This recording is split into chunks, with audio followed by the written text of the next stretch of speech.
Hey my watchers, welcome. Today we are gonna see, what if Harry Potter was God in The Lord of the Rings? Join Patreon for early access and exclusive content of Super Op stories. Also contents that's too far for YouTube. You will get 400 plus content there, please do check that too. Please subscribe this channel, because definitely I will try my best to provide a valuable content for you all. Also check the description to support the original author for this beautiful creation. A raven-haired male sat in his cell, the black silk ribbon tied over his eyes, handcuffs on his wrists and ankles, disabling any movement. His hair fell past his shoulders in heavy, tangled knots. His body was emancipated, the joints in his wrist jutting out and his shirt sliding off a bony shoulder. His skin pale porcelain, any natural coloring having faded after so long without sunlight in his cell. He had many scars along his arms, the black t-shirt he wore ripped and torn, fraying slightly at the ends after months of wear, this pants in much the same condition. His feet were bare, his ankles pressed together with shackles, immobilizing him. Harry James Potter listened closely as footsteps walked past the door to his exiled room. The heavy noise of boots on the stone floor was the only sound he ever heard these days. It had been several months since his triumphant defeat over the Dark Lord, and the boy who lived had spent that time here, immobile and on constant surveillance, a guard always being in the corridor which his cubicle was conjoined to. The ministry had put the young male in there as the fear for his powers was too great for the public to not see him as a threat. The Minister for Magic had tried to explain to him how this was all for the greater good, but Harry could only snort at the reminder of the old professor whose favorite saying was, "It's for the greater good, Harry M. boy. Greater good his arse." People had expected him, a mere boy, to defeat the darkest and most dangerous wizard since Gellert Grindelwald. They had put their hopes and dreams on his shoulders and had expected him to come out as pure and naive as he had been when he was 11. The wizarding world wanted a martyr, a savior. They had gotten one, they just didn't like the way he had won the war, or the price that had to be paid. He felt as if he had drawn the short straw in this bet. Heck, he felt as if he hadn't even been able to have a chance. He was just handed his title before he'd even been able to walk. At least they had let him keep his blindfold. Silk was so much nicer against his face than some rough dishcloth that would have probably used on him. Harry was thankful for that, as well as the fact he was separated from the other prisoners who were mostly captured Death Eaters who probably would have loved to have a shot at the great Harry Potter. The 18-year-old male had to sigh to himself.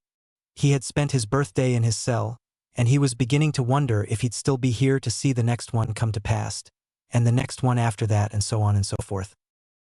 So, as he sat, leaning his back against the dingy rock walls that made up his cell, feeling the protective magic and wards placed around him in the air, the amount of magic being fueled to keep him locked within. He was sure the magic would be visible in the air, if Harry could see it, but he sure could taste it.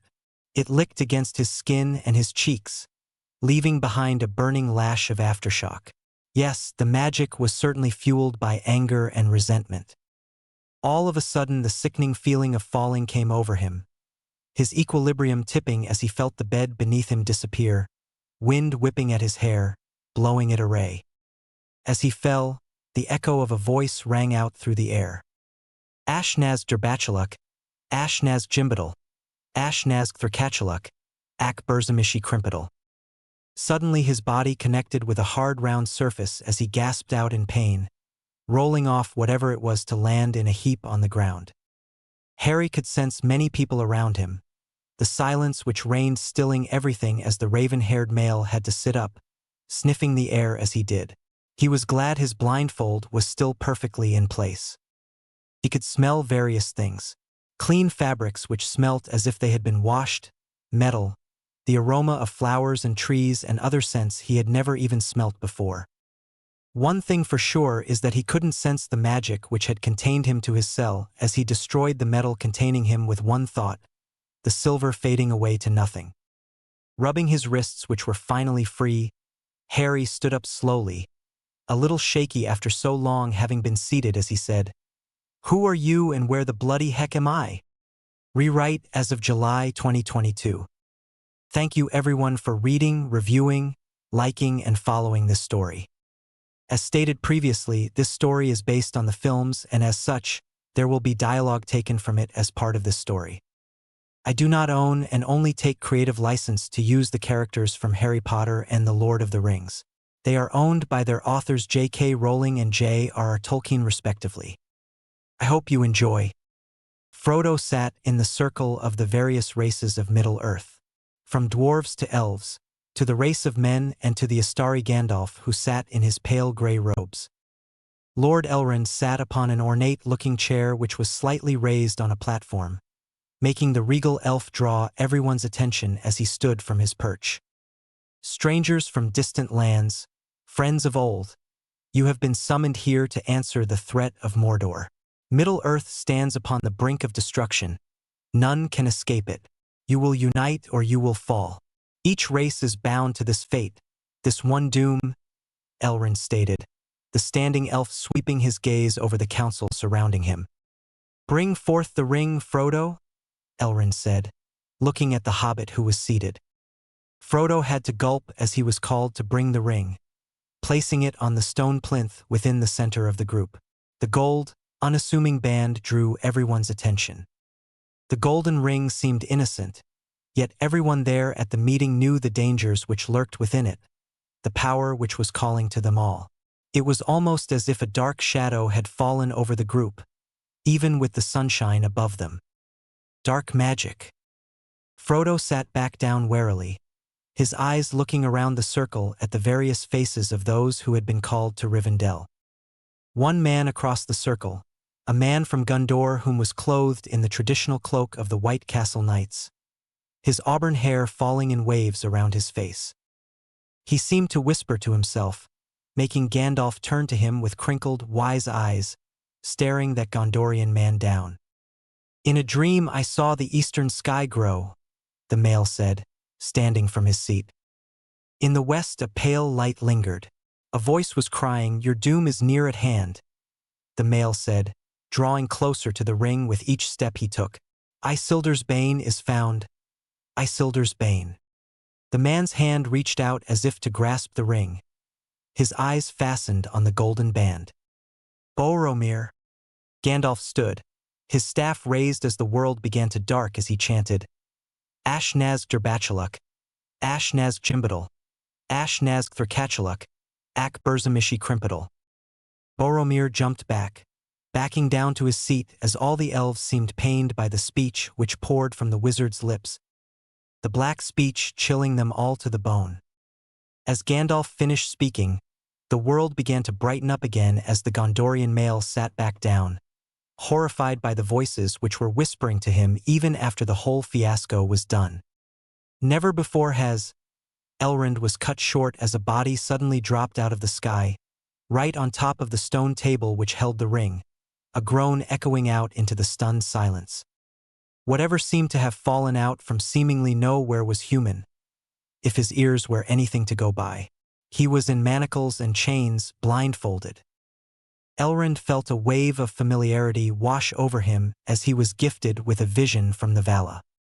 A boy with burning emerald eyes, a blood-stained battlefield, the ring of power, destruction, chaos, flashes of green leaves, peace, serenity, and the whispers of the word magic. Magic. Elrond blinked, disturbed from his vision as he took in the male who had stood, the binds which held him vanishing to the utter surprise of the council. He was male from what the Lord of Rivendell could see, although his long hair gave him the impression of an elf. His hair was matted and unkempt though, which certainly was unlike an elf. All eyes were on the blindfolded male who seemed to be saying something in gibberish, no language any of them had ever heard. Harry, seeing as no one seemed to answer him, sighed. So he was somewhere where they don't speak English then. Just great. Waving a hand over his throat, he said mentally, Transfere Omnia. The wizard, while sad to have had his wand destroyed while he had been battling Nagini, Harry had soon learned to go without one, non-verbal and wandless magic being something which he found he was gifted with. It had been something Hermione had been fascinated with, likely as it had come more easily as he had his 17th birthday and had come to his magical maturity. He ignored the struck pain in his heart at the thought of her, turning instead to take in what he could. His magic reached out around him, taking a mental picture of what was around him. Harry waited for someone to say something so he could adapt to the language with his spell. "Who are you?" A soft voice sounded as Harry turned, his blindfolded gaze being drawn to a small essence off to the side. About the size of a child, yet the voice sounded older and more mature than that. "My name is Harry. Who are you, small one?" Harry said in reply, speaking perfectly. Gandalf peered from his seat at the boy who had fallen from the sky right after he had spoken in black speech, the words of Mordor. The elderly Astari could feel the magic which radiated in waves from the young male before him, his two projections of magic stunning the bearded wizard. How could one so young be so powerful? There was also the feel that it was being suppressed as well, like his true potential had yet to be unleashed. "My name is Frodo Baggins, of the Shire," Hobbit said, eyeing the raven-haired man who was gazing in his direction. Well, Frodo assumed he was looking at him as this Harry's whole body was facing his way, as was his face, but that black material over his eyes shielded whatever was beneath them. Harry sensed a whisper in his head as his gaze was drawn back to whatever he had first landed on, walking over with ease to the amazement of the council, who were sure he'd have trouble since he was unable to see.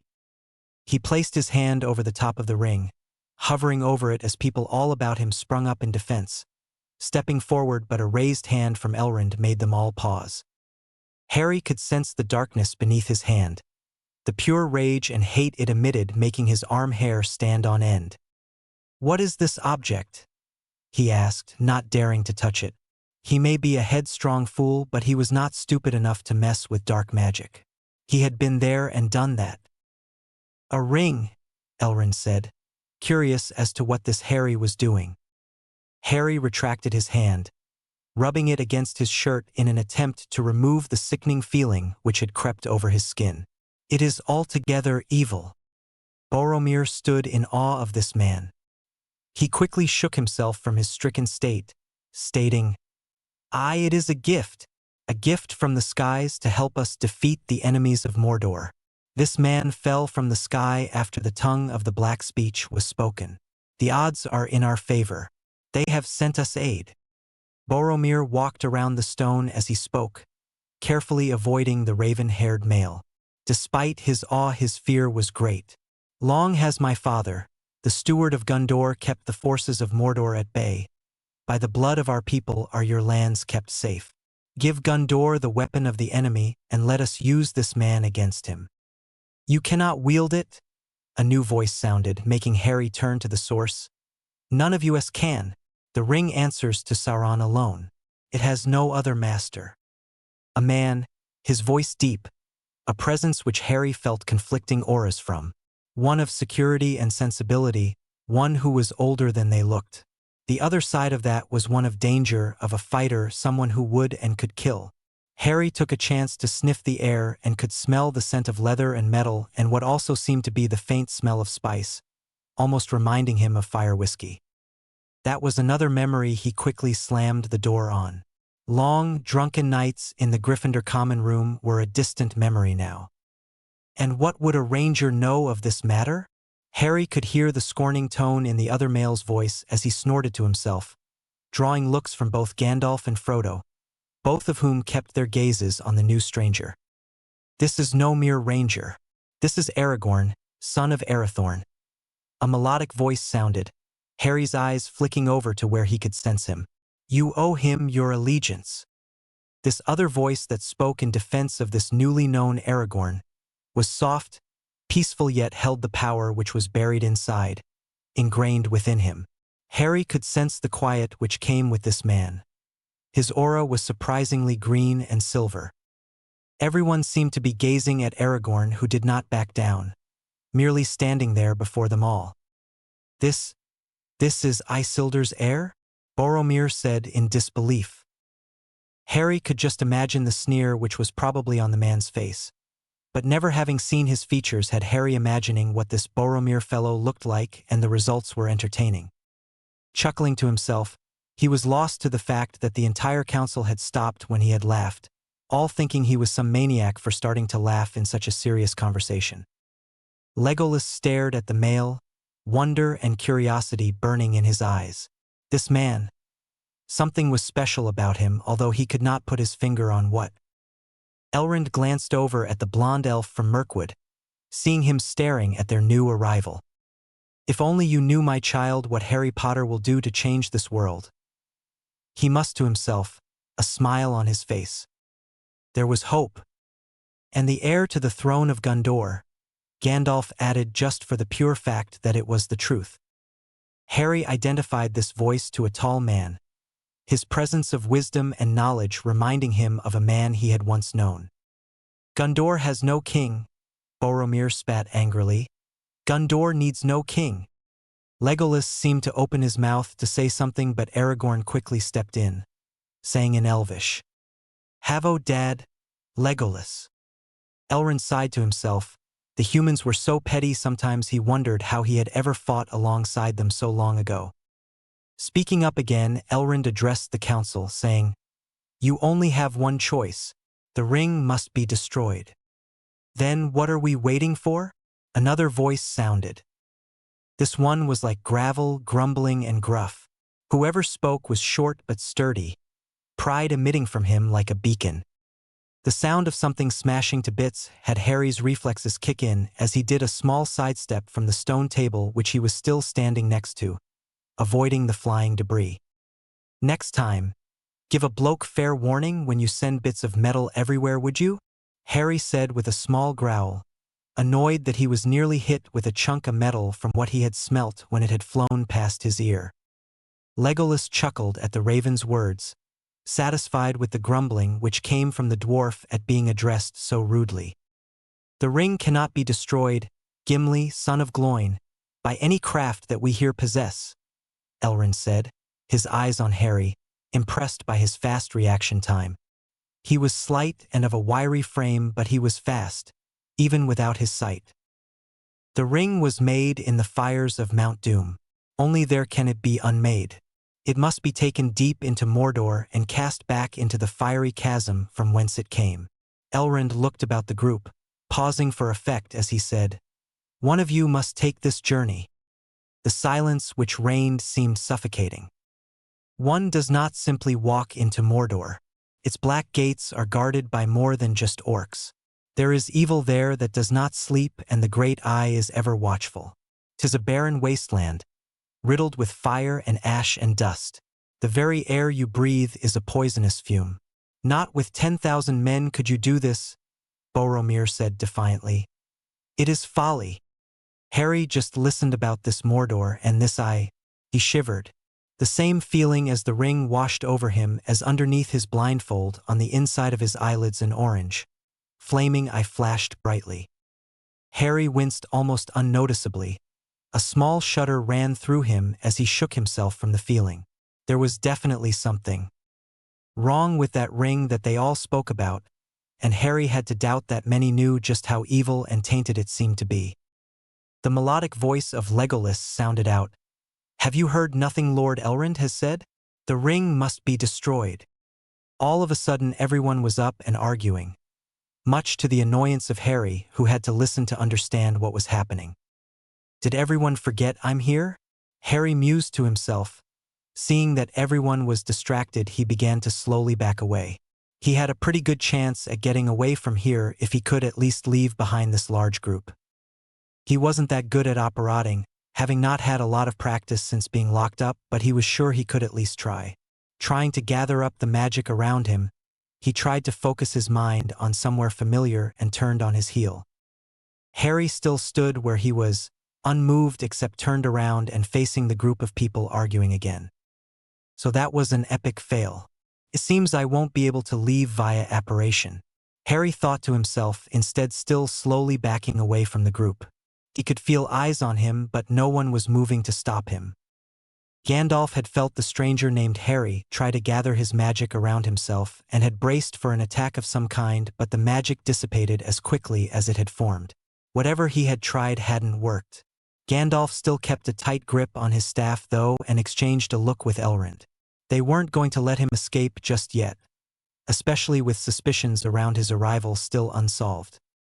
The tension in the air was thick, and everyone's anger was flaring, irritation seemingly floating above all their heads, casting them all into the same mood. Elrond sighed as the groups fought, and he rubbed his brow even as Gandalf shook his head as he watched on. All of a sudden Frodo's voice pierced beneath all the arguing, and Harry's gaze snapped to the small person. "I will take it," Frodo stated, standing as he walked forward. "I will take the ring to Mordor." Everyone paused, staring at the hobbit in surprise. Frodo looked around, staring at them all. "Though I do not know the way, I will help you bear the burden, Frodo," the elderly wise voice said, "as long as it is yours to bear. If by my life or death I can protect you, I will," Aragorn said, moving forward to Frodo as he knelt before Frodo. "You have my sword." Gandalf and Elrond exchanged a small smile in secret. Unsaid words passed between them, which both seemed to understand. "And you have my bow," Legolas stated, stepping forward from his place with his fellow elves from Mirkwood. Gimli also said in his booming voice, "And my axe." "You carry the fate of us all, little one," Boromir stated, walking forward towards the gathered group. "If this is indeed the will of the council, Gondor will see it done." Harry sensed all the people forming around Frodo when another presence burst out of the bushes. "Mr. Frodo's not going anywhere without me." Another one like Frodo, a small being but seemingly older than the childlike state that they seemed to grow to. "No, indeed, it is hardly impossible to separate you, even when he is summoned to a secret council and you are not," Elrond said in amusement. Another two seemed to appear from behind some sort of wall, surprising the group further. "Wait, we're coming too. You'd have to send us home tied up in a sack to stop us." The two forms ran forward to the gathered group, and Harry chuckled as he could sense the stunned forms of the people around them. "Anyway, you need people of intelligence on this mission quest thing," one of the voices said. "Well, that rules you out, Pip," the other said in response. 10 companions it is then," Elrond said, much to the surprise of the 9 gathered in the group. 10? Mary questioned, taking a moment to turn around and count everyone. "Yes, 10 companions," Elrond said firmly, his gaze drifting to Harry. "I'd like for you to join them on their quest. I'm sure you will be of use with your abilities within these dark times." "Why should I join in on this war which I have no intention of meddling in?" Harry asked, knowing that all eyes were on him. "Because the Vala have shown me what your aid will do for us within this war," Elrond said to the confusion of Harry. "The what?" the British wizard asked. Elrond ignored Harry, continuing, "You have been brought here for a purpose. This is no mere coincidence. Are you not curious as to why you are here? Why you were summoned and have arrived here at the pinnacle of a momentous turning point for our survival against the dark?" Harry stayed silent, his arms folded across his chest as he eventually nodded. "I want someone to tell me more before we go anywhere, and I want assurances about my freedom, that I can leave if I wish," Harry said. "Of course, we would not leave you unaided on this quest. You are not from these lands, and it would be cruel to not provide for you and tell you about what we are asking of you," Elrond replied kindly. Harry mulled over the thought before he gave a sharp nod. "I shall join in on this quest, but do not expect anything from me," Harry stated blankly. "I'm tired of dark lords and evil artifacts." Gandalf, curious by that statement, merely swore to get to know the boy, even train that hidden power which was lurking within, brooding and boiling away. Much in a similar fashion, Legolas was staring in wonder still at the blindfolded stranger. 10 companions. "So be it," Elrond said grandly. Harry sighed to himself. What had he gotten himself into this time? Hermione had once said long ago that trouble always seemed to find him. Maybe she had been right? But Harry welcomed trouble with open arms. He was an old friend. He'd take a new world and new adventure over his dingy cell back home any day. no matter how many wars he had to fight. Elrond clapped his hands, signaling the end of their council. You shall be the Fellowship of the Ring. Rewrite as of July 2022. Hope you enjoy the updated version. It is still mostly filler and gives Harry more insight into the new world he has fallen into. Thank you to everyone for reading, reviewing, liking, and following. Harry had been led from the council by Elrond, following the elf's echo of footsteps to avoid walking into anything. He was unfamiliar with his surroundings after all. Why are you so willing to let me stay here? Are you not afraid of me? Harry asked out of the blue. It had been bugging him. Why was this man, and many others being so kind to him, a stranger who had appeared from nowhere? Elrond turned to glance at the boy behind him, his eyes locked on the raggedy male. While a surprise, I'm not afraid of you, nor are many others. You may look intimidating, but your presence shows you're not a threat. Harry could only shrug as they continued in silence before another thought struck him. This Vala you spoke of earlier, Harry said slowly, wanting to find answers. He had been flown to this strange world where there seemed to be a war over a ring of power, and Harry was befuddled as to why he had been sent here. The Vala have gifted some people of my race with the ability to foresee the future, Elrond said simply, his flowing robes trailing behind him as he swept graciously down the hallway. So a seer then, Harry thought to himself, cursing his bad luck with seers and their darn prophecies about how he'd save them all. And you had a vision about me? Elrond looked over his shoulder, his eyes piercing Harry, looking into his eyes even with the hindrance of the blindfold. Yes. What did you see? Harry asked, ignoring the look he was being given as he continued to follow blindly. I saw a bloody battlefield with you standing amongst thousands of orcs, fighting alongside the Fellowship, Elrond said.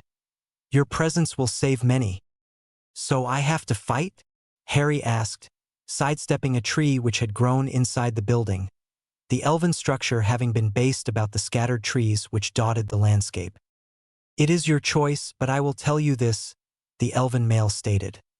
You shall find happiness here that you will find in no other realm, not even your own. Harry was surprised. So you know that I'm not from this place? I do, Elrond replied, as I'm sure a few others will eventually figure it out too. One, however, you must tell all. I must tell? Why on earth would I do that? Harry scoffed. Because it will mean everything to you. Harry rolled his eyes, although Elrond could not see it. Right, and pigs can fly, Harry thought to himself with a mental snort. Oh wait, already made Aunt Marge take to the air, that's close enough. Well, I think that's bull, Harry simply said in reply. You think that now, young one? Elrond said as he stopped at a door, holding it open for his guest. Come, this shall be your room for your stay. Thank you. Elrond noticed the state of Harry's clothing and hair, as well as the dirt which was covering him. It seems you're also in need of some new clothing and a bath. Harry had the decency to blush. He knew that he would have probably looked a little raggedy from his stay in Azkaban. Right, Harry said in reply. There is a bathroom adjoined to your room, over to the right side of the room. You can bathe there.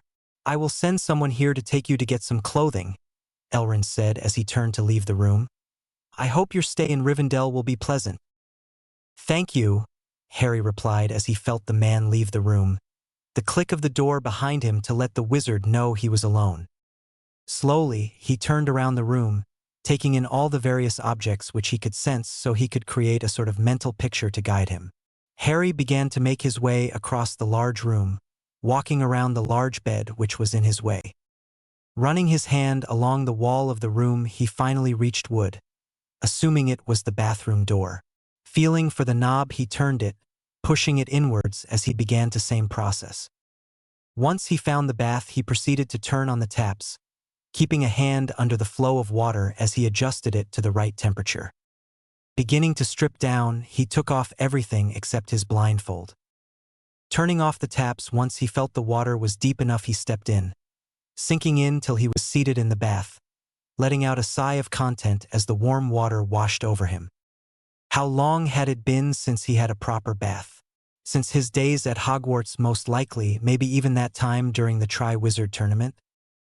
It was a relaxing feeling to be surrounded by warmth like this. Harry axioed soap to himself and began to wash all the dirt and grime off. Even his hair was given a good untangling. Once he found himself fully clean, he stepped out of the bath, droplets of water cascading down his body, pooling in small puddles around his feet. He axioed a towel to him, not being able to see since his blindfold was still in place, wrapping it tightly around his middle as he ran his fingers through his long, wet locks. He felt every bone that stuck out. While he wasn't as bad as it was when he was a child at the hands of the Dursleys, his stay in Azkaban hadn't been kind either, and the food rations were meager at best. Harry sensed the door to his room open as he stepped out of the bathroom to confront them, curious and also unaware of his current state of dress, which he forgot about in favor of finding out who was entering the room. Do you always happen to enter other people's rooms without knocking? Harry stated, arms crossed along his still wet chest, hair still dripping droplets of water onto the carpet. Arwen blushed at the state of the male, face bright red as she ducked her head to avoid staring, her pale white skin dusted pink. She did see how thin their guest was, and his scared skin. I do apologize for my rudeness, Arwen said, still avoiding the gaze of the male as to not look at his bare body. My father sent me to get you some clothing, which I can see you are in need of. Harry noted that she was female, obviously from her voice. The daughter of Lord Elrond, then? He said simply for the confirmation. Yes, my name is Arwen, said Lady replied, introducing herself. I'm Harry. Nice to meet you, Arwen. As it is you, was the melodic reply of her voice. She must be quite beautiful. If her voice is any indication of what she looks like, Harry must to himself. Actually, it seems as if a lot of these people have this sense of peace and serenity about them. The elf maiden shifted in her spot silently, alerting Harry to her presence still there. Oh right, clothing, Harry said, recalling her earlier words. He turned, looking over his shoulder, his eyes seeking her out even behind cloth. I'll be one moment. Arwen merely nodded, waiting patiently. Harry returned to the bathroom, giving his current clothing a scourgify to remove the stains on it for the sake of Arwen, who he didn't think would take to well to walk along with a man who smelt.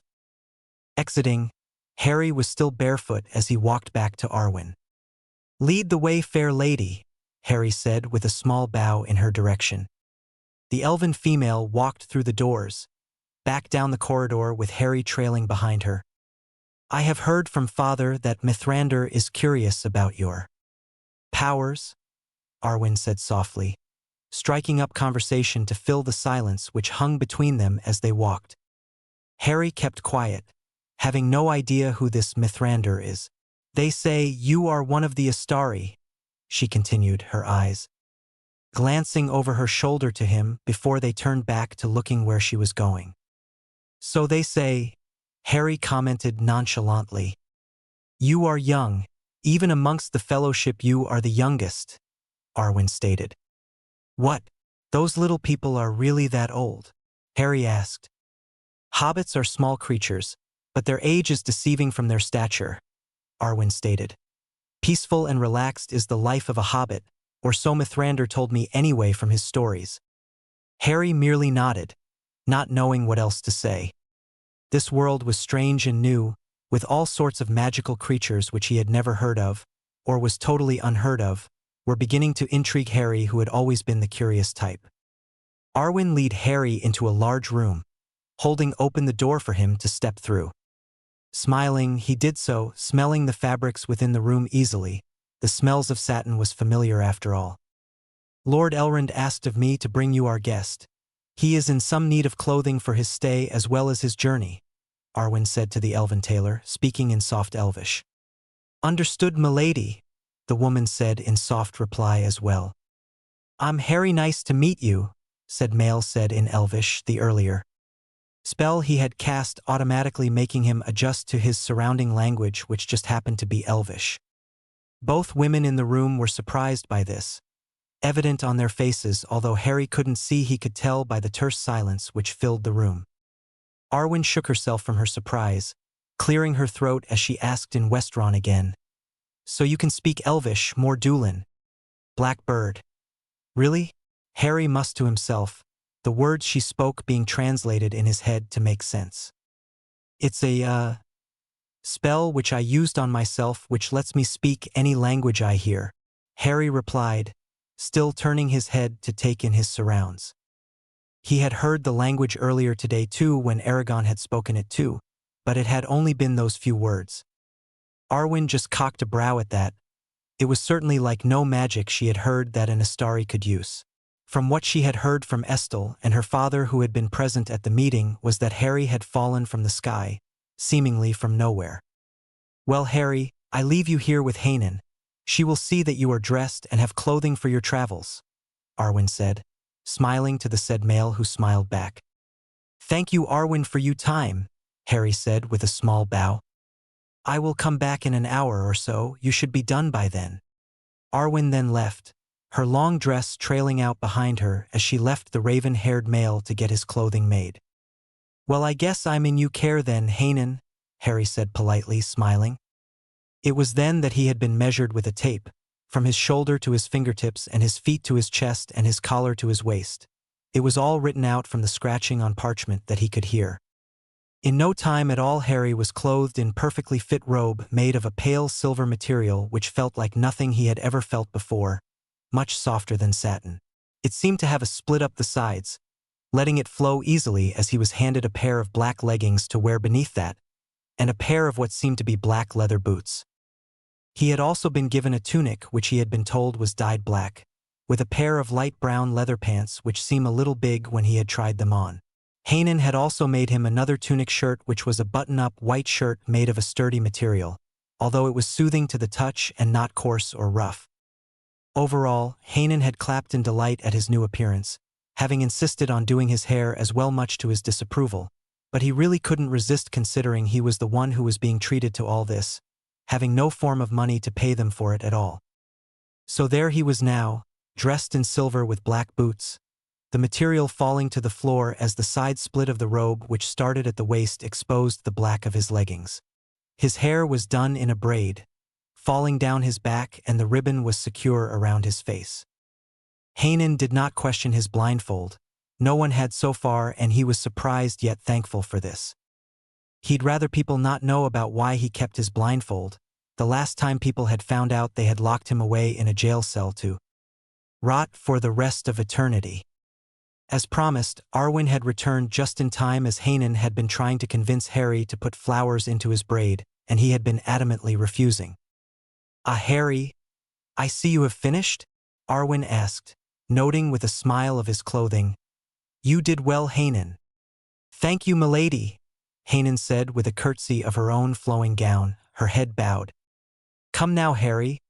I'm sure that you will be needing some replenishments. We shall be having lunch soon. Would you like to join us?" Arwen asked. "I would very much, but I'm really quite tired. I think I may try to get some sleep," Harry said, rubbing the back of his head. "I understand. I'll inform Father," Arwen said with a smile. "I hope you sleep well. Oh, you do recall the way back to your room from here?" "Correct." "I do, and please do apologize for me," Harry replied. Turning to Hanan, he said, "And thank you too, Hanan, for these lovely clothing. I'll cherish them, and try not to destroy them." "No problem, Istari," Hanan said in reply, her smile mischievous but still held that kind tone all the elves seemed to hold. Harry really was fascinated, but as he bade both women goodbye and began to make his way back to his room, Harry had to wonder what was going to come. For some reason, he had this terrible sense of foreboding that something big was going to happen, and he didn't know whether it would be for the better or for the worse. Rewrite as of July 2022. Another chapter updated. Thank you all for reading. Harry awoke to birds chirping outside his window, something which he hadn't heard in a very long time. He had spent many long days in Azkaban, sleeping on a hard bed with no blanket, just a scrappy bit of fabric which Harry used as a sheet to lay on, not even wanting to think about why the mattress smelled.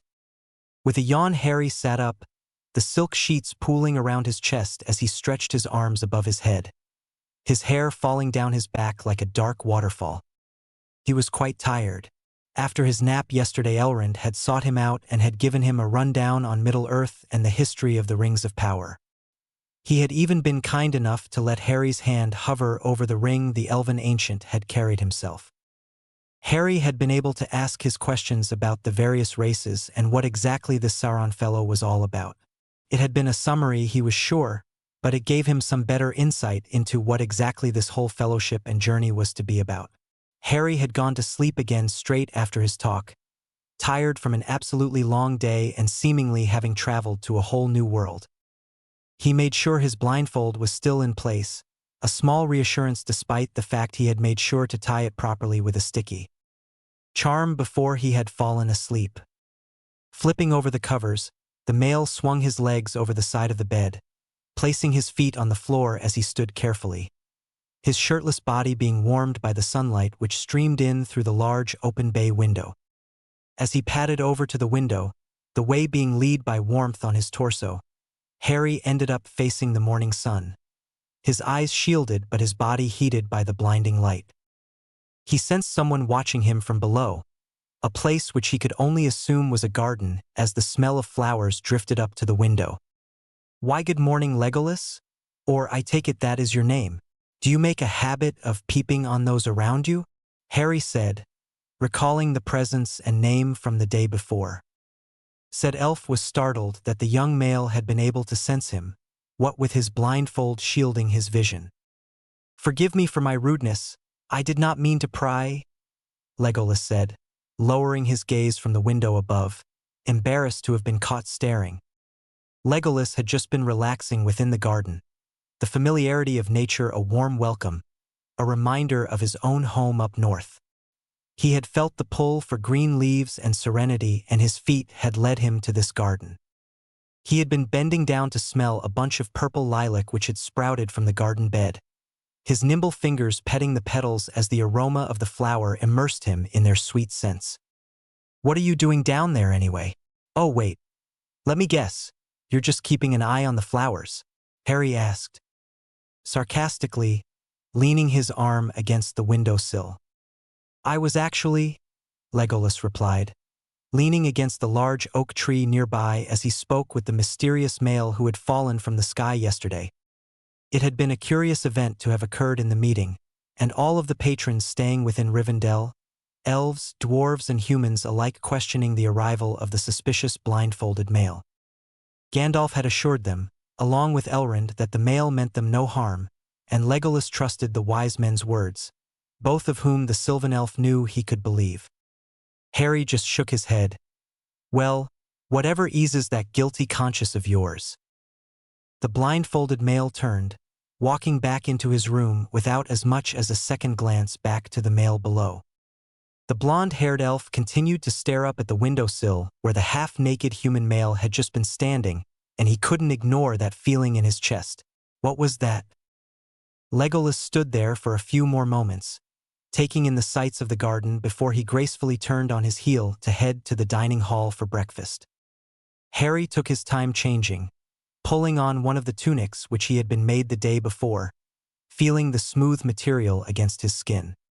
Slipping on the brown leather hide pants on, Harry pulled them up till they were settling comfortably on his hips, a little loose but nothing that would fall down, as pulled on his boots over the top of them. Tying the laces tightly, he double-knotted them.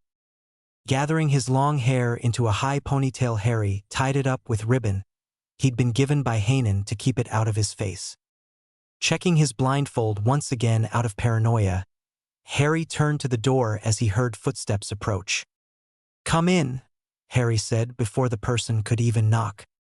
"I've been told to escort you to the dining hall," a soft voice said from the doorway, and Harry assumed male from the slightly deep tone, although he couldn't be too sure since they sounded young. "Thank you," Harry said in reply. Although I could have easily found my way, he thought internally. Following his guide out of his room, he closed the door behind him. Hearing the creak of the wood let him know his room was sealed. While he had no things to snoop through, He didn't want anyone in his room in case they were trying to spy on him. "There you go with your paranoia again, Harry," said Male, chided to himself, mentally snorting. The raven-haired male had come to frequently speak to himself internally, probably due to the fact he had gone for so long without company in Azkaban. Maybe he had been deprived of a decent conversation for too long, but Harry felt distanced from others, probably also due to the fact that this was an entirely different dimension from the one he had lived in for the past 18 years of his life. As they progressed through buildings, new scents were picked up by Harry as he heard the sounds of rushing water, turning his head to the sound. Fresh water, there wasn't a scent of salt, also from his mental mapping of the topography of his surroundings. They'd have to be near mountains for fresh water streams to be running. Also, the sounds of a waterfall also pointed to that assumption. Straight through these doors is the dining hall. "If you'll excuse me, I have other duties to attend to," the voice said once they stopped. Harry could hear chatter inside the room. Laughter and sounds of plates clinking reminded him of his school days in Hogwarts. Communal breakfasts like that were of the norm back then. "Thank you for the directions. I've remembered them now, so I'll be fine to find my way back," Harry said in reply. The elf bowed to Harry, although he couldn't see, not meeting the gaze of the black ribbon as he moved off to go and tend to the vast gardens of Rivendell. Harry sighed, standing straight as he readied himself to enter the room. This was going to be awkward. Pushing open the doors, Harry strode in, head held high as the chatter died out, the room falling silent. All eyes were on him, and Harry simply ignored the stares and strode down the aisles of tables, sensing the objects around him as he found that one end of the table was empty, taking a seat on the bench. The chatter began up again, although he could tell they were all keeping it to a minimum, all ears on him in case he did or said something. Brushing his hair over his shoulder, Harry leant forward to the food on the table, taking hold of what he could only assume was fruit, bringing to his face. Smelling the fruit, he couldn't place what exactly it was, but as he took a bite, he could only taste sweet nectar which filled his mouth. It had been a long time since he had eaten fruit, so it was delightful to take a bite of something so fresh after so long. He was disturbed from eating as two bodies slid into the seats on the opposite side of the table, the tiny bodies alerting the wizard to who they were. "So, who are you really then?" Pippin asked, his hairy feet swinging off the seat as he leant forward in excitement at this strange man. It was just like when they had met the ranger for the first time, scary but rather thrilling as well. "We saw you yesterday, you fell right out of the sky." Pip nearly lost his stomach in fright. Mary said with a grin. "Hey, don't go saying that, Mary. You're making me look bad." Sorry. Harry could only have the slightest twitch in his lips, not quite a smile, but it showed his amusement. "Ah, sorry we didn't introduce ourselves earlier. I'm Meriadoc Brandybuck and he's Peregrine Took," said the small hobbit to the masked male. "We heard you're called Harry? Gandalf said that you're going to come along with us, something like you're really strong." "Are you strong? Can you, fight?" Pippin asked. Harry shrugged as he continued to chew on the bite he had taken from his fruit before he finally swallowed, having had the time to carefully think over his words. The whole room was probably listening in on the conversation, so he had to make sure he chose his words wisely. "I can fight if I must," Harry said. "But how can you fight, with you being blind and all that?" Pippin said in awe, his mouth slightly agape. "He's got the bat sense, you numbskull, like a Batman," Mary retorted. Like blind but totally can still fly around and all that." At that, Harry let out a little laugh. Oh, if only he were Bruce Wayne, then all of his troubles may have disappeared. "Unfortunately, no, I'm no Batman. I'm just plain old Harry," Male said with a chuckle of amusement. "So you are blind then?" Pippin said, his tone disappointed as he realized that the man really didn't have any special powers. "Not exactly. I can see. Well, I see in my mind," Harry said, thinking that he may as well entertain the hobbits who were in awe and whispering to each other about his powers until another voice broke into their conversation. "Good morning, Harry. I do hope your night was pleasant." the elderly wizard said as he held his staff in his hand, a kind smile on his face. "My name is Gandalf.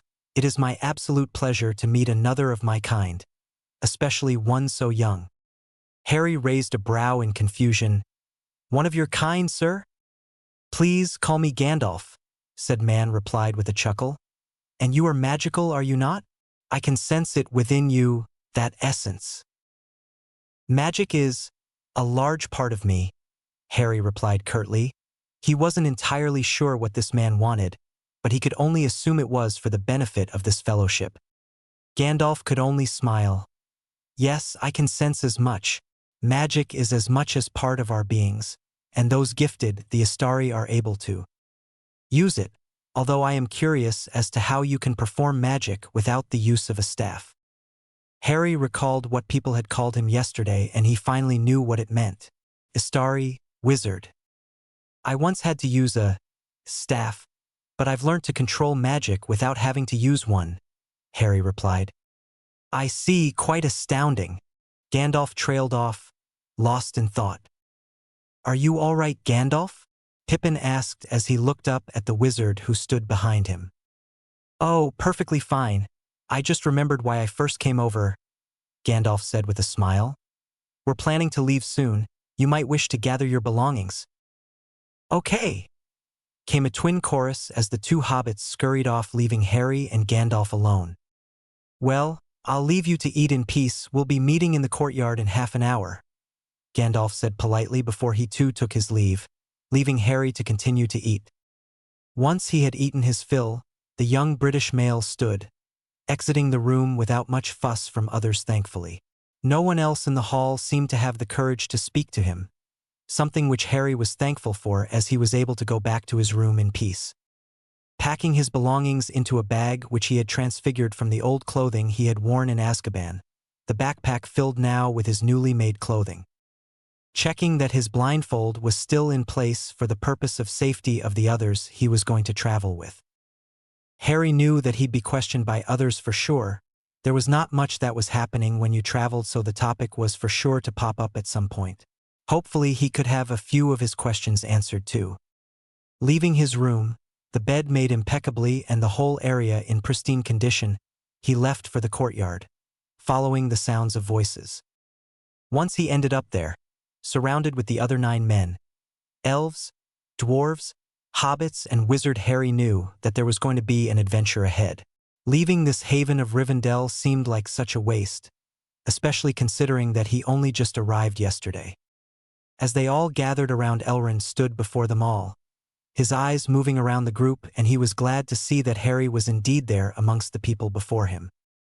"The ring-bearer is setting out on the quest of Mount Doom," Elrond began, making all eyes draw to him as the quiet of the surroundings seemed to echo his deep voice.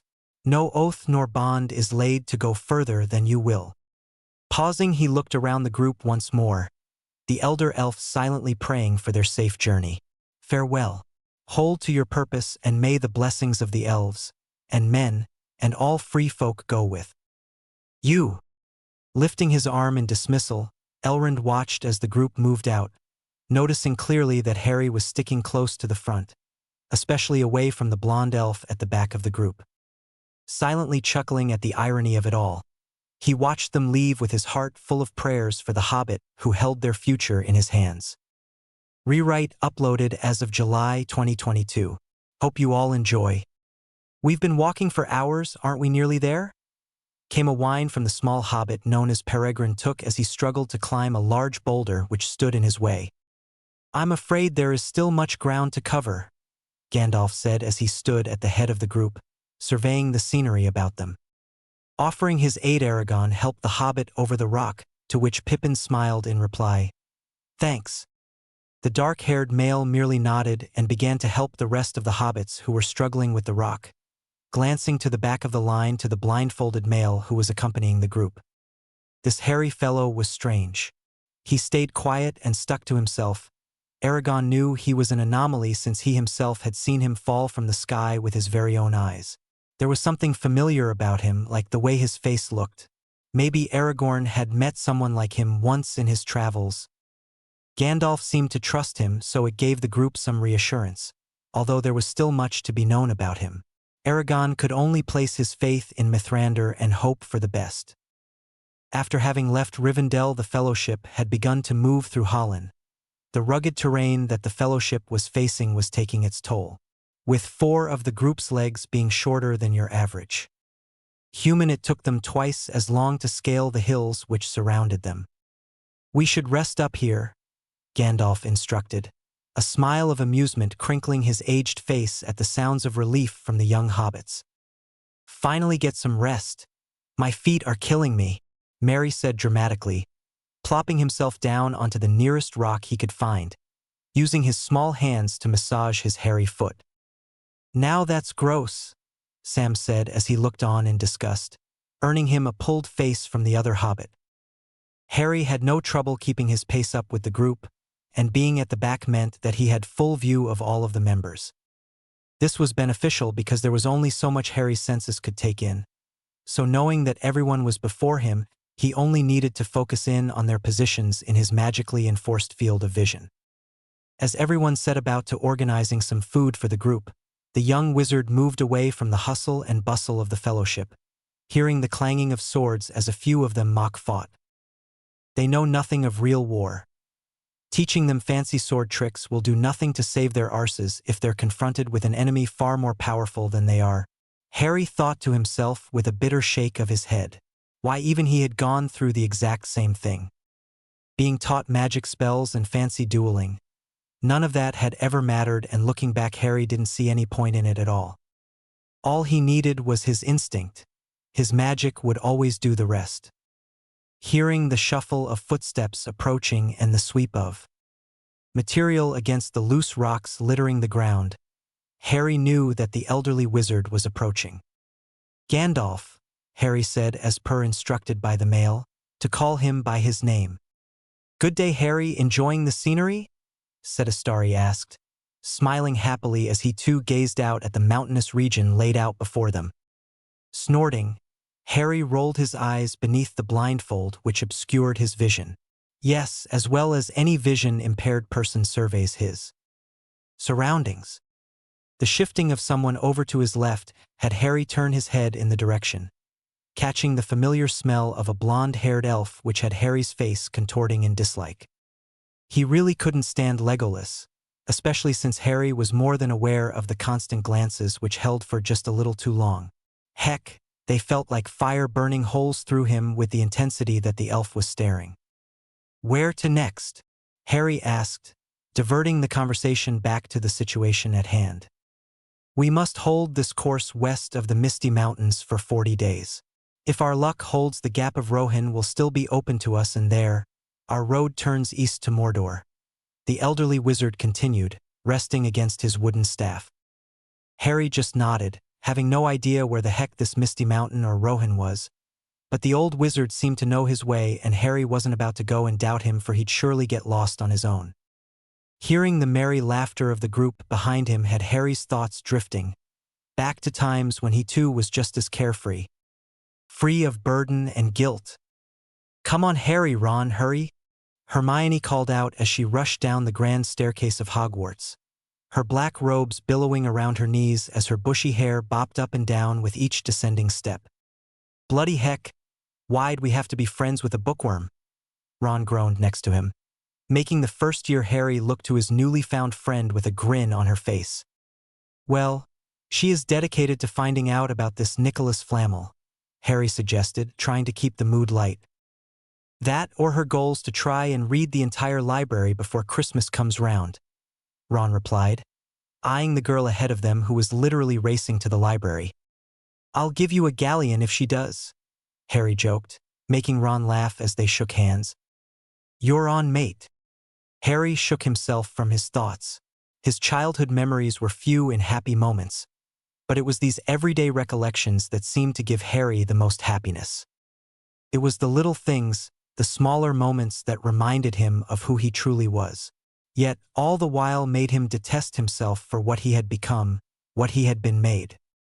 Gandalf seemed to notice the absence of the boy as he was lost in what he could only assume were his memories, and it gave the bearded male time to think. There was still so little he knew about this boy, but after having been confided in by Elrond on his vision, there was the fact that that boy was not of this world. Summoned by the black words of Mordor meant something dangerous, something unearthly, yet the boy before him showed no evil. There was immense power and definitely a bit of an attitude, but nothing you'd associate with Mordor or Sauron. Harry ignored the existence of the people around him, instead focusing his powers on the rocks at his feet, levitating them with the simple first-year spell, letting them float around him. "If you don't mind, pray I ask, where did you learn to use such powers?" Gandalf asked as he watched the dark-haired male move the stones without so much as a word. "Were you trained by the likes of us, the Astari?" "You could say so," Harry commented back nonchalantly. "There was a school where I came from. I was taught magic there as a child." "Interesting," Gandalf said as he trailed off, going silent. Harry just raised a brow at the cut-off sentence but went back to focusing on the stones, this time making them burst into flames or crumble to dust, practicing his magic. "Awesome!" came the chorus of the hobbits who saw the display of magic, pausing in their sword fighting, which landed the blow from Boromir which made them loose unfortunately. The group chuckled at the antics of the hobbits as they proceeded to tackle the Gondorian male. "For the Shire!" The laughter which followed as the hobbits caused havoc rang out into the open sky, a sound of happiness even in the dark times they were facing. Harry's senses pricked up. Hearing the furious flapping of wings in the distance, his head turned in the direction of the sound, sniffing at the air, flicking out his tongue. The taste of magic. It seemed Harry wasn't the only one picking up on the birds approaching, as the hobbit Sam spoke up. "What is that?" Gimli the dwarf spoke next, his voice gruff. "Nothin', just a wisp of cloud." "No, that's no cloud," Harry said, standing as he faced the oncoming magic head-on, whispering out, "Birds!" That seemed to have an effect, as Legolas started to yell, "Creebane! From Dudland! Hide! Hurry! Take cover!" They all took for cover, except for Harry, who stood his ground, curious. "What are you doing? Are you crazy?" Boromir bellowed as he saw the boy standing still in the open air, in clear view of the spies of Saruman. Harry didn't care, simply casting a disillusioned charm over himself, much to the shock of the group who watched the young blindfolded male disappear from their sight. "What the he dash?" Sam began to say before Aragorn clamped a hand over his mouth, pointing to his own lips in instruction to keep quiet. The group lay hidden beneath the rocks, the sounds of the birds flying above being the only sound other than their shallow breathing. Whilst this was happening, though, Harry just stared at the black mass of crows above him. So large in number he was cast into shadow. Reaching out with his magic, he caught one with a simple stunning spell before he axioed it to him, the bird falling to the ground. As he examined the bird, poking and prodding, he found nothing unusual. It was just a normal crow. Strange, Harry thought to himself as he could still feel the magic running through the bird's body. Yet it was not the bird itself that was magical. Why did the others fly into such a frenzy? Surely these birds are far from dangerous? Harry lamented, wiping the mind of the bird before he revived it and released it back into the open air. It seemed to falter for a few meters, obviously confused as to why it had fallen, but it continued to fly back to the black mass which was now far off. He noticed that all the others had begun to emerge from their hiding places, all of them looking around, probably in search of Harry. "That boy! Where did he go?" Gimli asked, swishing his head back and forth, trying to spot where the kid had run off to. "Harry!" Frodo called out tentatively, his face rather pale. "He ran off, scared by this place," Boromir stated, much to the amusement of Harry, who was standing right behind him. Gandalf just chuckled, fully aware of where Harry was, before he began slowly, "Actually, I'm here," Harry said, reappearing right behind Boromir, making the male stumble forward in shock. "How did you do that?" Aragorn said in wonder, staring at the boy who seemed to be full of wonders. Harry shrugged. "Magic." I wish I could do that, Mary said with a sigh. Make escaping from Farmer Maggot so much easier. Tried to stick me with a pitchfork, I tell you. Then maybe you shouldn't be stealing his potatoes then, Frodo said with a laugh. Harry ignored the conversation, instead turning his head to Gandalf. What were those creatures? Spies of Saruman, Gandalf replied, looking over to the snowy peaks above them. The passage south is being watched. I'm afraid we must take the pass of Caradhras. Are you sure this is wise? Aragorn said, knowing full well what lay ahead of them would slow their journey down. It's the only choice we have, Gandalf replied. Aragorn seemed to resign his doubt, nodding his head instead. Saruman? Harry questioned, the mention of the name unfamiliar. A wizard much like you and I, Gandalf said in reply, leaning against his staff. Saruman the White, a wizard who has turned against the way of the Astari and is now allied with Sauron. Harry took that in. So there were other wizards after all, some even dark. Dark magic and dark wizards. It was like he had never even left home. The road ahead will be dangerous. We must be wary of the dangers the mountain pose. Gandalf spoke, drawing all attention of the fellowship to him. We need to be swift. If the Creebane return, we'll need to move on quickly from this place, Legolas stated, looking out to the horizon where the birds had disappeared. Aye, Aragorn replied, already moving to gather the belongings. Everyone once more carried their bags and sheathed their swords before they began the journey up the mountain. Their journey through the thick snow which covered the mountains was slow. The only one who seemed unaffected by the cold and the wet which seeped through their clothing was Legolas, who swiftly and gracefully stepped on the top of the snow as if it were hard ground. Frodo was struggling with his walking, his feet slipping on the snow. He was small as all hobbits were, and the strength was slowly draining from him the longer he walked for. As his legs gave way and he fell backwards, a unison cry of the hobbit's name was heard. Aragorn caught the young hobbit, setting him straight as Frodo brushed off the snow from his hair and shoulders, glancing down at his chest. The ring was gone. Looking up, he could see it laying in the snow, and as he stepped forward to reclaim it, Boromir had beaten him to it. It is a strange fate that we should suffer so much fear and doubt over so small a thing. Boromir spoke slowly, his eyes focused on the ring he held within his hands. Such a little thing. Harry stepped forward, his hand locking around the older male's wrist, squeezing in warning. Give the ring to Frodo, Harry said softly, his voice smooth but still held command. Boromir seemed to awaken from whatever trance he had been in as he wrenched his arm free of Harry's hold. As you wish. Once the ring was safely back in Frodo's hands, Aragorn released the grip on his sword, prying his cold fingers from the hilt. Thank you, Frodo said to Harry, earning him a small smile from the usually stoic male, who then turned away and began to walk again, trudging through the snow. They continued like this until a storm hit, piling up the snow to their thighs, making the hobbits almost drown in the white powder, so Aragorn and Boromir each took on 2 hobbits each as they continued through the mountain pass.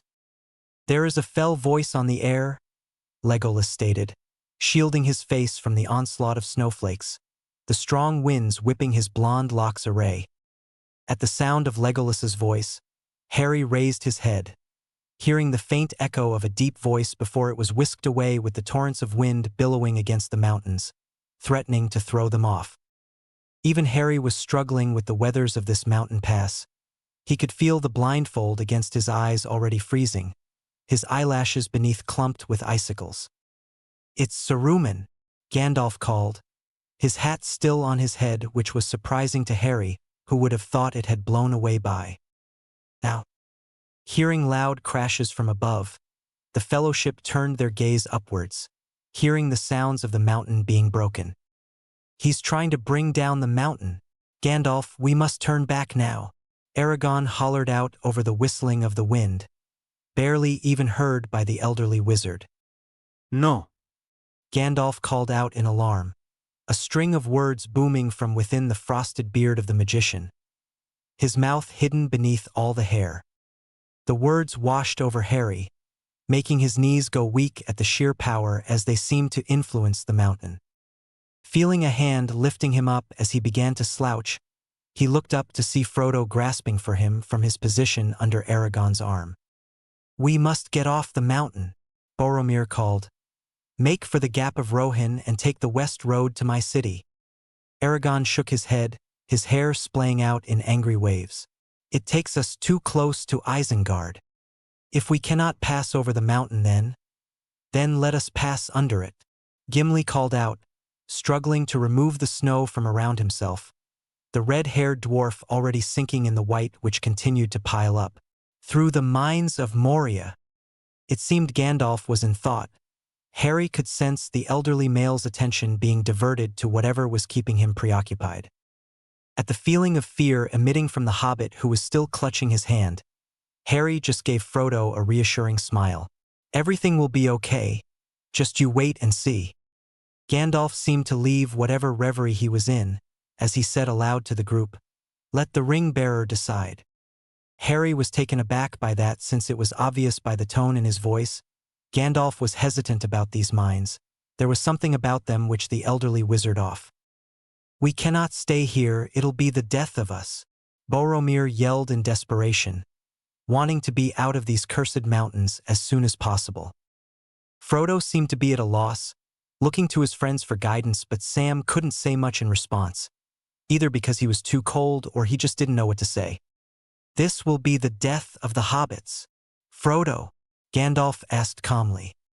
Frodo hesitated before he finally replied, "We'll go through the mines."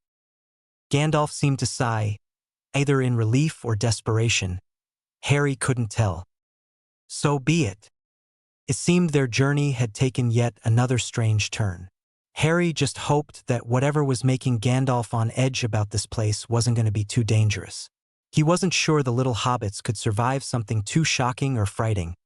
Their hearts seemed fragile enough without the added pressure of dark and ominous mines. Caves and dark places, however, were Harry's speciality. "To the mines of Moria," Gandalf called as he continued to move through the snow-laden pass, the Fellowship following in his footsteps. Rewrite as of July 2022. This is the updated chapter of Blindfold. I hope you enjoy. The group trudged along the rocky valley, their destination the mines of Moria.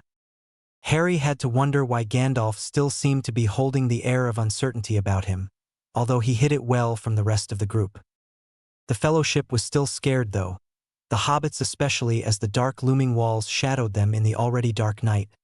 The moonlight streaking from the sky above to illuminate the crevices kept their path lit. Gandalf had Frodo help him along and Harry paid them no mind. Their conversation would hold no importance to him. No, the blindfolded male was far more intrigued by the air around him, the darkness which seeped into his pores, urging him to keep his feet steady to his destination. The dark was calling him. Once again it seemed an ominous presence looked. Wouldn't he ever get a break? Harry hated this new world with its unpleasant presences. Not only was that ring holding that dreadful eye, but the other wizard Saruman. His voice held power too, power which a part of Harry craved. "You'd just love to take that, wouldn't you? Steal it, steal it," Harry's inner voice called, the laughter which followed bouncing around in his head. The young wizard had learnt to ignore his own conscience though, his face still as blank and void as it was before, showing no signs of disturbance at the loud voice in his head. "There are many powers in this world for good or for evil. Some are greater than I am, and against some I have not yet been tested," Gandalf said to Frodo, Harry's ears perking at the words from the elderly wizard. For some reason Harry couldn't shake the heavy feeling in his chest that something was wrong. Not just with the mines and the darkness which was hidden within. No, this was a hunch about the group. And it wasn't a good hunch either. "Ah, the walls of Moria," the dwarf called happily, excited to be seeing his fellow kind after spending so long with only other races as companions.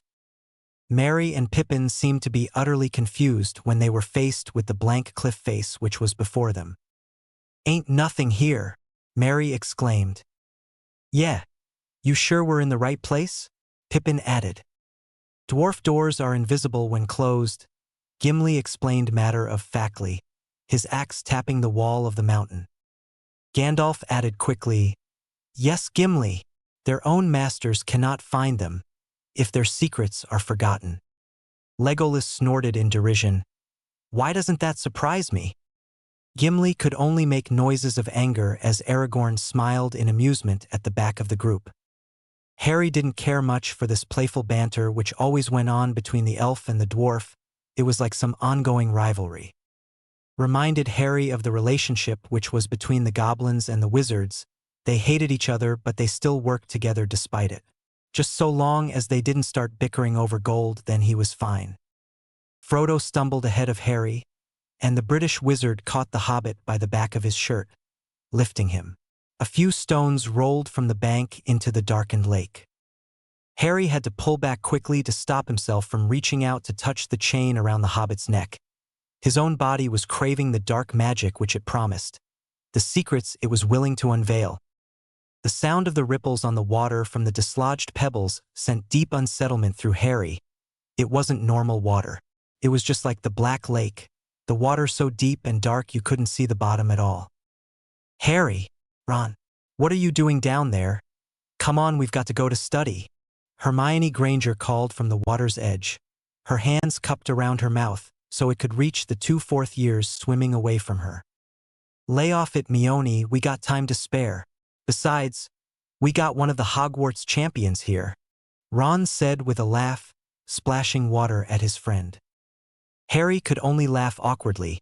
His name had been drawn from the Goblet of Fire only days previous, and the next challenge was already set. It was a frightening thought, to be going up against other contestants whose magical skills far outreached his own meager 4th-year level. Harry, really we need to try and practice before the first task, she called back. I'll be coming soon. I just want to take a little time, Harry replied, treading water idly as he stared down at the watery depth beneath him, seeing nothing but darkness at the tips of his toes. Pushing up his glasses with his palm, he involuntarily shivered. There was an ominous feel to the waters. Harry had to snort to himself at the memory. Of course there had been an ominous feel. There was a civilization of mermaids and mermen who tried to kill him only months later from that day. Still, though, the memory was fresh in his mind as he looked out at the sparse body of water before him, the same feeling sinking into his bones. Gandalf moved towards the wall, running the weathered and wrinkled hand along the cool stone, muttering out, "Ah, now let me see." Brushing away some dirt from the stone, the elderly wizard could see the patterns in the stone. Ah, Itilda. What is it, Gandalf? Aragorn questioned. It mirrors only starlight and moonlight, Gandalf explained, and as he spoke the ruins began to glow brightly, revealing the outline of large ornate doors in the stone, curled elvish writing appearing above the doors. The fellowship looked on in awe at the apparition, something that they had never seen before. Harry could feel the shift in the group, and although he could not see, he could tell that something had happened to stun the group to silence. It reads, "The doors of Durin, Lord of Moria, speak friend and enter." Gandalf translated for the group. What happened? Harry whispered to Frodo, who was still standing by him. A door just appeared in the stone, the hobbit explained back. Oh, was all Harry said in reply. He'd seen much more stunning things at Hogwarts. He'd have liked to show them the moving staircases that would shock them when they stepped on them and found themselves moving about. Merry was confused by what Gandalf had said as he voiced his thoughts.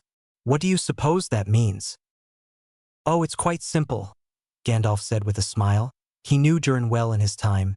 The wizard had the idea of what would open the doors. If you are a friend, you speak the password and the doors shall open. As the elderly wizard began to set himself up before the door, resting his staff against the door, he began to speak in Elvish. Annuna dalyen, adru yamman. Gandalf commanded, his voice full of power. Harry snorted to himself as the translation was projected into his mind. Gate of the Elves, Open now for me? That sounded a bit egotistic for the old codger. Well, at least the old wizard still has some conviction to him, Harry thought to himself. The two mischievous hobbits seemed to be overflowing with the excitement of it all, but as nothing happened after Gandalf's booming command in Elvish, their smiles faltered. Well, that was a bit of a letdown, Pippin whispered to his cousin. Merry said with a sigh, a little disappointed. Gandalf seemed to sense their confusion as he cleared his throat, shifted his position, and started again. Fennes Nogathrim, Lasto Beth Lammen. Still nothing happened, and Harry to stop himself from chortling out loud. He really felt sorry for the elderly wizard, who he could sense was already beginning to become frustrated, something which was only proven with his outburst at Pippin. Nothing's happening, Pippin said to the elf who stood nearby, and the hobbit was only met with a blank stare. I once knew every spell in the tongue of elves, men and orcs, Gandalf exclaimed in his own disbelief. Pippin bit his lip, now a little worried since they couldn't get in. What are you gonna do then? Knock your head against these doors, Peregrine Took, and if that does not shatter them and I'm allowed a little peace from foolish questions, I will try to find the opening words. Pippin was taken aback by the outburst of the usually kind wizard, so he scuttled off to sit on a rock nearby with Merry. And that's how they sat, all in silence as they awaited for the wizard to think of the password. Harry could hear Gandalf continue to mutter in Elvish, the sounds drifting through the rocky cavern they were cornered in. Ando Eldarinwa, Elasticatania, Fenda Kazarinwa. Hearing the water being disturbed, he looked up in the direction of the sound, the dropping of the stones in the water, the darkness. Behind his blindfold didn't hide him from the sounds of the water, even if he couldn't see. Do not disturb the water, Aragorn instructed, having caught the young hobbit's arm to stop him from throwing in another stone, the ranger looking out at the water as well. It seemed Harry wasn't the only one who was having doubts about their safety here. Boromir soon joined Aragorn by the water's edge, his large hand curled around the jeweled hilt of his sword, his bright eyes searching the water. Be more careful, Boromir instructed to the hobbits. This area may hold more than just us. That seemed to scare some sense into the two hobbits, who nodded hurriedly. Oh, it's useless, Gandalf said in exasperation as he walked over to sit with Harry and Frodo, taking out his pipe from the folds of his robes, lighting it as he puffed on it angrily. Frodo seemed to have some epiphany of sorts as he stood from his seat, looking to Gandalf excitedly. It's a riddle, he exclaimed, his eyes glued to the glowing ruins.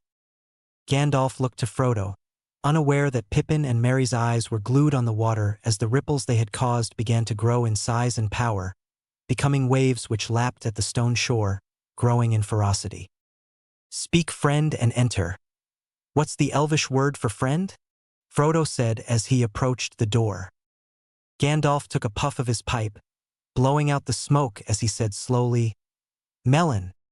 It seemed that whatever Gandalf said was correct as the sound of creaking was heard, echoing out into the mountains, the glowing doors swinging inwards to the mountain, welcoming in the fellowship.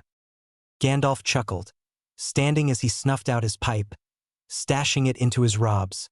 No need to take out his frustrations on the tobacco, ruffling Frodo's hair in affection.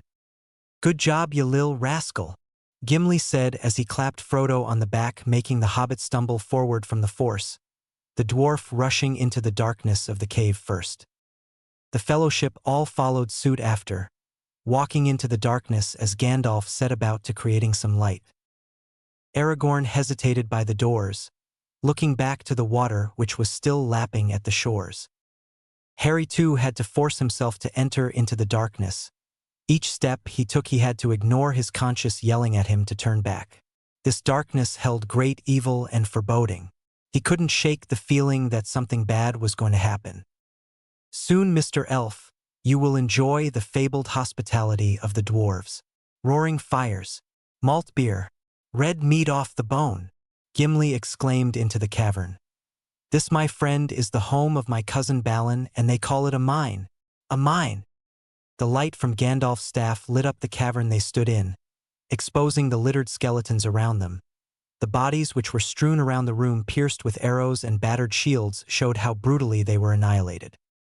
Boromir looked about him, disgust shone on his face. This is no mine. This is a tomb. Harry had to wince at the wails of despair which came from the dwarf suddenly, the sound all too familiar, the sound of loss and grief. Something Harry should be used to by now, but it still shook his core. Goblins. Legolas spat as he wrenched an arrow from one of the skeletons, throwing the piece to the ground like it burned his hands. Harry stumbled back as he tried to get away from this all. The stench of death and decay hung heavily in the air, and it reminded Harry of the old times, his knees growing weak at the reminder of war. Tripping over a body, the blindfolded male felt himself begin to fall backwards, only to be caught in strong arms, the scent letting him know who it was. "You all right?" Aragorn asked as he helped him stand again, his other hand preoccupied with his sword. Frodo was immediately by Harry's side. "Harry? Are you okay?" Frodo whispered. "Yeah," Harry said shakily, standing on his own now as he tried to rein in his memories and the struck pain in his heart.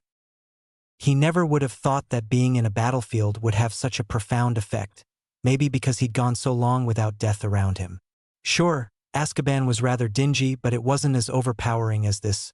All these bodies and the scent of death and something more foul which hung in the air. Aragorn was well aware of the glares he was receiving from Legolas, having caught onto the elf's strange protectiveness over Harry long before and, surprisingly, the looks which Frodo cast him. "We make for the Gap of Rohan. We should never have come here," Boromir yelled, the sword which he held in his hands up before him in defense, shielding the hobbits behind his back. "Now get out of here. Get out." Everyone seemed to follow the Gondorian's shouts as they all began to retreat to the entrance again. Harry was guided by Frodo, who was leading him back out, but the male suddenly jerked forwards, the hands which clutched at him dragging him along the rocky ground. "Harry, Harry!"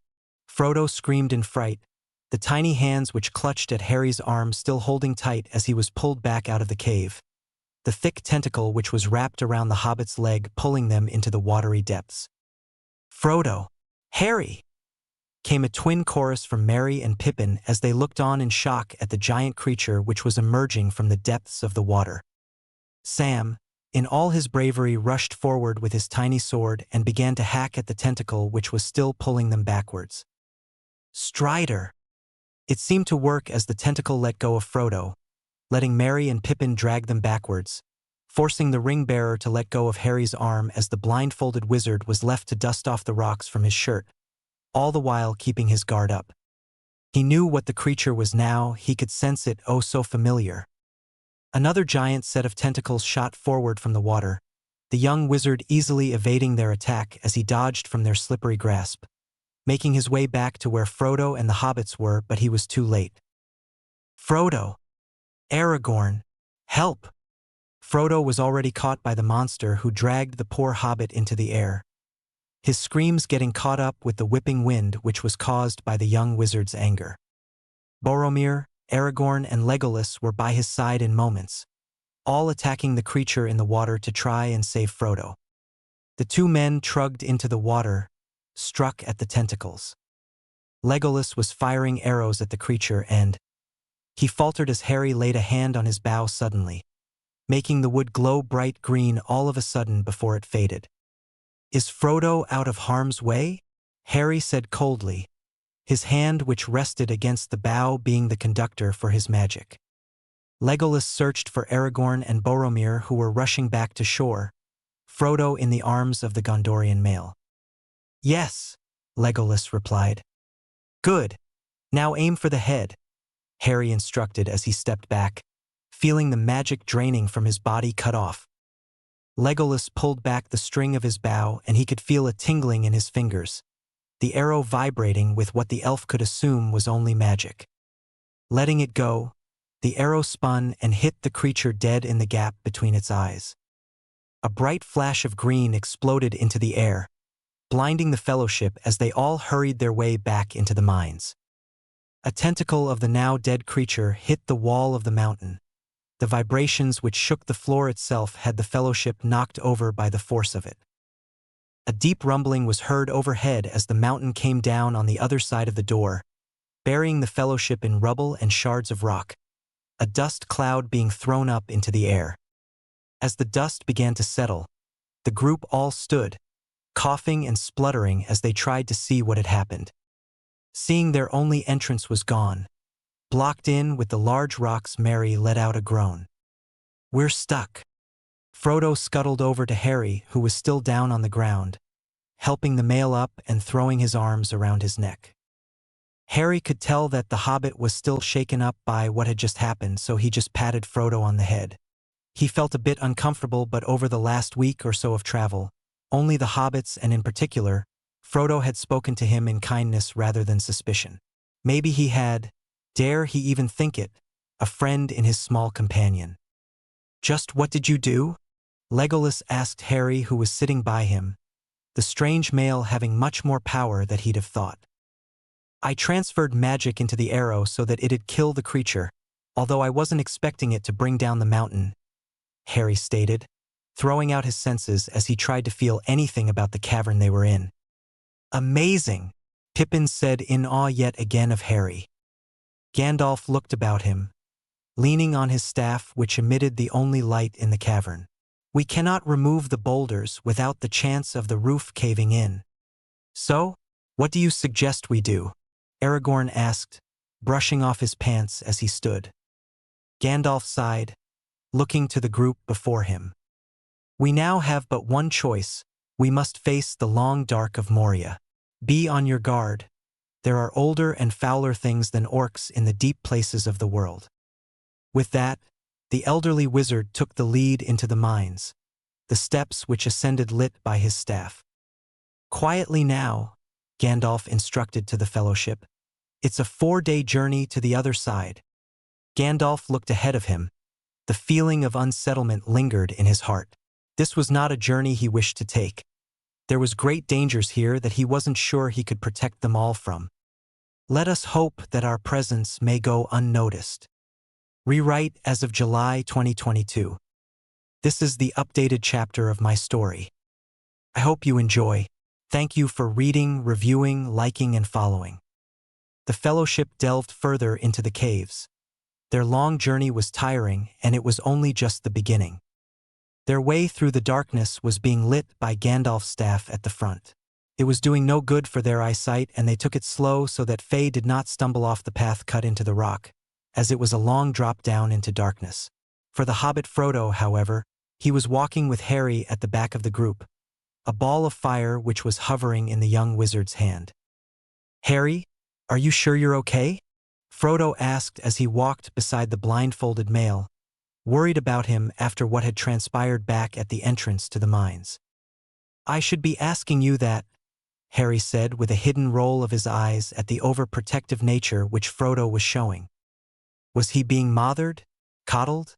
Harry had no idea, but an old and long-forgotten feeling began to creep up on his heart at the thought of someone being worried about his well-being.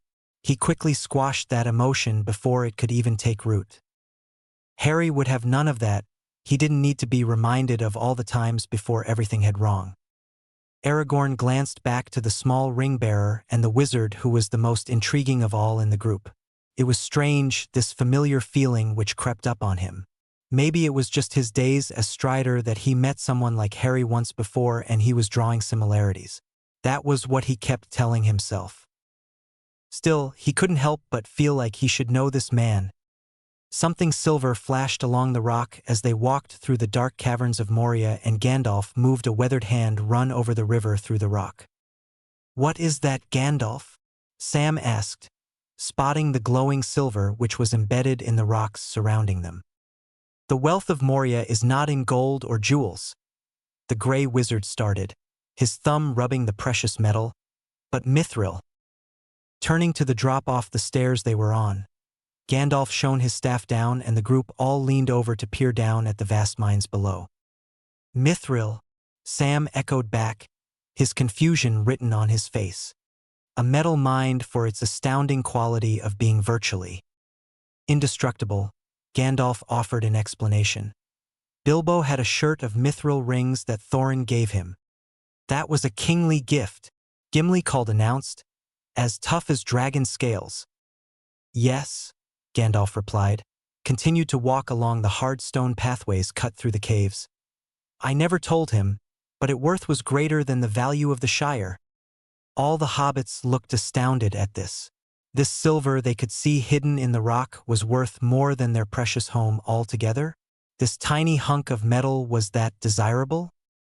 Their short break was over and they began to climb the steep steps, leading ever deeper into the caves, where it seemed even darker than where they had just come from. They took it one step at a time, all having to shuffle along at a safe pace so no one would be toppled over. It seemed a struggle for the hobbits, and Pippin even slipped on them, a little cry escaping his lips. "Pippin!" came the soft cry from Merry as he watched, his eyes wide and his mouth set in fear. Thankfully Boromir was standing there, close behind, and steadied the young hobbit. "Watch yourself," the Gondorian male said under his breath as Merry and Pippin both gave the red-haired male a beholden look as they whispered their thanks. Harry made sure to keep a hand on Frodo as the hobbit walked, helping him up some of the larger steps. The wizard could move with ease. Heck, he'd much prefer if he could just apparate to the outside of this darn cave if he could. But he daren't do it since he had no idea where he'd go. He had no visual imagery to go on in this new world after all. Added to the fact that apparating here just didn't seem to work. Maybe this world didn't allow for magic to be controlled in that way. He didn't like the dark magic which was rubbing up against him, enticing him and calling for his own magic to come forth. His core began to bubble and stir, rising as if trying to make its way out. This was bad, very bad. Harry wasn't sure if he could control himself if he was like this. There was too much temptation. Give in to it all, you want to. Dark Harry called from within, his voice holding a familiar underlying hissing tone.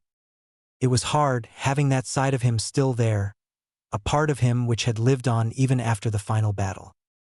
He thought that with his death that night in the forest that the Horcrux hidden within him which contained Voldemort would die and he'd be rid of the Parseltongue, the bad dreams, the voice in his head, his morphing from his normal face to a snake.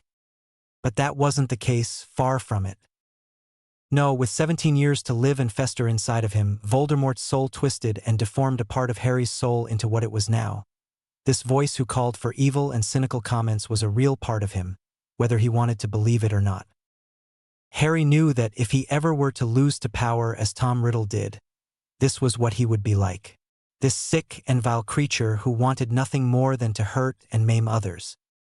The young wizard had to mentally shake himself from his thoughts as the group came to a halt, a diverging pathway of 3 separate doors before them. "I have no memory of this place," said Gandalf, the crease in his brow showing his confusion.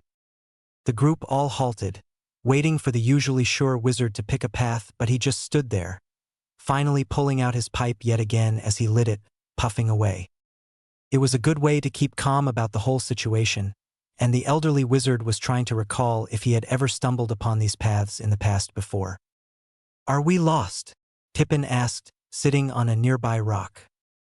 Harry tried to throw out his senses to see which way would lead them to fresh air, or any sort of exit, but the darkness and bone-dry air of the cavern made sensing any life hard.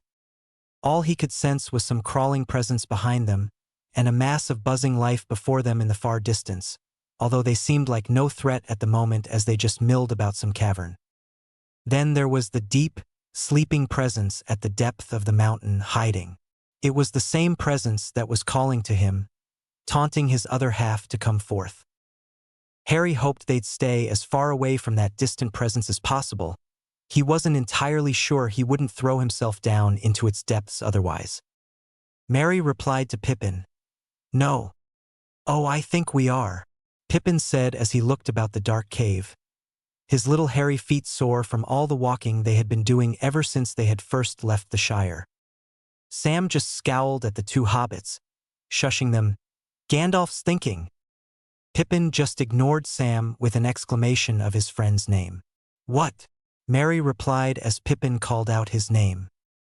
I'm hungry.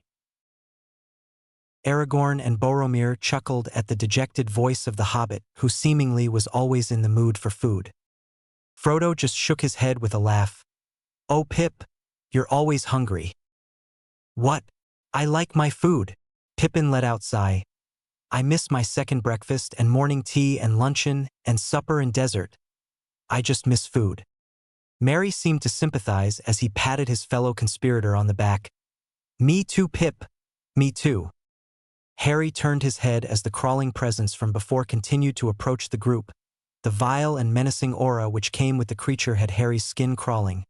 It reminded him of a Horcrux soul, twisted and demented over years of fermenting away inside an object. Frodo seemed to notice too as he got up, dragging Harry with him as they walked to Gandalf.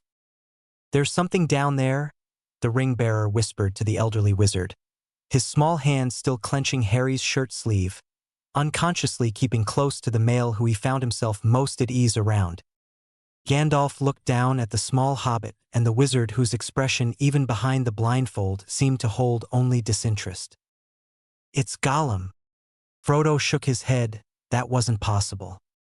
He'd heard so many tales from Bilbo and Gandalf about the creature Gollum, but he'd never think he'd ever have to see the horrid creature he'd heard only nasty things about. "Gollum! He's been following us for 3 days," Gandalf said, and Harry thought back to the distant presence, paying it little attention at the time, but now that Gandalf mentioned it, it had been following them through their travels. Frodo looked aghast. "He escaped the dungeons of Barad-dûr." "Not that fellow from those tales from Mr. Bilbo," Sam exclaimed, looking around him wildly. "The Riddler," Pippin and Merry both said in excitement, having loved that story told by Frodo's uncle when they were younger. "Escaped," Gandalf said, taking a puff on his pipe, turning to Frodo with bright blue eyes. "Or was set loose and now the ring has drawn him here." "But why, Gandalf? Why has it drawn him here?" "He won't ever be rid of his need for it. He loves the ring, as he was molded into the creature he is today because of its influence and its sway," Gandalf explained. "Gollum was once Smeagol many years ago." Harry could imagine what this creature's mind held, and it was nothing but darkness and the haunting feeling of that dark magic from the red flaming eye. "Smeagol's life is a sad story," Gandalf said with a shake of his head, his beard swishing side to side as he looked down into the black chasm where Smeagol lay. "Yes," the elderly wizard added with a nod of his weary head. "He was once called Smeagol before the ring found him, before it drove him mad." Frodo looked down to the ring which was concealed beneath his clothing. Would the ring drive him to insanity as it had Gollum? Harry could sense the young hobbit's discomfort as he just let his hand rest on Frodo's shoulder, feeling much of his younger, uncertain self in him.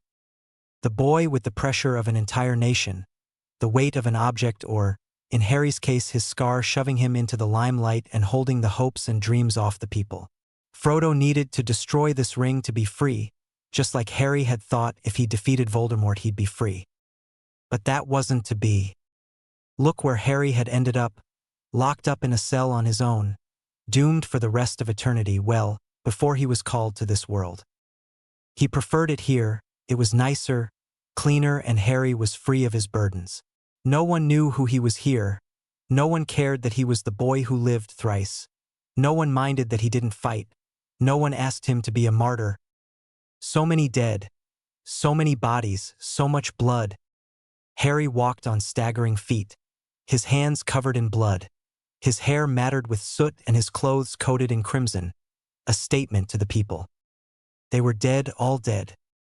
Voldemort was defeated. Yet a new killer was born. Harry Potter was his name. He felt like gagging at the memory, the newspapers which had called him all sorts of horrid names, all of which were true although none had the full story. Harry Potter was a murderer, he accepted that. He knew what he did, but he couldn't help it. It was involuntary, a human instinct. Protect himself. He needed to protect himself from death.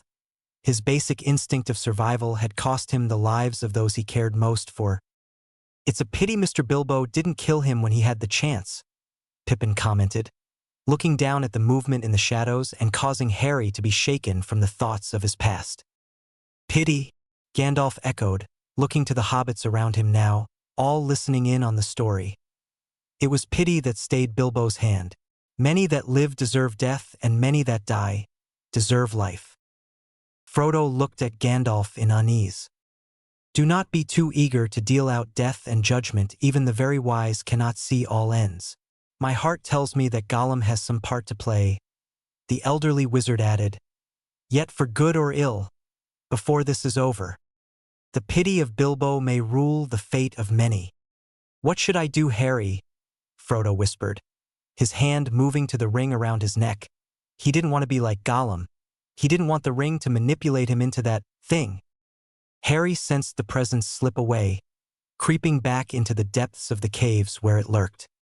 When the time comes, you will know what to do, Harry stated simply as he settled into the rock he sat on.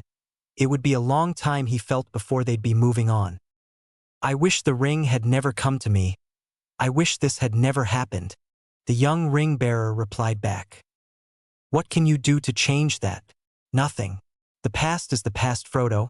You'll need to come to terms with that, or your life will be filled with nothing but regret and sadness, Harry said, trying to steer Frodo from the path that Harry had once taken, and that was to dwell on uncertainty and what-ifs.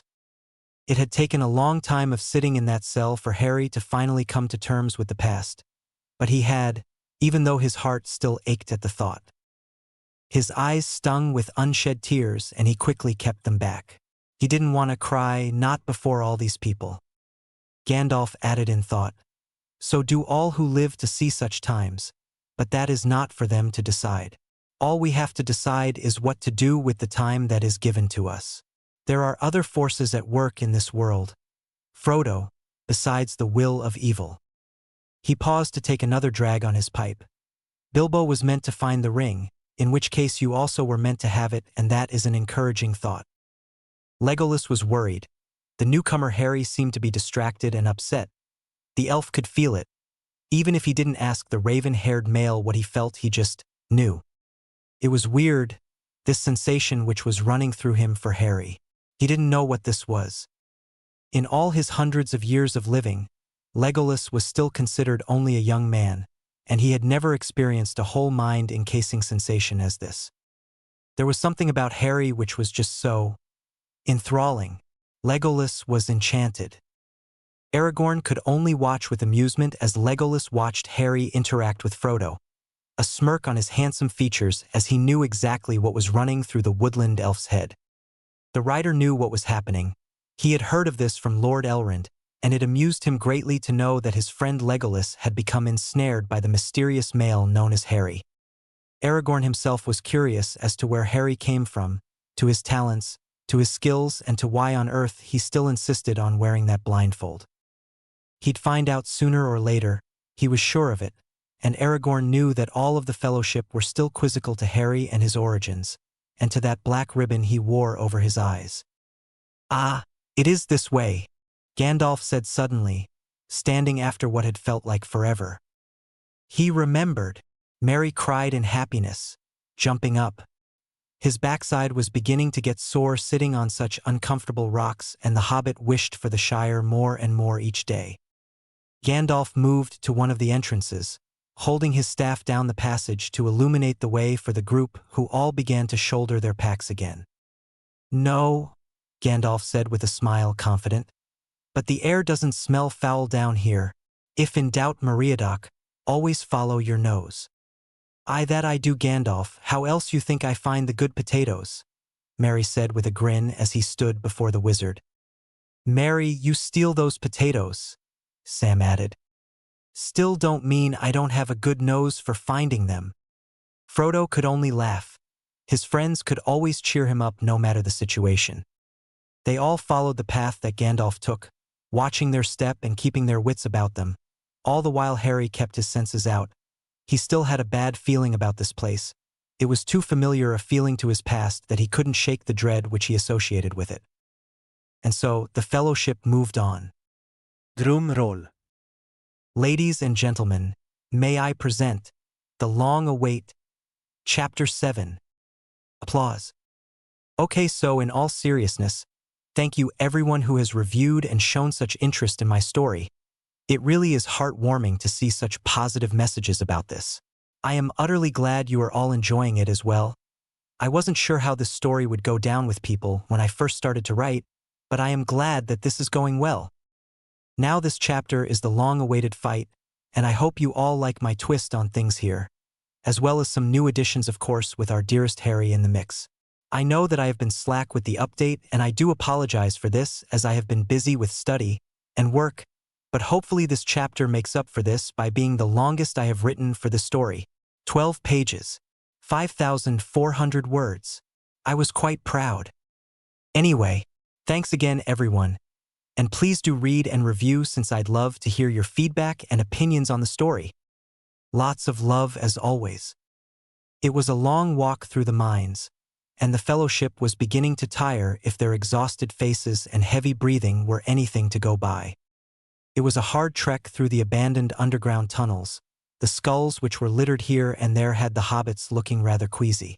It was still daunting to see so many bodies around them, and Frodo kept close to Harry through their journey, feeling safest around the blindfolded male. Gandalf was ahead, and it seemed he came about the place he was looking for as he held up his staff, muttering, "Ah, a little more light. There we go." As the staff was raised above the old wizard's head, the light which shone from it spread out around them, lighting their way as the group took in their surroundings with a surprise. They stood in a large chamber which seemed to span on forever, pillars surrounding them that looked to tower to the very tip of the mountain from the sheer height at which they seemed to be standing. "Behold, the great realm and dwarf city of Dworodelf," Gandalf introduced, his cloak sweeping the floor as he turned, basking the room with the blinding white light of his staff. It seemed that they were all still in slight shock as they all stood still between the ornate pillars, admiring the true skills of the dwarven folk who had once abided within these halls. "There's an eye-opener and no mistake," Samwise said as he tried to crane his head back, dirty blonde curls shifting as he tried to spy the tops of the columns above, but to no avail. "Aye, that it is," Aragorn said in reply, the rider's expression much the same as the little hobbits, full of wonder. Harry could not see what was going on about them, but from the shift in mood of his companions he could tell it must be something, and he silently cursed his blindfold as he wished to be able to take in the scenery too. "Describe it to me, Frodo," Harry said softly, his hand coming down to run through the thick curls of the baby blue-eyed hobbit. It's wonderful. I can see why this was once a great kingdom," Frodo started, and Harry began to imagine it all in his head.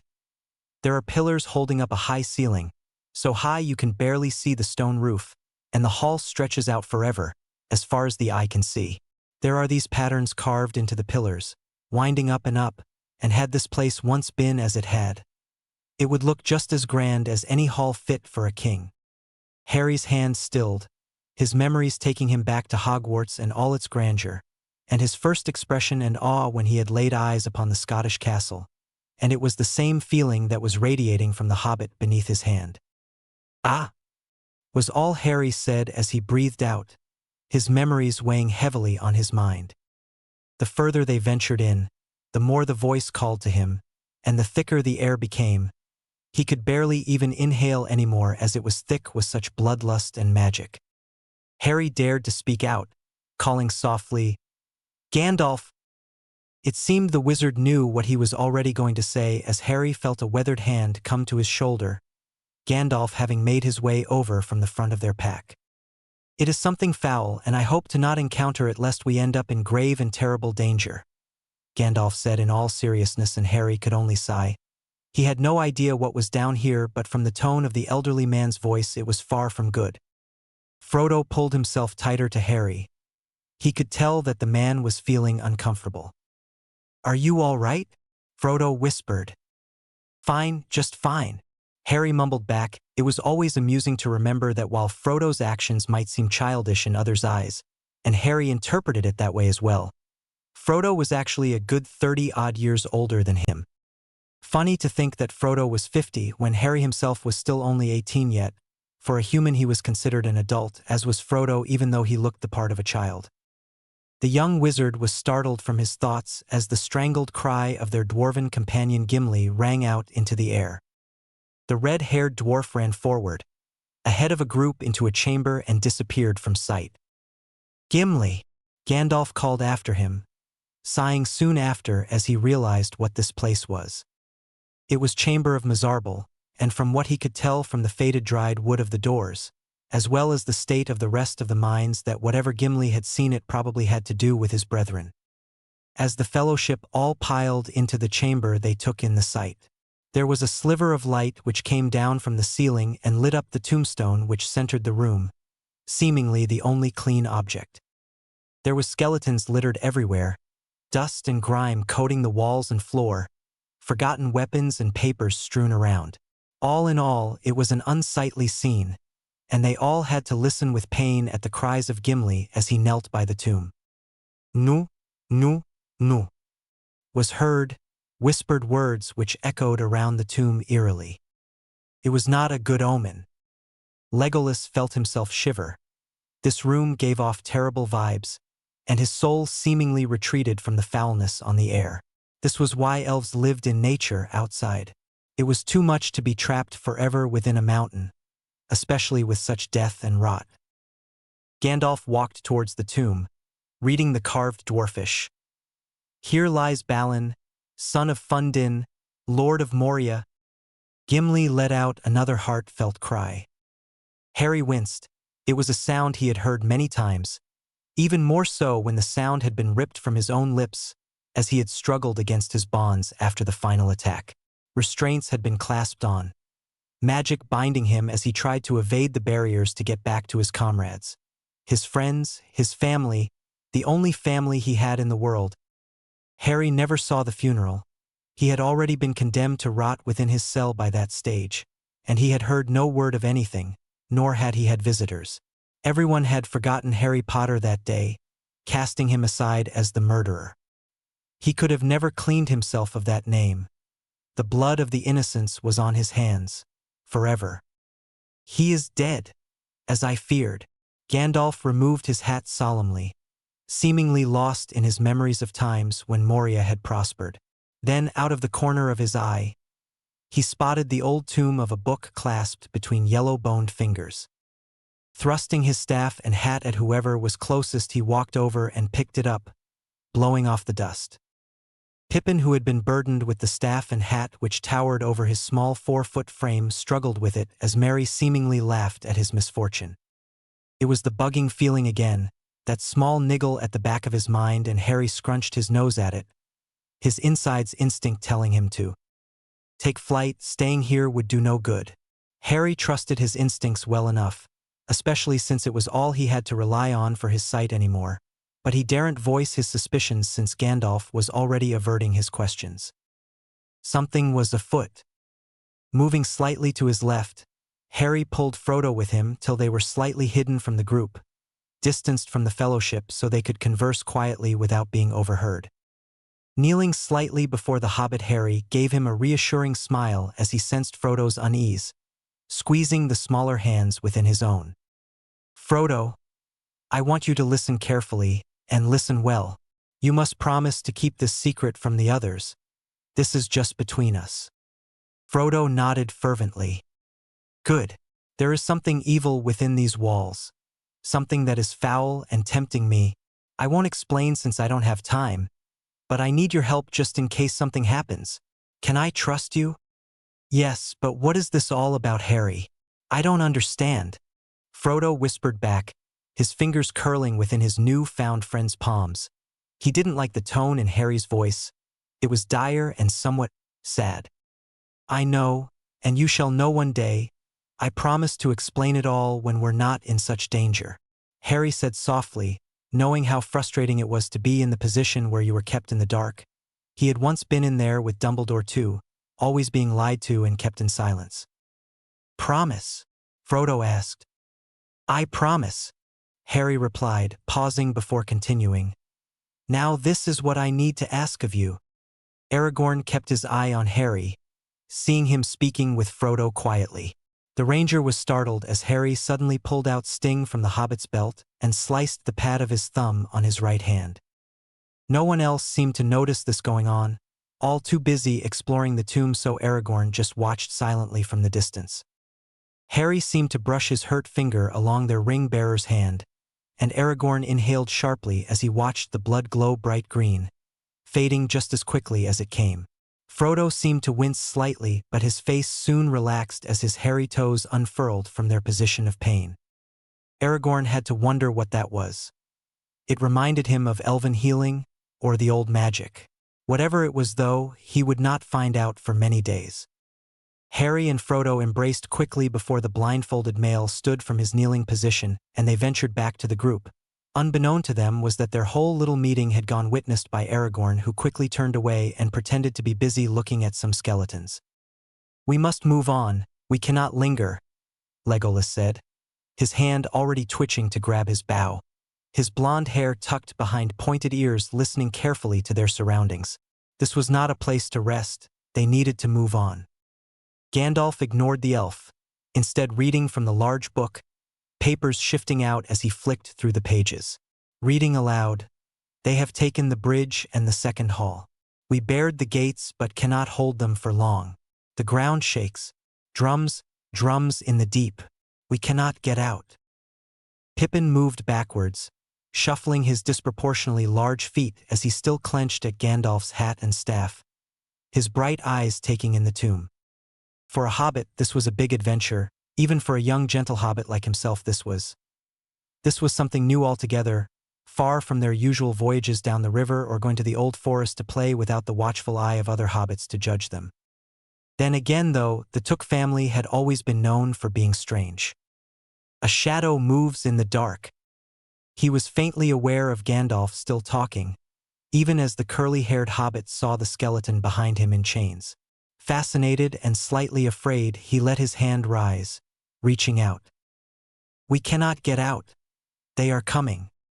As soon as Pippin's hand touches the arrow which was protruding from the skull, its head rolled straight off, startling the hobbit, who was helpless to watch as the rest of the body soon followed the skull down the depths of the well, echoing loudly throughout the caverns below.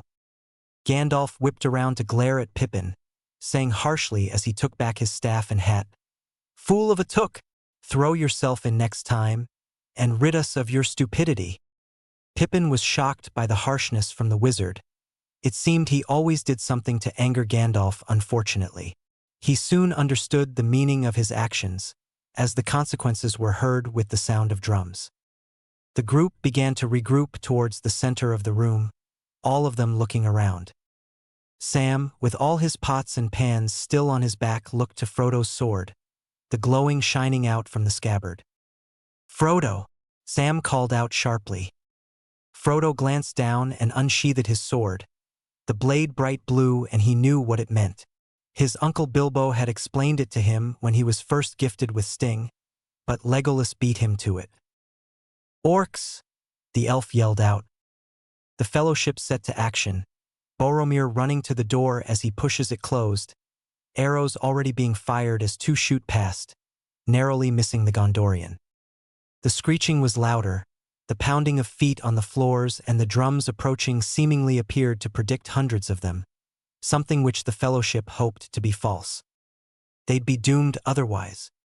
Harry tried to span out his mind, feeling for the creatures, and he instantly withdrew his senses. What foul creatures, almost like dementors, no souls, no human sympathies, just bloodlust and animalistic instincts to hunt and kill.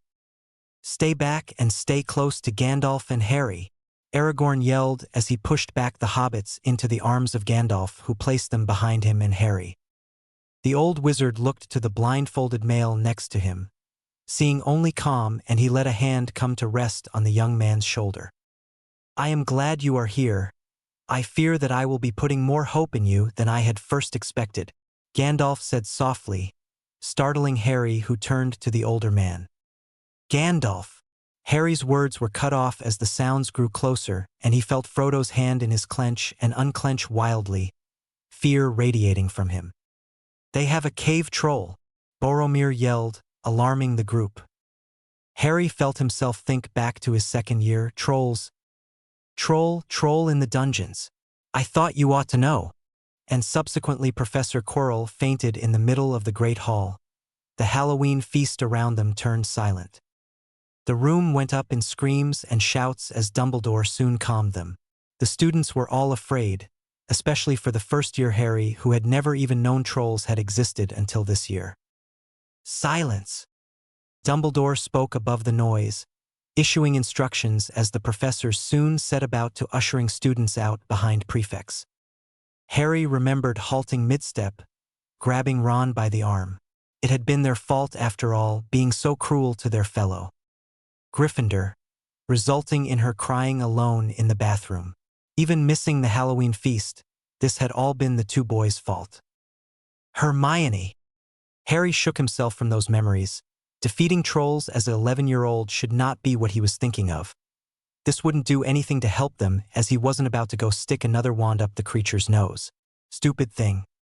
Aragorn hissed under his breath and rushed forward to help Boromir bar the gates, knowing it wouldn't do much to stop a cave troll, but it would buy them just that little bit more time. Barring them with the axes which Legolas threw to him, Boromir retreated with the elf and Aragorn, both of whom had bows and arrows notched and ready to fire. Harry let go of Frodo's hand with one final squeeze. He couldn't baby Frodo all the time. This was a battle, and Frodo would need to learn to fight on his own. All Harry could do was try and protect this ragtag group of people as best he could.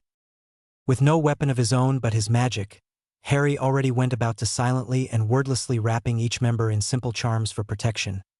They wouldn't stop sword blows fully, but it'd be enough to stop any vital attacks missing and hitting other parts. There was 9 of them to charm, although Harry wasn't sure whether Gandalf had his own up or not, but as he sensed nothing, he just put them up anyway. It seemed Gandalf noticed, as he just sent him a wise smile. "Thank you, Harry." Harry just blushed slightly. Only Gandalf would pick up on it, of course. His silent attempts to do his bit being noticed had him rather bashful. Gimli, who by this stage had mounted the old tombstone in the middle of the room, was already wielding his axe, his voice reflecting his anger as he called out, "Ack, let them come. There is one dwarf yet in Moria who still draws breath." There was a bang at the door, loud, and the hobbits behind Harry jumped, drawing their swords as they all huddled close. They'd better stick close. Harry was afraid they'd get trampled with their small size. A club soon swung through the door, snapping the wood with ease, and Legolas was quick to retaliate by letting loose an arrow.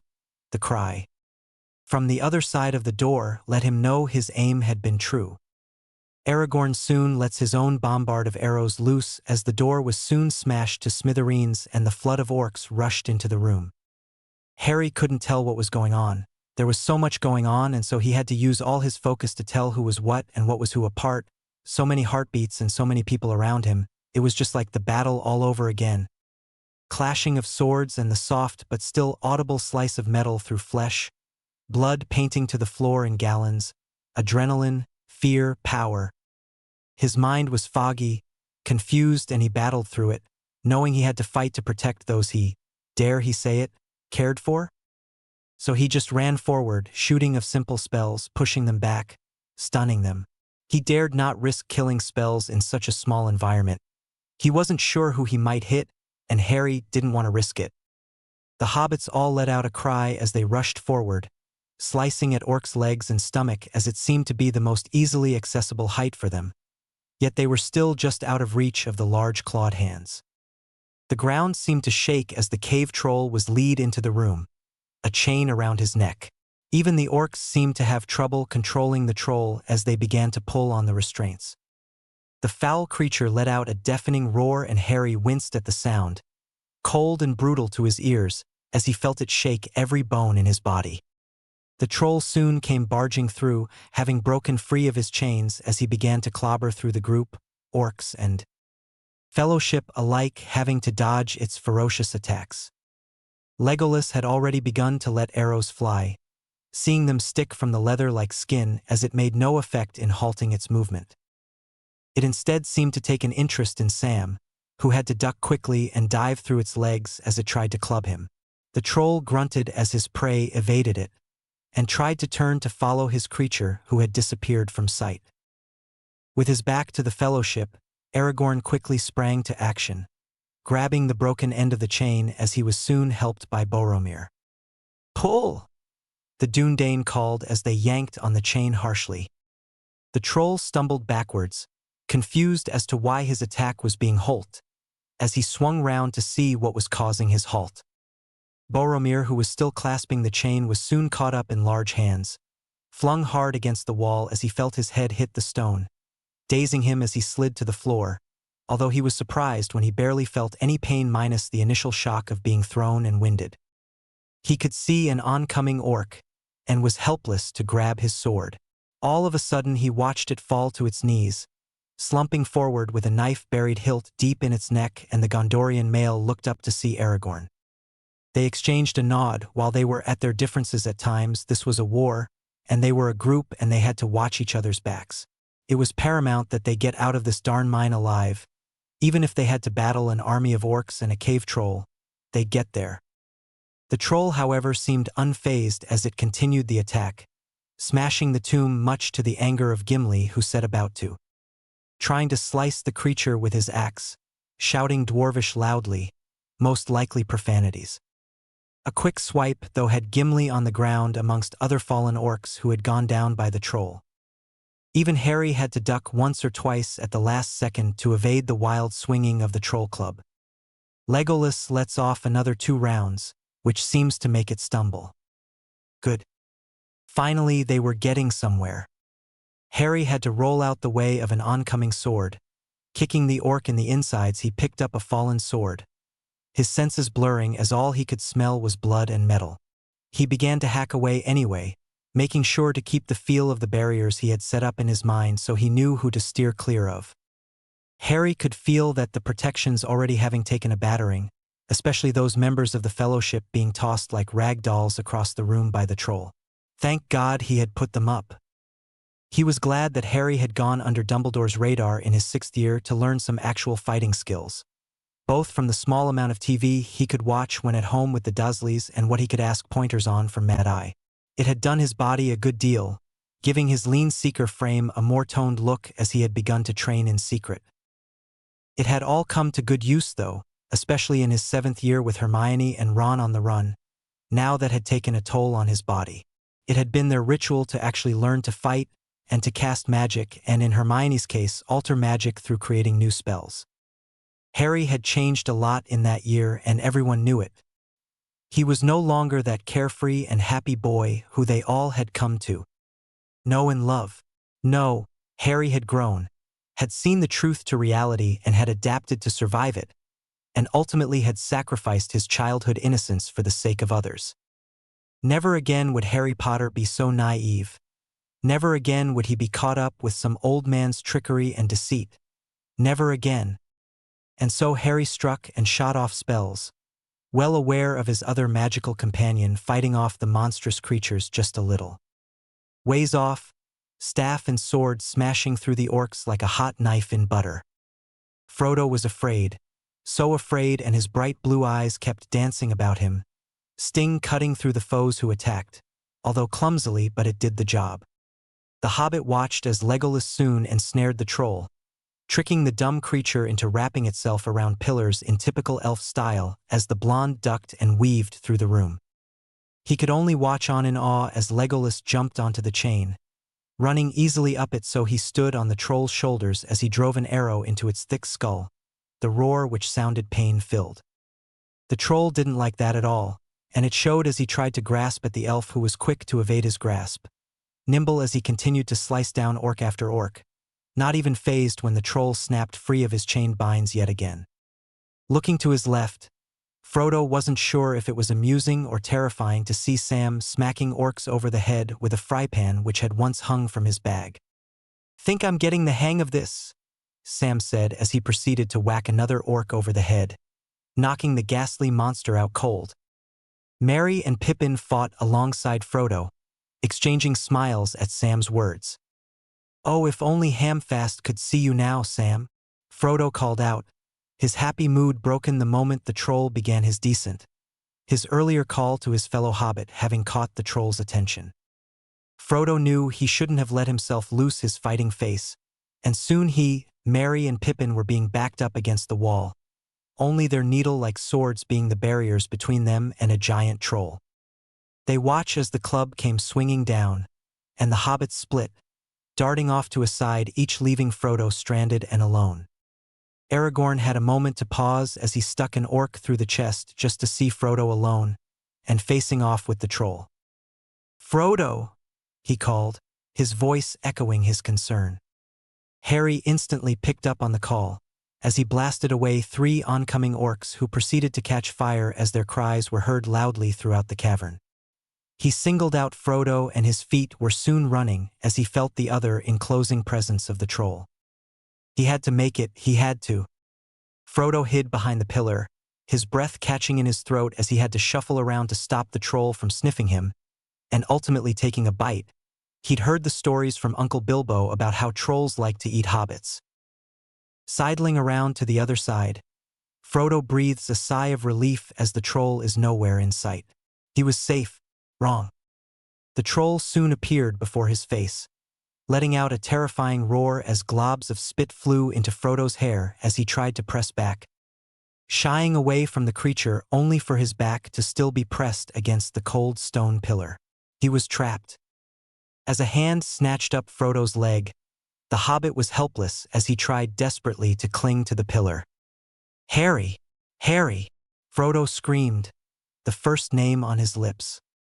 The scream for him only had Harry rushing over faster, his hand connecting with the troll's arm as he sent a cut charm through it, slicing off the limb clean as it dropped, consequently also dropping the poor shaking hobbit. Another roar of pain, but the troll didn't let it faze it long before he swings with his good hand, catching Harry by surprise as the weight of it had him flying sky high, smashing into the far wall as he let out a strangled gasp as the air from his lungs was punched from him. Sliding down, he definitely felt that his ribs were broken, possibly a dislocated spinal disc in there too, more than a few fractures. Frodo looked on in horror as Harry was thrown clear across the tomb, and he let out a cry, "Harry!" Thankfully, Aragorn had reached Frodo by this stage and had him pushed behind him as he instead took on the troll, keeping the ring-bearer protected.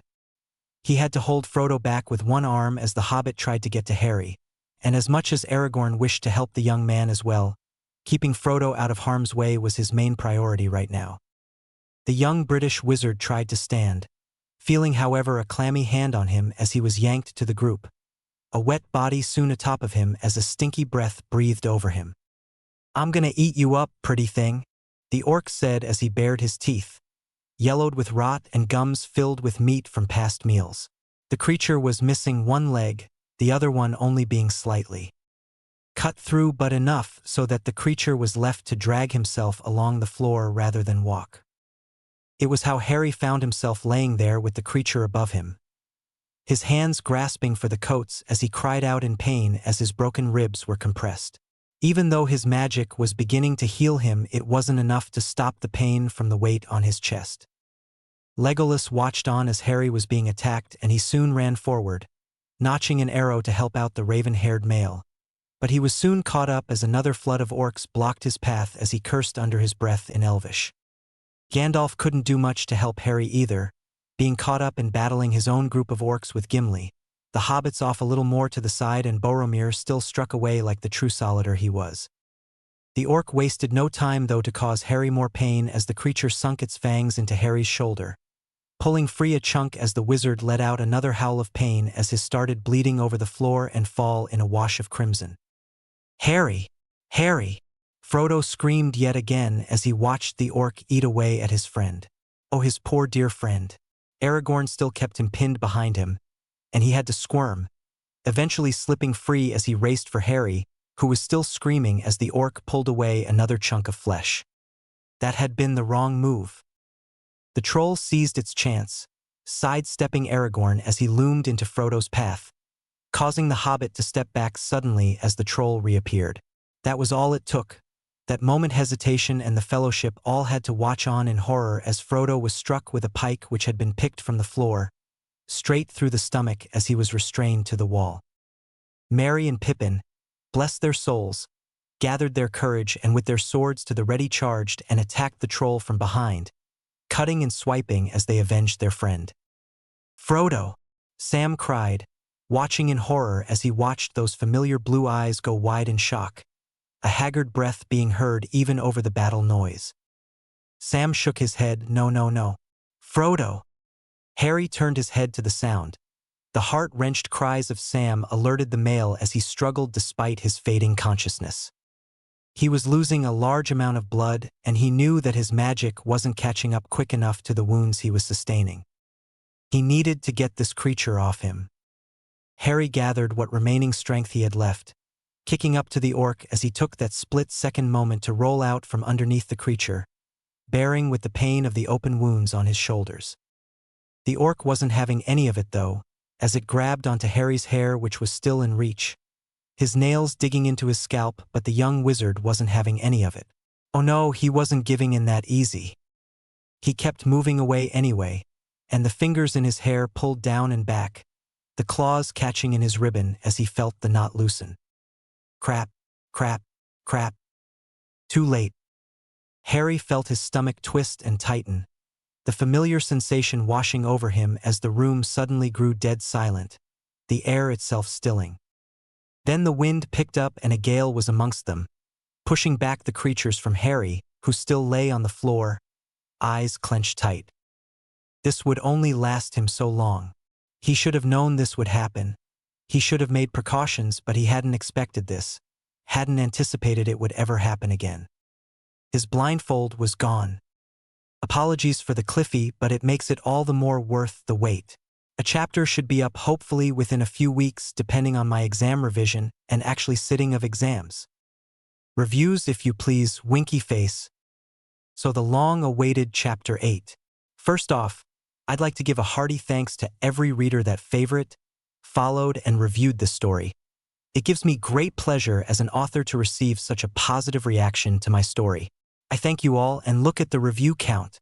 Over 400 guys. Absolutely astonishing. Wow. Secondly on the list is the long-awaited resolve to the cliffhanger, but don't get your hopes up just yet since I'm not giving away the secret yet, winks. I hope with this chapter you can all finally be at peace with what Harry's powers are. And I hope you're not too disappointing, but this is what I had planned from the beginning, although it was very interesting to see your guesses. I definitely hadn't thought of some of them, and they were all potentially amazing powers for Harry to have, so thank you all again. I would also like to say that my exams have been going well, and I have one other tomorrow, but due to the mass of reviews and PMs asking for an update, I just had to give in, since I love you all so much. Also, internet is being a little jerk and being super slow, so hopefully I can update within the next coming weeks again. Read on and enjoy. Harry's blindfold was gone. Gone. Gone. Freak. The wizard knew what was coming. This was really only the second time he'd gone without his blindfold. The first time it had happened was when he had been during the final battle at Hogwarts. Harry knew it was coming, he could feel it, and he also knew he only had a few seconds to get ready. After spending many months sitting in Azkaban, Harry had thought over how best would he have saved his friends that day, had he known. He had gone through spell after spell, situation after situation, and now he was going to be able to put it to use. He'd have to take a leap of faith, going out on a ledge here as he sensed out his companions, wrapping them up in his magic, literally cloaking them in his own magical signature. Harry could only hope this would work. The Fellowship were all screaming, cries of anguish from the hobbits, anger-lusted grunts from the males who still battled, Gandalf calling spell after spell as two of their members fell, one to an orc, the other to a troll. They were already failing. Harry's cry, which had pieced the air, had been the first.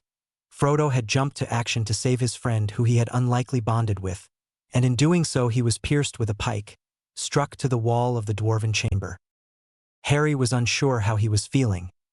He had a mix of fright and anger swirling within him, and it showed through his magic, which had picked up, causing a gust of wind to blow over the orcs around him, seemingly from nowhere. The young wizard could feel his magic already knitting together tissue and muscle in his shoulders where he had been literally eaten away at, and he soon stood. This was going to be bad if it went wrong. Gandalf could only smile his usual all-knowing smile. He could feel the child's power licking away at his skin. The pure energy of it was intoxicating. The old wizard knew that Harry had it in him, this power. This is what Elrond had told him of, the child who would save the Fellowship from breaking. Harry was afraid, so afraid that even as he stood in all his might and power, the magic swirling around him visible, as wisps of green circling his body, his hands trembled. He didn't want to hurt them, not again. He couldn't lose anyone again. He could feel it coiling in his stomach, that familiar sensation of tightening, his magical core contracting in on itself. As to the laws of physics, when you compress something it will inevitably combust at some point. And combust it did. His eyes were forced open as his mouth dropped, a silent scream as he felt like he was literally being ripped from the inside out, his magical core throwing itself outwards as it encompassed the room. Harry could feel his life draining away, slowly but surely, as his body emitted that deadly green light in pulsations, his eyes glowing in a similar fashion. Wave after wave of green light seemed to flow from within the British wizard, his body seizing all the while this happened. His fingers twitched, his eyes stung. His mouth grew dry as he felt his muscles themselves contracting, trying to cling to those few threads of life which were slowly being thrown out of his body. He was a dead man, he knew it. Harry was going to die this time for sure. He felt his brain already begin to struggle as his body unwillingly had to expel all his magic, and in doing so, his body was beginning to die. To wizards, after all, magic was your life. Orcs began to drop around him first, then spreading in some sick domino effect as the green light touched their bodies. The heavy thud signaled the death of the troll, whose knees has buckled as he fell, making the floor of the cavern shake with the sheer force of weight. Merry and Pippin had to quickly dodge out of the way of the now deceased troll, having had in mind to jump onto the troll's back to avenge their friend, but their small mouths were only agape as they looked onto their dead foe. The companions, human, elf, dwarf, and hobbits alike, could only watch on in awe as Harry was frozen, his head thrown back as his body shone brightly. Orcs were falling to the ground dead as soon as the magic touched them, yet when the light ran over the Fellowship, all they felt was the slight tingle of static and the cool air which came with it.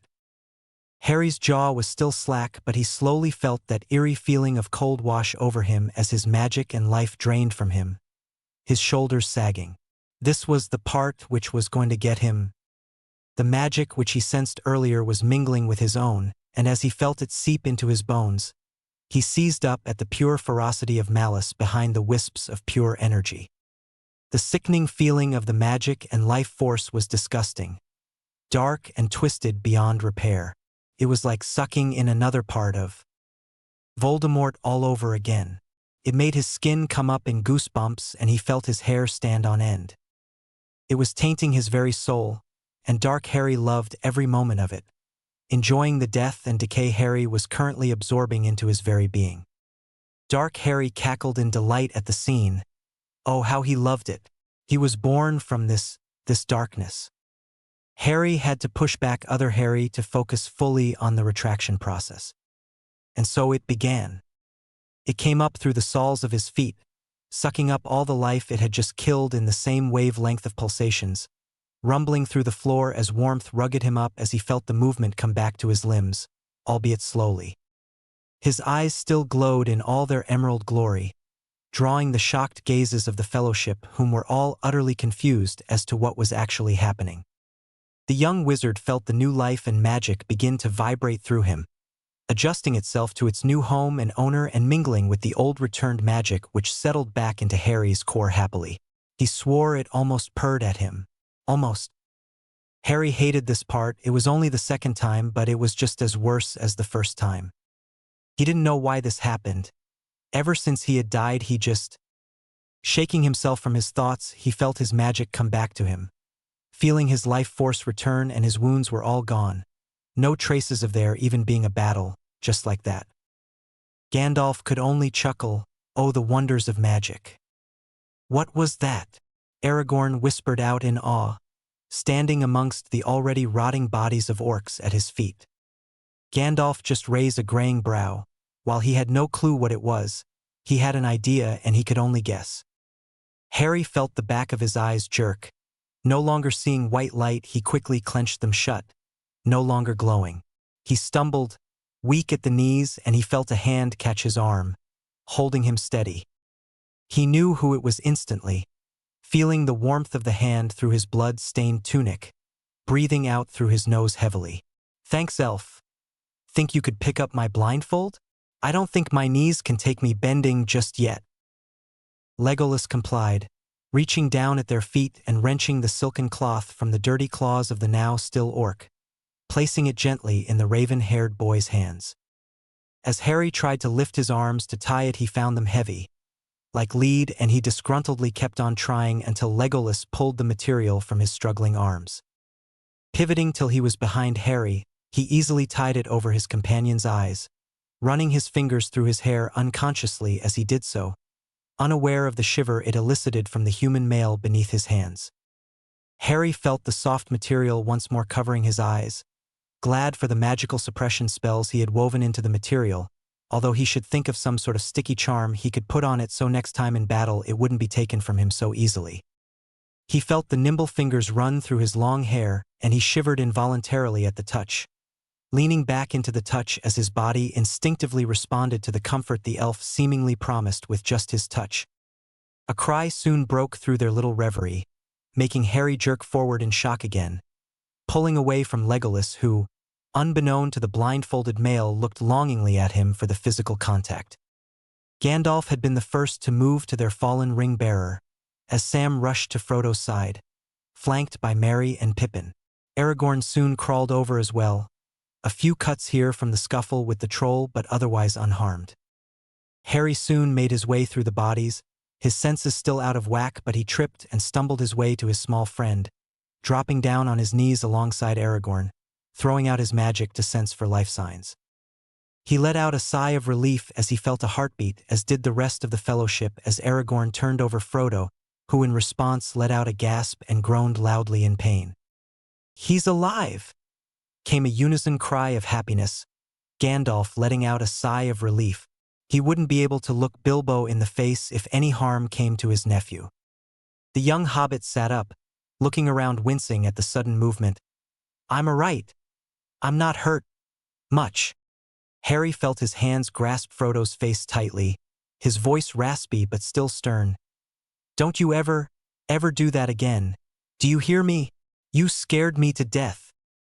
Frodo seemed to sense the seriousness in his friend's voice as he cowered back in shame. "I'm sorry." All Harry could do was sigh and gather Frodo into his embrace. "My God, don't do that to me anymore, Frodo. You know well that I can look after myself." I just wanted to help," Frodo whispered back into Harry's tunic, his small hands winding into the material. It had just been a scary ordeal he had been through, and he was glad for the comfort. "Sorry. You should be dead. That pike would have struck a wild boar, let alone a hobbit," Aragorn said in shock, looking to the unharmed hobbit and the dead troll, and those thick arms which lay spread-eagled from the monster's sides. Harry could only grip Frodo tighter at the statement, wondering how on earth Frodo survived as well. Pulling away, he let his magic wash over Frodo and tried to find some clue but found none. A crease formed between his brow. What on earth had stopped that pole from struck down Frodo then? "It seems there is more to our hobbit than seems," Gandalf said, a small smile on his face despite what they had just been through. Frodo pulls down the collar of his shirt to reveal the flash of silver to the rest of the fellowship, although Harry was still confused even as Gimli broke out into gruff laughter. "Mithril, you are full of surprises, Master Baggins," Gimli said through his laughter, although his eyes were full of awe, before turning to Harry with those same eyes. "And you too, Master Harry. I never seen such a thing like it. No Astari magic like that I've ever bared witnessed before to." "Mithril? Like the stuff mined here," Harry echoed out, still clutching Frodo close, ignoring Gimli's words. He didn't want to talk about it. Everyone seemed to notice, so Gandalf quickly answered the young wizard's question. It was better to not anger him in case he might go off again. Yes, Harry, I do believe Bilbo gave Frodo more than just Sting, but also a mithril chainmail shirt, Gandalf replied with a smile, glad that his friend had been smart enough to give Frodo that shirt. It'll be a good asset. Why, you little, Harry said angrily, although the upturn of his lips betrayed his true feelings as he shook the poor little hobbit roughly. Why didn't you tell me about that so I didn't nearly have a heart attack? Sorry. Frodo managed out between each shake, although he began to laugh at their near-death situation. Once Harry let Frodo go, the hobbit righted his shirt and stood with the helping hand of Sam, dusting of his pants. Harry, how did you do that? Frodo asked once he was beside his friend, his hand slipping into the larger one. Ugh, let's not talk about this now, especially since there is something coming this way, Harry said to the whole group. Look, I promise I'll explain this once we're out of these darn mines and in the sunshine and fresh air again. But Dash. No but Frodo. Just listen. There is no time to explain, Harry said, urging the fellowship to stay quiet. As if on cue, there was a distant sound of screams and screeching as they looked out the cavern doors to the approaching cloud of shadows. Gandalf turned to the fellowship, all of whom responded gravely with a nod before they steeled themselves for the next part of their journey through the mines. Running out the gates, the group stuck close, all weapons drawn as they scurried to try and evade their oncoming doom. However, the further they ventured, the further the weight on Harry's mind was. The magic which he had felt in case his own moment before was growing in size. It was coming. Gandalf's thoughts mirrored Harry's as he looked onto the chasm before them. To the bridge of Khazad-dûm, Gandalf yelled, holding his staff aloft to light their way through the dark passage. They could hear the scurrying of the orcs all around them, and as they sprinted back through the enormous kingly halls of Moria, the light from Gandalf's staff showed the poles amass with bodies, all crawling in their direction. The hobbits could only shiver in fear, and Harry had to pull Frodo along with him, even though he could feel his legs growing weaker by the second. It was doing him no good to run like this, especially after using such a large amount of magic like that. He was drained both physically and mentally, and it didn't help that Dark Harry was still pushing up against the magic unconsciously, rutting against it perversely. It was beginning to make him feel light-headed and woozy. His knee gave way with a little creak, and it was the strong arms of Aragorn who picked him up again, giving him a worried look before taking Harry by the arm and forcefully dragging him along. Come on now, Harry. Be brave, just like your dad, Aragorn whispered, and it made Harry falter yet again. What did you say? Harry spluttered. Aragorn looked confused, his brow furrowing as he kept his sword in hand, brandishing it at orcs who tried to come too close. I didn't say anything? Yes, you did. You said dash. Now is not the time, child, Gandalf called from the lead of the group, and Harry clenched his lips together in distaste. Something was aloft here, and it wasn't any good. Hurry now, hurry, Gandalf called once again as they were halted in their approached the end of the cavern, the orcs swarming in around them as they had to stop, weapons raised. A distant roar could be heard, making the fellowship shiver to their core, and the orcs seemed to falter as well before scattering in quick haste. A red glow at the end of the cavern grew in size as the growls and roars they heard also grew in strength. Watch the orcs scatter, though. Gimli could only grin widely at their win, but Gandalf, Harry, Boromir, Legolas, and Aragorn all had a feeling that whatever had scattered the orcs was no foe of theirs. What is this new devilment? Boromir muttered, his heavy brows creasing in worry as his eyes trained on the blood-red glow that was seeping through the entrance, ever approaching. Gandalf was lost in thought. He knew what it was, and he knew that they would not be able to pass unseen under the monster's eye without casualties. Harry noticed this, and he dropped Frodo's hand, moving forward to gingerly grasp the old man's fraying robes. I'll help in any way you need me to. I don't know this world like you do. I don't know what darkness it holds, but you do, Gandalf, so direct me and I'll try my best to help, Harry whispered softly. Gandalf could only smile softly, and the Fellowship was afraid to see the sadness which his eyes held. Gandalf could only hope that Elrond had been right about the prophecy. "It is a Balrog, a demon of the ancient world," Gandalf said as he turned to the rest of their group, his eyes stealing back as he slipped back into his battle mode. "Its foe beyond any of you run." And so on order the Fellowship began to move again, this time with more determination, Frodo having run up to grasp Harry's hand again and lead him through the cavern. Even knowing what the monster now was, a Balrog, it didn't help that Harry was still pulled towards the strong dark magic. A dark sense of foreboding slid over him as he clutched Frodo's hand tighter. He didn't want to die again, he didn't want anyone to die. In the short time he had known the Fellowship, in those hours spent huddling round a fire in the night, sharing warmth, hearing the hobbits' happy tales of drunken nights and eating fine foods, or of dreaming of rolling green hills and distant worlds. This magical world had Harry bewitched with its beauty, even if he couldn't see it. He was saddened to think that this world would come to devastation, just like it had at home with Voldemort. From the stories Harry had been told of Sauron, and his rise and ultimate fall, of the ring which they seek to destroy to end this once and for all. It was much in the same as his own quest, but little had Harry known what he seeked to destroy had been himself.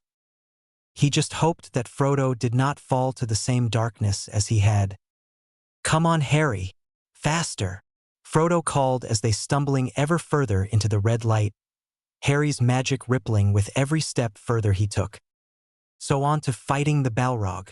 I hope you all enjoyed this chapter, and aren't too angry with me for still leaving the powers to be revealed fully in detail till later. But you can't seriously think Harry's just going to sit down and tell the Fellowship his life story while still trying to fight their way out of Moria? No. So hopefully you all don't slaughter me for that, haha. Also, got some more hints into the story about what lies ahead with the Fellowship, which shall be exciting to write. I also am quite excited about seeing how Legolas and Harry's relationship continues, although I will say not to be expecting anything anytime soon. I am not going to just jump in and say they're soulmates and then they start making out everywhere. That won't be happening. If anything, it won't be for a long time, although their feelings will be growing through the chapters. Don't you worry about that. So thank you all again, and I hope to see as many reviews as I did last chapter. Lord knows it'll make me smile despite all this exam stress. Writing this chapter really did help ease some tension, so I do hope you all enjoyed it. XXX. Hey guys, sorry for the delay. I have just finished up all my exams and am now on holiday. Yay. Anyway, this chapter has been sitting half-written in my hard drive for ages, but I finally got around to finishing it up. I want to firstly thank everyone who reads, reviews, sends me messages, and everything you all do in support of the story. I am so sorry I haven't been able to reply to reviews or messages, because there have been too many.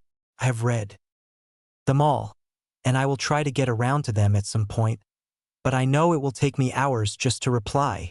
You guys are the greatest, oh my goodness, I just love you all.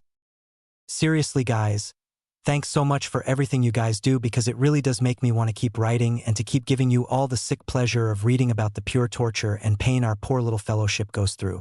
But as we all know, the ending will be happy, as it always is, so hopefully you all stick around till then.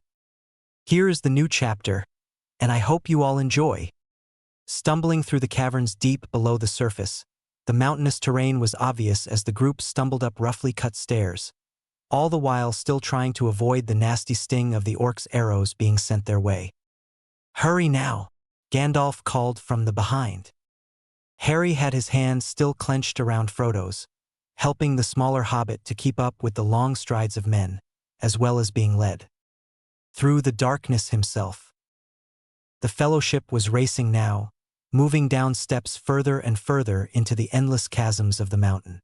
Boromir raced ahead, only to be confronted with a gap in the steps, ending in a drop which, if one was to fall, it would be to a painfully slow death. To fall forever into a hollow of darkness.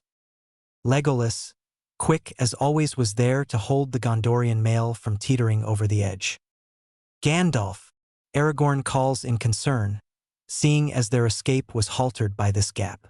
There was enemies closing in on all sides, and the ranger was beginning to worry that they would not escape the evil of this place. Even Gandalf was beginning to look worried, but still he took control of the situation as he ordered sharply, "Lead them on, Aragorn, the bridge is near." All the while, the flaming red which seeped in behind them grew ever larger, amassing light and power. The magic rippling through the air made Dark Harry writhe in ecstasy. It took all of his willpower to stop himself from losing control, not again. For if he were to lose it here, Harry wasn't even sure he'd survive up against something so evil. It was like the veil had once more pierced through the mortal world and let loose death, and the sickening scent of decay haunted these dark mountains. This place was cursed, and so far, this place was beginning to seem never-ending. "Do as I say."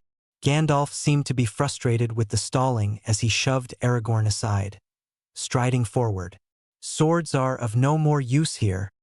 They were quick to move, veering sharply down the stairs as the onslaught of arrows continued to whiz past. They were making progress, but soon another blockage stood in their path. The gap in the stairs was wide, and on either side was a drop.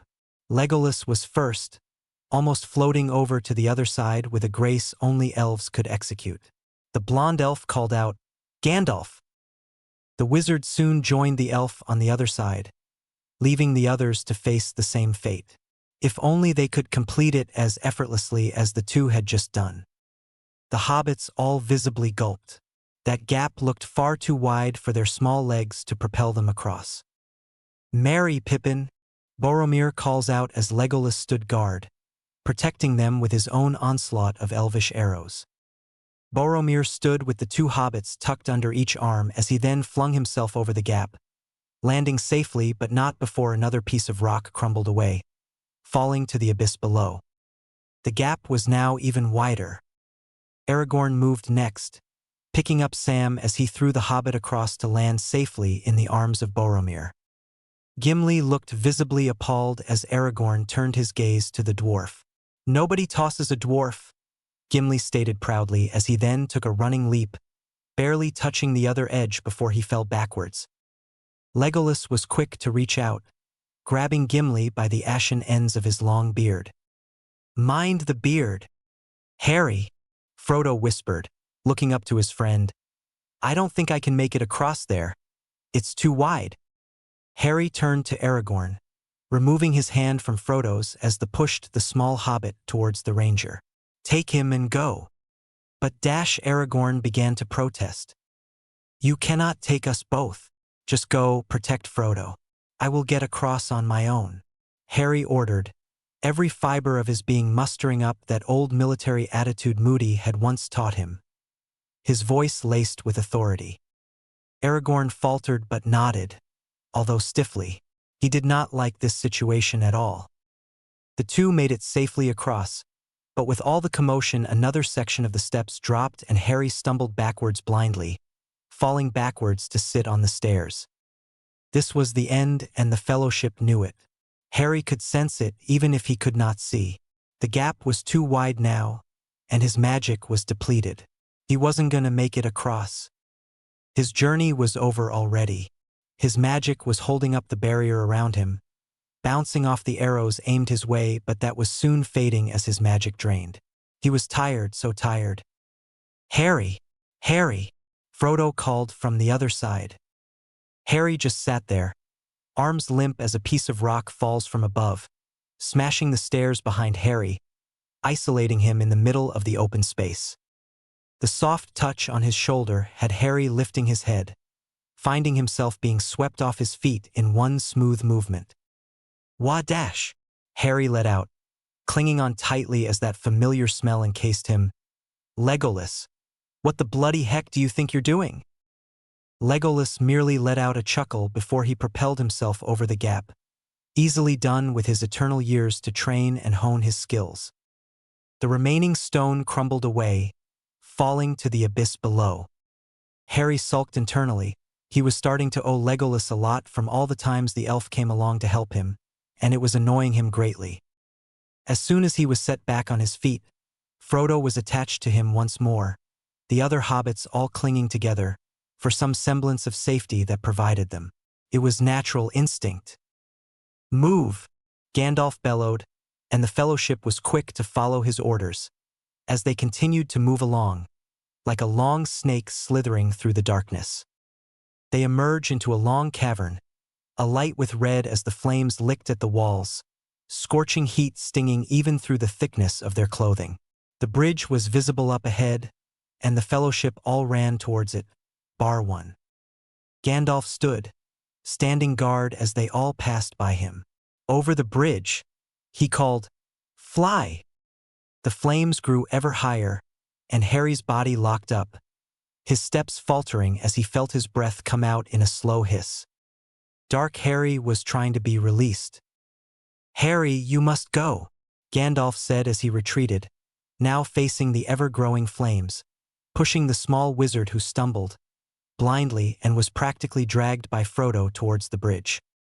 A thundering roar was heard as a great, flaming creature emerged from the depths of the cavern below.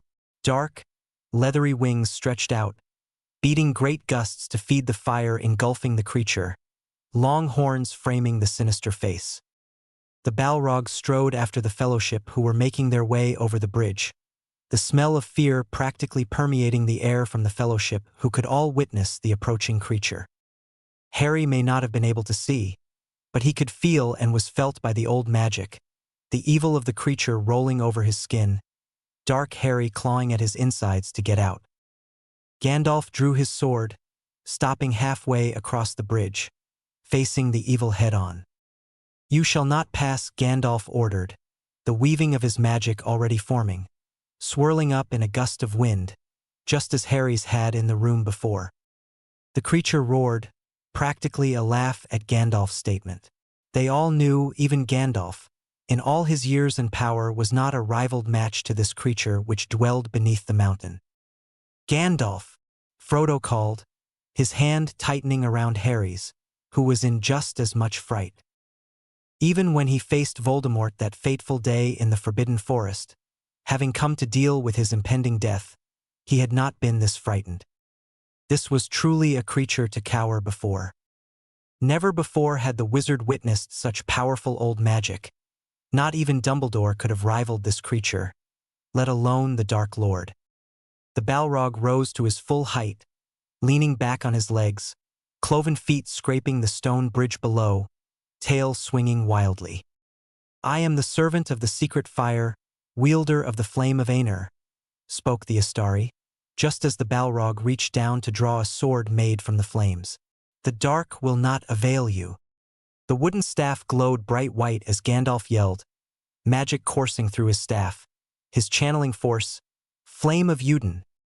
The Balrog brought his sword down, and Gandalf raised his staff, the clash meeting in a blinding light which had the Fellowship shielding their eyes from the spectacle before them. The sword fell from the clawed hands of the Balrog as it let out a roar of anger. "Go back to the shadow." Harry wrenched his hand free from Frodo's, pushing the hobbit back into the safe arms of Legolas. "Watch him and don't let him do anything stupid," Harry ordered, mustering up his magic which was still hiding away, recuperating.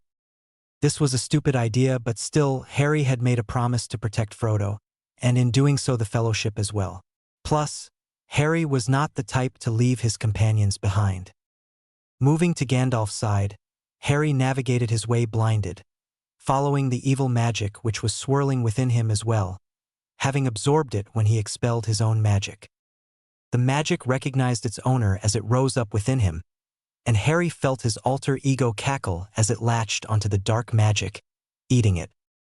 The Balrog seemed to falter at the approach of the newcomer, but created a whip made of fire this time, wielding it above his head, crackling as it broke through the dense, musty air. "This is no fight for you, child," Gandalf said with a frown as Harry stowed by his side.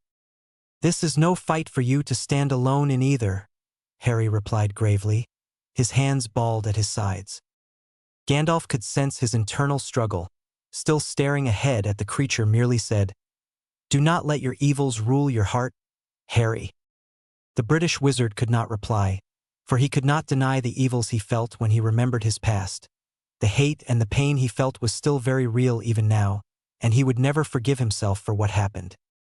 He pushed away his fear, and instead summoned his magic to his hand and stepped forward before Gandalf. "I'll try to give you time to do your thing." Gandalf nodded. He was still collecting his magic. This was a test for the Grey Astari. Harry walked cloaked in his shimmering magic. As the whip was brought down, Harry sidestepped, the tip slicing his cheek. Blood trickled briefly as his magic soon healed the small wound. And so the dance began. Harry dodging every onslaught of the creature to the frustrations of the Balrog, and Harry was just waiting for the right time for Gandalf to do what was needed. "Harry!" Frodo screamed in fear as he watched his friend come within an inch of life and death as he was just barely dodging the attacks. Harry heard the call and his mind was distracted, losing his concentration on trying to evade the Balrog's movements. Next thing Harry knew was the slicing pain of the whip as it struck his directly across the chest, cutting diagonally as it threw him backwards. He felt his back land on rock, and he rolled from the force. In a second, Harry felt weightless, and he knew he had fallen off the bridge from the cries of Frodo and the scared calls from Legolas. "Harry!" Gandalf yelled out in worry, before turning back to the Balrog, anger reflected in the usually kind eyes. "You shall not pass." The second time to die in the space of a few hours, this was turning out to be a wonderful day. A hand soon clasped his throat, and Harry was swung forward, dangling as he had to regain his limbs and mind, trying to figure out what happened. "Keep holding on, kid," the gruff voice of the Gondorian male said, grunting as he held onto Harry's arm as tightly as possible. Ok. Harry stuttered, confused but still grateful. Being pulled to safety, Harry soon found himself being set back on his feet with the help of Boromir. "Thanks," Harry said to the male who only grunted. "Don't mention it." Gandalf sensed Harry was safe before he brought his staff and sword down to the bridge, and a ripple exploded, shattering the bridge where the Balrog stood. The creature let out another roar as it struggled, trying to stand on the collapsing rock, and as it collapsed beneath the cloven feet, it fell back into the darkness from where it had come from. Gandalf only grunted, having exerted much of his power, and as he turned back to his friends he smiled. The Balrog had other ideas, as with its final attack, cracked the whip once more, the fire rising up to wrap around Gandalf's ankle, pulling him down with him. The elderly wizard slipped, being dragged back with the monster, as he caught the rocky ledge. Gandalf clung to the edge with all the strength that the elderly man could muster, but in that moment, he locked gazes, blue with emerald, saying calmly to Harry, "Take care of them." Gandalf's eyes twinkled, similar to that darn old wizard headmaster, for he knew what was in store for Harry, even if the young wizard could not see it. Frodo let out a cry, trying to move forward, but the strong arms of Legolas around him kept him in place. No. "Gandalf!" He let his fingers loosen around the rock, his eyes sweeping over the fellowship as he said with haste, but also sadness, "Fly, you fools." Gandalf fell into the darkness after the creature, and the fellowship didn't even have time to move. No. Frodo screamed, tears stinging his eyes, dripping down his dirt-covered face, leaving white track marks, as he kicked and tried to break free. Harry just stood frozen. He couldn't do anything. He had lost yet another friend at an arm's reach. He hadn't known when he had started to look up to Gandalf, but it had been comforting to have one of his own kind in this strange new world he had arrived in. The fellowship was all in shock. "Aragorn, we must leave," Legolas said, his voice solemn. The death of the elderly wizard was a blow to the heart, for he had grown up hearing tales of the great wizard. To elves, the death of a friend was as wretched. For one who lives for an eternity, death was always an unfamiliar friend. Boromir grabbed Harry, trying to move him, but he stood, trying to sense for Gandalf in the darkness below. But there was no signs of life, no sign of anything but the slow fading echo of the magic which had dragged the wizard down. "For pity's sake," Boromir said. Seeing the enemy approaching with arrows nocked and ready, Boromir bent and shouldered Harry, who went limp against the broad body. "You're heavier than you look." They ran the rest of the way out of the mountain, and Harry was unaware they had even emerged into sunshine until he was set down on the rocky outcrop, and Frodo ran to his side, burying his face into his chest. The cry of the hobbits resonated in all of them, for they were the ones most unexperienced in this life, never having had to witness the death of one in such a way. Boromir hugged an angry Gimli, who shook with his rage, not only for the destruction of his people, the desiccation of the great halls, and for the death of their friend. It took every effort for him to lift his arms and embrace the hobbit, but he needed the comfort just as much as Frodo did. "We cannot stay here," Aragorn announced. His eyes trailed on the exit they had just taken in case enemies wished to follow. "Legolas, get them up." "Give them a moment to grieve," Boromir replied, seeing just how much the death of Gandalf had affected them all. "By nightfall these hills will be swarming with orcs. We must reach the forest of Lothlórien," Aragorn reminded him. The ranger, despite his own heart bleeding for their lost comrade, knew that one needed to stand up to take charge and to lead their group to safety, for if no one did they would all fall to a similar death. "Come now, on your feet, Sam," Aragorn said as he lifted the crying hobbit to his little feet, patting his back in comfort. "Frodo, you must stand," Harry said softly, giving the hobbit one last squeeze. "Gandalf would want us to be safe, then to mourn for his death." Frodo pulled away, standing with tears still streaming from the bright blue eyes now bloodshot. They began to move, the sniffling hobbits being the only sound that was heard. The Fellowship had lost a member, but their goal and destination were the same.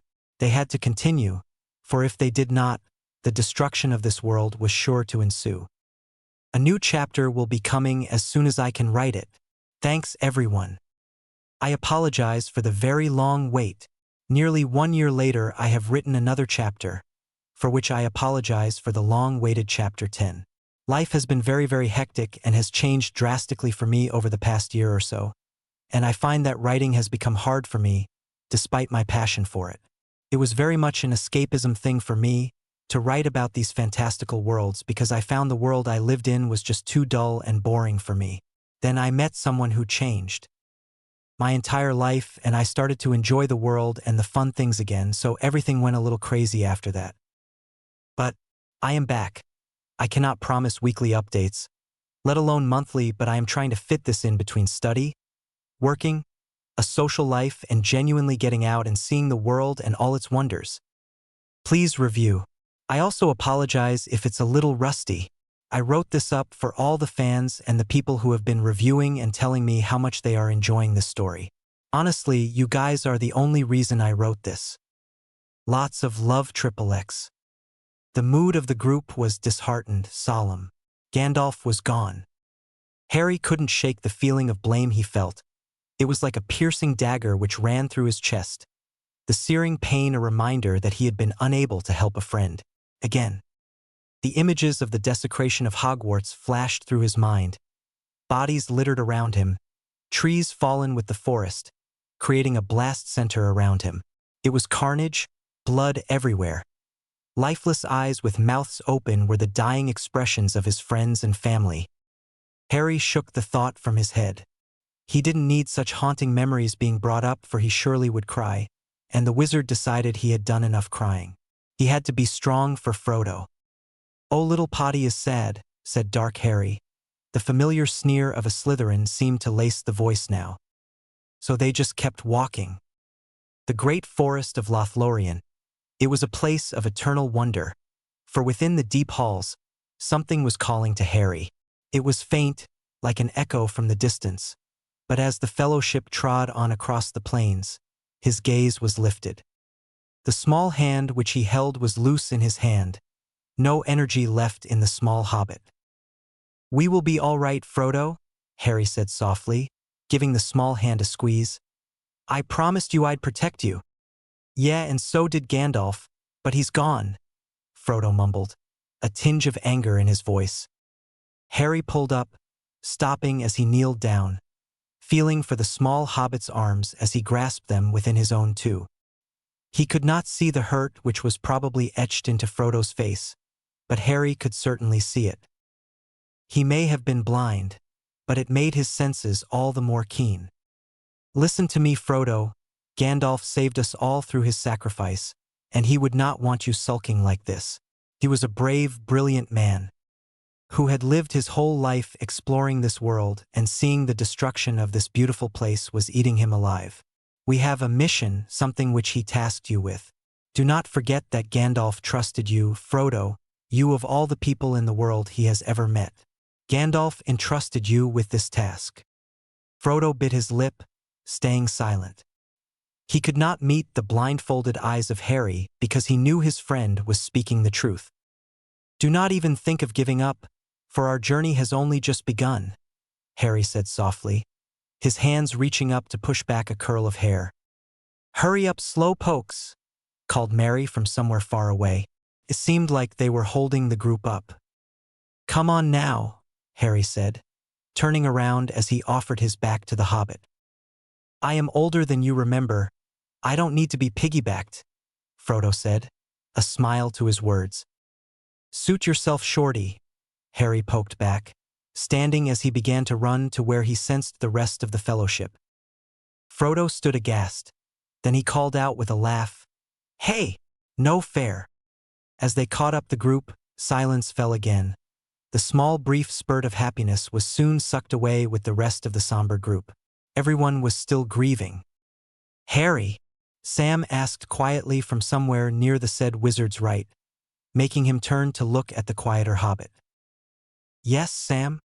You know how back in there, you killed all those orcs, and your eyes, they were glowing.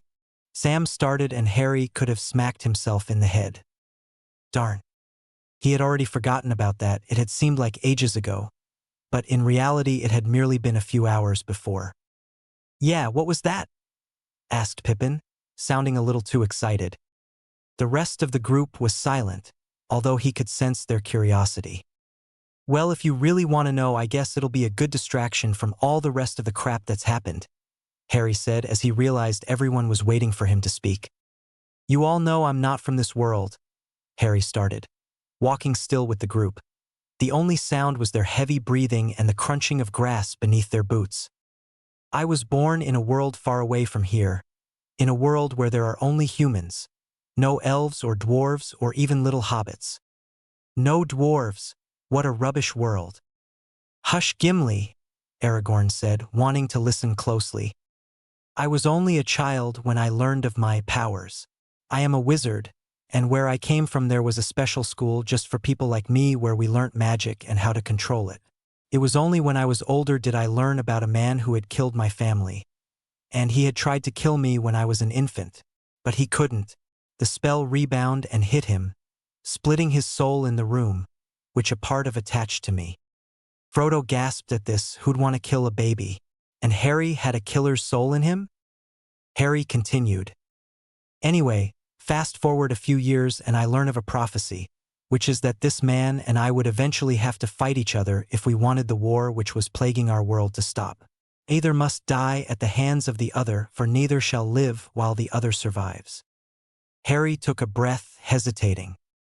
Go on, boy, Boromir said gruffly, for he too was interested in their mysterious companion's past.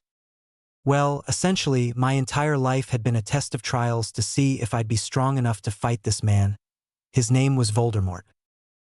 Anyway, I realized that I'd have to fight this man and kill him if I wanted to protect my friends and the people who I had come to call family. I even had a godfather too once, but he was taken from me. Aragorn felt something stir within him, like he wanted to reach out and hug the boy and tell him he was a good kid, just like Prongs, but he held himself back.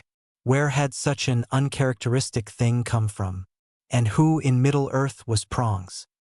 So by the age of 17 there was a war at my school, and I had been missing with some other friends trying to find a way to kill this man by traveling around the country. But when it came down to it, I had to face this man before my entire school. But he gave me an ultimatum: die now and save the lives of everyone. And of course you took it, Legolas said softly. He knew that Harry had a kind heart. He'd obviously sacrifice himself for his friends any day. Legolas had already seen evidence of that himself in this realm. Yes, I went to the forest, and the man killed me with his own magic. But you're here with us now? Does that mean you're dead in your real world and you came here? Merry asked. No, not exactly. I woke up after I was killed by Voldemort, for when he had used his magic to kill me, he had killed the part of himself that had been inside me. But Harry stopped. It was hard to talk about this, especially with his new friends. They'd all think he was a murderer. He thought he was a murderer for Merlin's sake. You don't have to say if you don't want to, Aragorn said softly. He could see the pain on the boy's face. No, I need to tell you. In case something like that ever happens again, I might not be able to protect you with the protection I gave. You, Harry paused, trying to pull himself together. When I woke up, something felt different inside me. Something was wrong with me. I opened my eyes and I just remember screaming, as I felt all of my magic burst out from within me like an explosion which shook the entire place I was at. It was like a shockwave which sucked the life from everyone around me, going out in waves. Rolling through the forest, I was into the castle where all the people I had promised to protect. Harry stopped dead in his tracks, his heart racing. The images were playing out in his head like a sick horror film, all his friends' smiling faces flashing, then changing to their death masks, morphing into his nightmares. Harry felt arms around him and he felt his body tense. Frodo had his arms held tight around his friend. He had seen what had happened in the chamber, and he knew that it must have been the same thing in his past.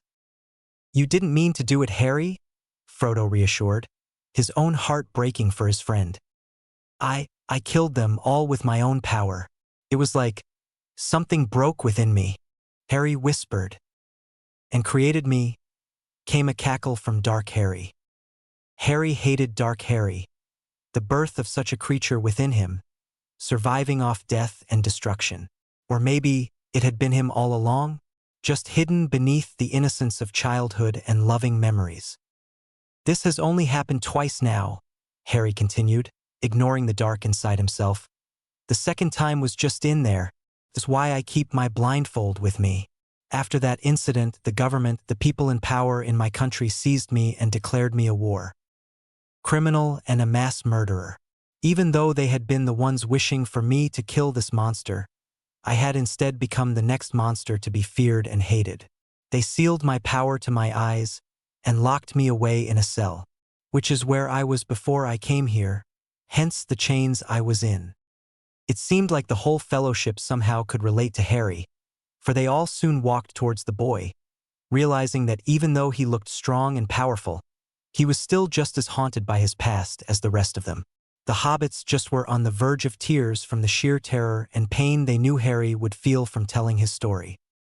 Bless their little souls.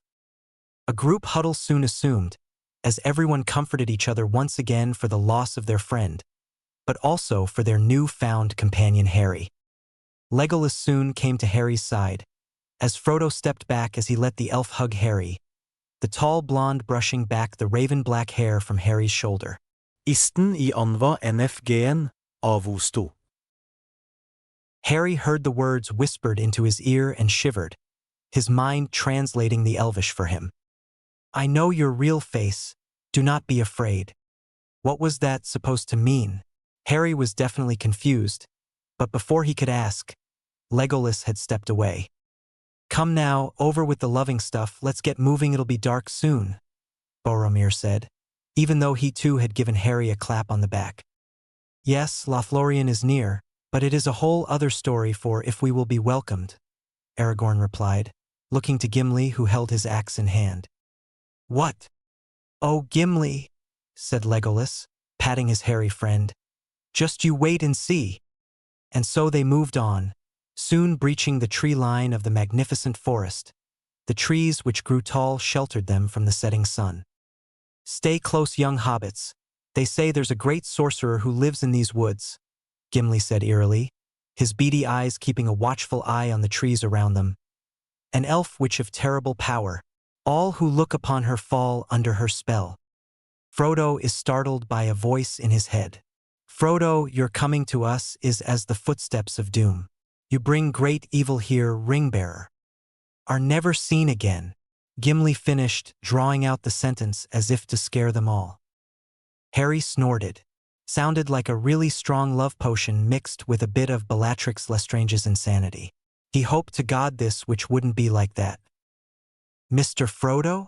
Sam asked. Someone is in my head? Frodo whispered, scared by the sudden voice.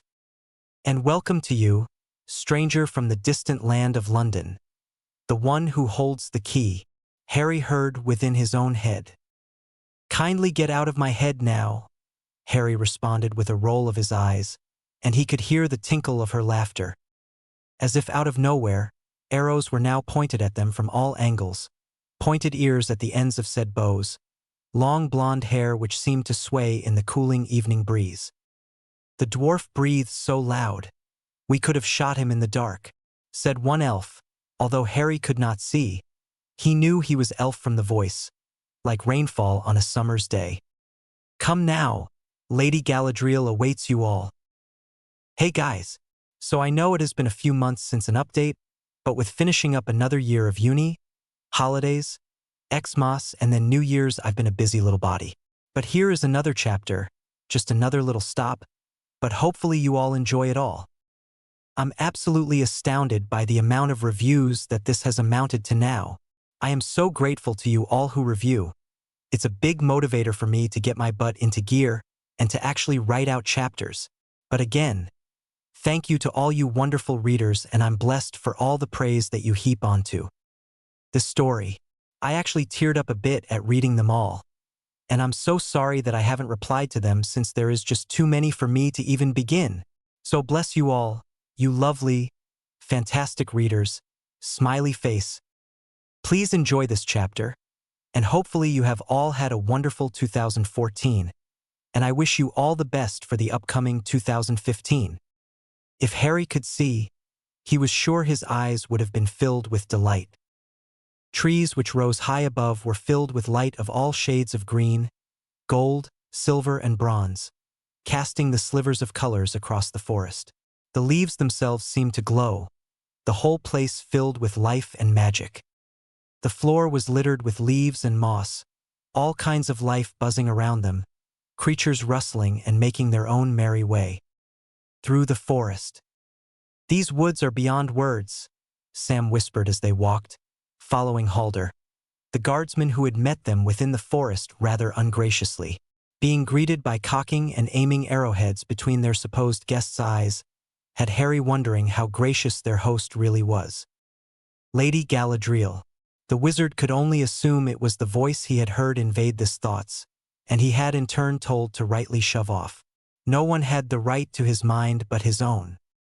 These are the woods of Lothlórien, and you will soon be brought to the home of Lord Celeborn and his Lady Galadriel, Halder explained blankly, although his voice still seemed to ring with all the sounds of the earth. Elves and their weird ways. What type of trees are these? I have never seen such. Magnificence, Frodo asked, his hobbit ties with nature still evident. Maybe pointed ears weren't the only thing that hobbits had in common with elves. Malorn trees grow for centuries, Frodo. They are the base for the elves of Lothlórien to reside within, Legolas explained, having known all of the history of elves from his years studying. Being a prince, after all, you had to know your allies well, especially those of his own kind, as they were too few. Harry could only sense his surroundings, but this place held nothing but happiness, it seemed. Nothing like the forbidden forest which had resided beside Hogwarts. No evil seemed to be here. Well, except the ring which hung heavily around the small hobbit's neck next to him. He sensed Legolas had fallen into step with both he and Frodo, and Harry didn't say anything. Rather, he appreciated the company and the peace that came with the elf. It was always calming, and after the ordeal they had been through, Legolas's presence was welcoming. Care to tell me more about this place, Legolas? You seem to know something about here, Harry asked softly. If he couldn't see, then he would be more than happy to be told of the wonders he could only feel. Legolas smiled, so soft and filled with an emotion that Frodo was a little taken aback by the sheer brightness of it. Frodo knew that Legolas had his eye on Harry, but Frodo was darn sure he wasn't going to let the elf take his friend away that easily. "Of course," Legolas replied. "I had to learn about this place from when I was young, just as I had learned of Rivendell." And so they walked on, the hobbits stopping to poke and prod at plants and bugs along the way. The two men walked with Halder, talking about the orcs and goblin problem they all faced, and the threat on Lothlórien borders. Gimli was not far behind them, mumbling about witches and elves in his native Khazad-dûm, and behind him trailed Frodo, Harry, and the Mirkwood elf. As Legolas spoke, Harry just listened, humming every so often to show he was listening, and his hand rubbed circles on the back of Frodo's hand to help relieve the tension. He knew his hobbit friend was tired, and that grief was still racking his body and soul, and it showed in his tense state. It was only once there was gasps from Merry, Pippin, and Sam did Legolas stop speaking, instead smiling at the sight before them. Halder at the front of the group instead spoke up in welcome, "The city of Khazad-dûm. Welcome, guests of the Shire, Gondor, the Lonely Mountain, Mirkwood, and distant lands." "It's," Merry and Pippin said together, their voices lost for words. Yet again, their breaths had been taken away by the beauty of the elven race, for their city was one to behold. The group all were lead up steps which encircled a tree, although it seemingly was within the tree as well, as the tree bark grew outwards around the spiraling staircase. At the very top of the tree, with all the companions bar the elven folk puffed from the long climb, they were in a large room, colored in white, gold, and green, seemingly glowing in the evening moonlight. A man stood before them, his long silver hair flowing down his back, and the way Halder and the Lothlórien elves bowed showed that this man was their leader, before they took their leave. Next to him was a fair lady, her golden hair flowing and her face one which stunned the group, bar Harry. "She's real," Pippin said as he poked Merry's sides, his mouth agape at the elven queen. "Shush, she might curse us." Merry hushed back, his eyes alert. Lady Galadriel smiled, having heard but said nothing. "9 are here, yet 10 set out from Rivendell," Lord Celeborn said, his ageless face eyeing the group closely. "Tell me, where is Gandalf, for I much desire to speak with him." Before anyone could answer, it seemed Galadriel already knew, for she spoke, her voice like a melody made from the heavens itself, and it Harry weak at the knees. The voice in his head had not done her true voice justice. "He has fallen into shadow. The quest stands upon the edge of a knife. Stray but a little and it will fail to the ruin of all. Yet hope remains while the company is true." It was silent in the room. Harry felt that familiar feeling of evasion in his mind, as the voice of the lady before him once more resounded within his skull. His memories were being seen, sorted through, and he was irked that she was riffling through his thoughts so easily. Soon a memory was drawn to the surface, and he couldn't hold back his gasp. No, he didn't want to see this. "Harry!" Hermione called, her face full of fear. "Please, just wait. Don't go. You can't do this." "I have to, Mione," Harry said softly, his hand taking hers within his dirty fingers. The rubble of Hogwarts was surrounding them, and there was a line of blood which trickled down her face. He wiped it away with the pad of his thumb. "I won't let you go alone." Harry smiled sadly, shaking his head. "I have to do this, I need to go alone." You heard his terms. "But, Harry," Hermione's eyes filled with tears, "he's going to kill you. We've known that for a long time now. Isn't that why we've been training our asses off this past year? I know I can't fight it. I've fought long enough and too many lives have been taken. If I can save them, even one life from an unnecessary death, then I will. No matter what it takes. You've always been too stubborn for my liking, Harry James Potter," Hermione scolded, although there was nothing but love behind her voice. "You'd know me best, sis," Harry cracked back with a smile. Ron stared at them both from his spot just a little way away, letting the two say their goodbyes. Harry and Ron didn't need these kind words. only a hug between brothers and a firm hand on a shoulder. Ron trusted Harry, and he in return knew Ron would protect Hermione and his adoptive Weasley family with all his might. Hermione looked at Harry with tears brimming in her eyes, her face covered in soot, but her true beauty still shone through. After all these years, Harry was glad to have this brilliant witch as his best friend and sister. Harry tried to open his mouth to say something more, but he soon snapped it shut, shaking his head. There was no words which could put his fear into words. Hermione sensed this, and the hand which Harry held grew tighter in reassurance, and her eyes reflected her hope. This would be the end. Go!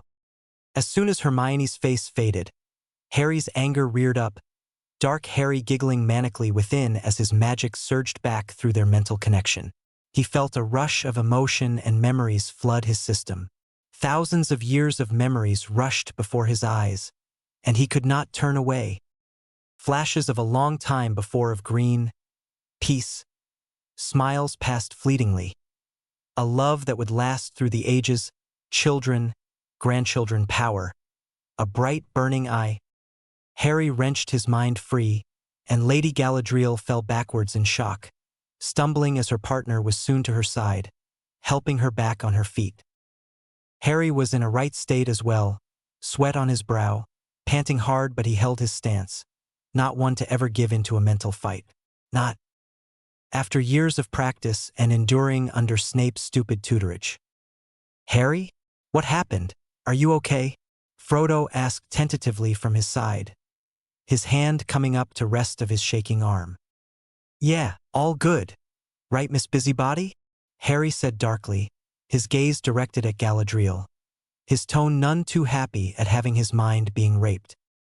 Harry! Aragorn scorned, although a smile tugged at his lips at his brashness, obviously inherited from his father. Aragorn frowned after that thought. What on earth did he know about Harry and his family, who were not from this world? It was like a fog was clouded in his mind. Things were hidden from him, but not in its entirety, just masked. Yes, Galadriel said, having composed herself, although she was still shaken by the ordeal. What incredible powers you have, young wizard. I am impressed. I can see why Elrond has only said praise for your powers. Never before have I witnessed such a thing. Legolas only could look at Harry in shock. Giving Galadriel a run for her money on mind reading? Now that certainly was a shock. The Valor would be laughing themselves silly at that fact.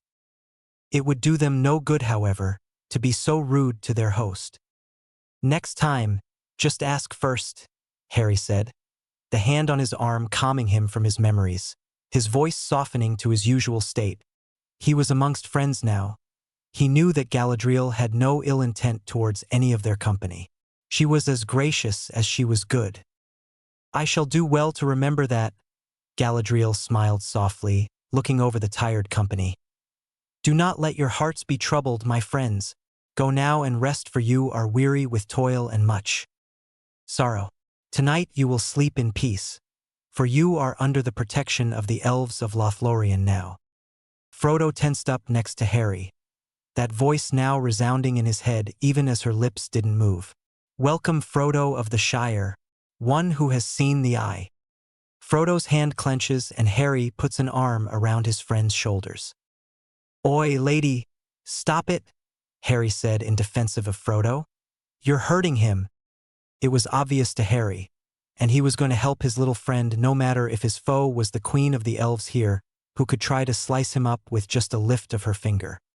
He'd faced greater evil than that before, and he had survived that, so he was sure he could take on something as small as this with ease. Galadriel was silent, her eyes roaming Harry's face, and her eyes seemed to see beneath his blindfold to his eyes. His very soul bared before her just moments before. My apologies, Harry from London. My heart and soul cry for yours. The company turned to look at Harry, who only kept his blind, folded eyes on Galadriel. There was a silent moment, and Harry nodded. And mine for yours too, Lady Galadriel. Harry bowed low once, and it was peace between the two.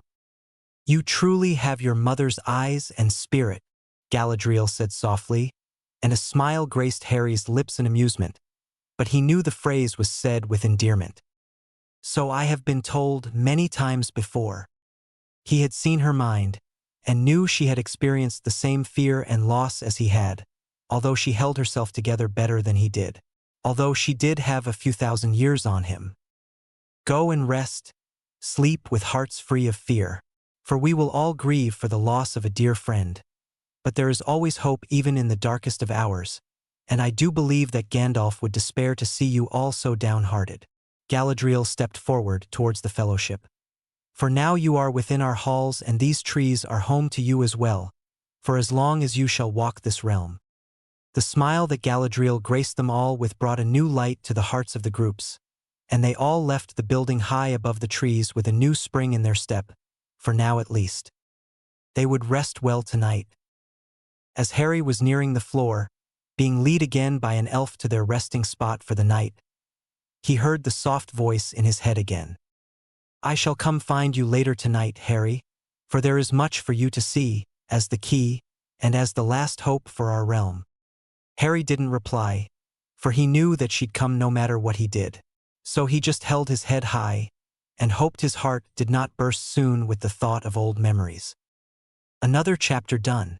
Promise that there will be some angsty stuff in the next chapter, so keep posted. Okay guys, I just want to say thank you to all the people who follow, review, and send me messages about this story. I cannot say thank you enough, or convey to you how much it all means to me. Now I know it's been over 2 years since I have last updated this story, and all I can say is life got hectic, like crazy hectic. I cannot say that I will be updating weekly, but I have definitely found my passion for writing again. It makes me so happy that so many of you enjoy my story. I promise to try and keep this going, no matter what happens. I love you all. Harry sat on a patch of soft moss, Frodo's head in his lap. The blindfolded male ran his fingers through the hobbit's hair. In the trees above them, the songs of the elves could be heard. Legolas let his head hang low as he heard their words. Merry and Pippin were solemn, even with the plates of food and wine around them, as they too seemed to be entranced by the mournful song. What are they saying? Sam asked from beside Harry. They're singing a lament for Gandalf, Harry replied softly as he looked up. Even without his eyes, the words were showing pictures within his head of the great wizard who was a friend to the elves. Legolas looked over at the blindfolded male who was sitting amongst the hobbits.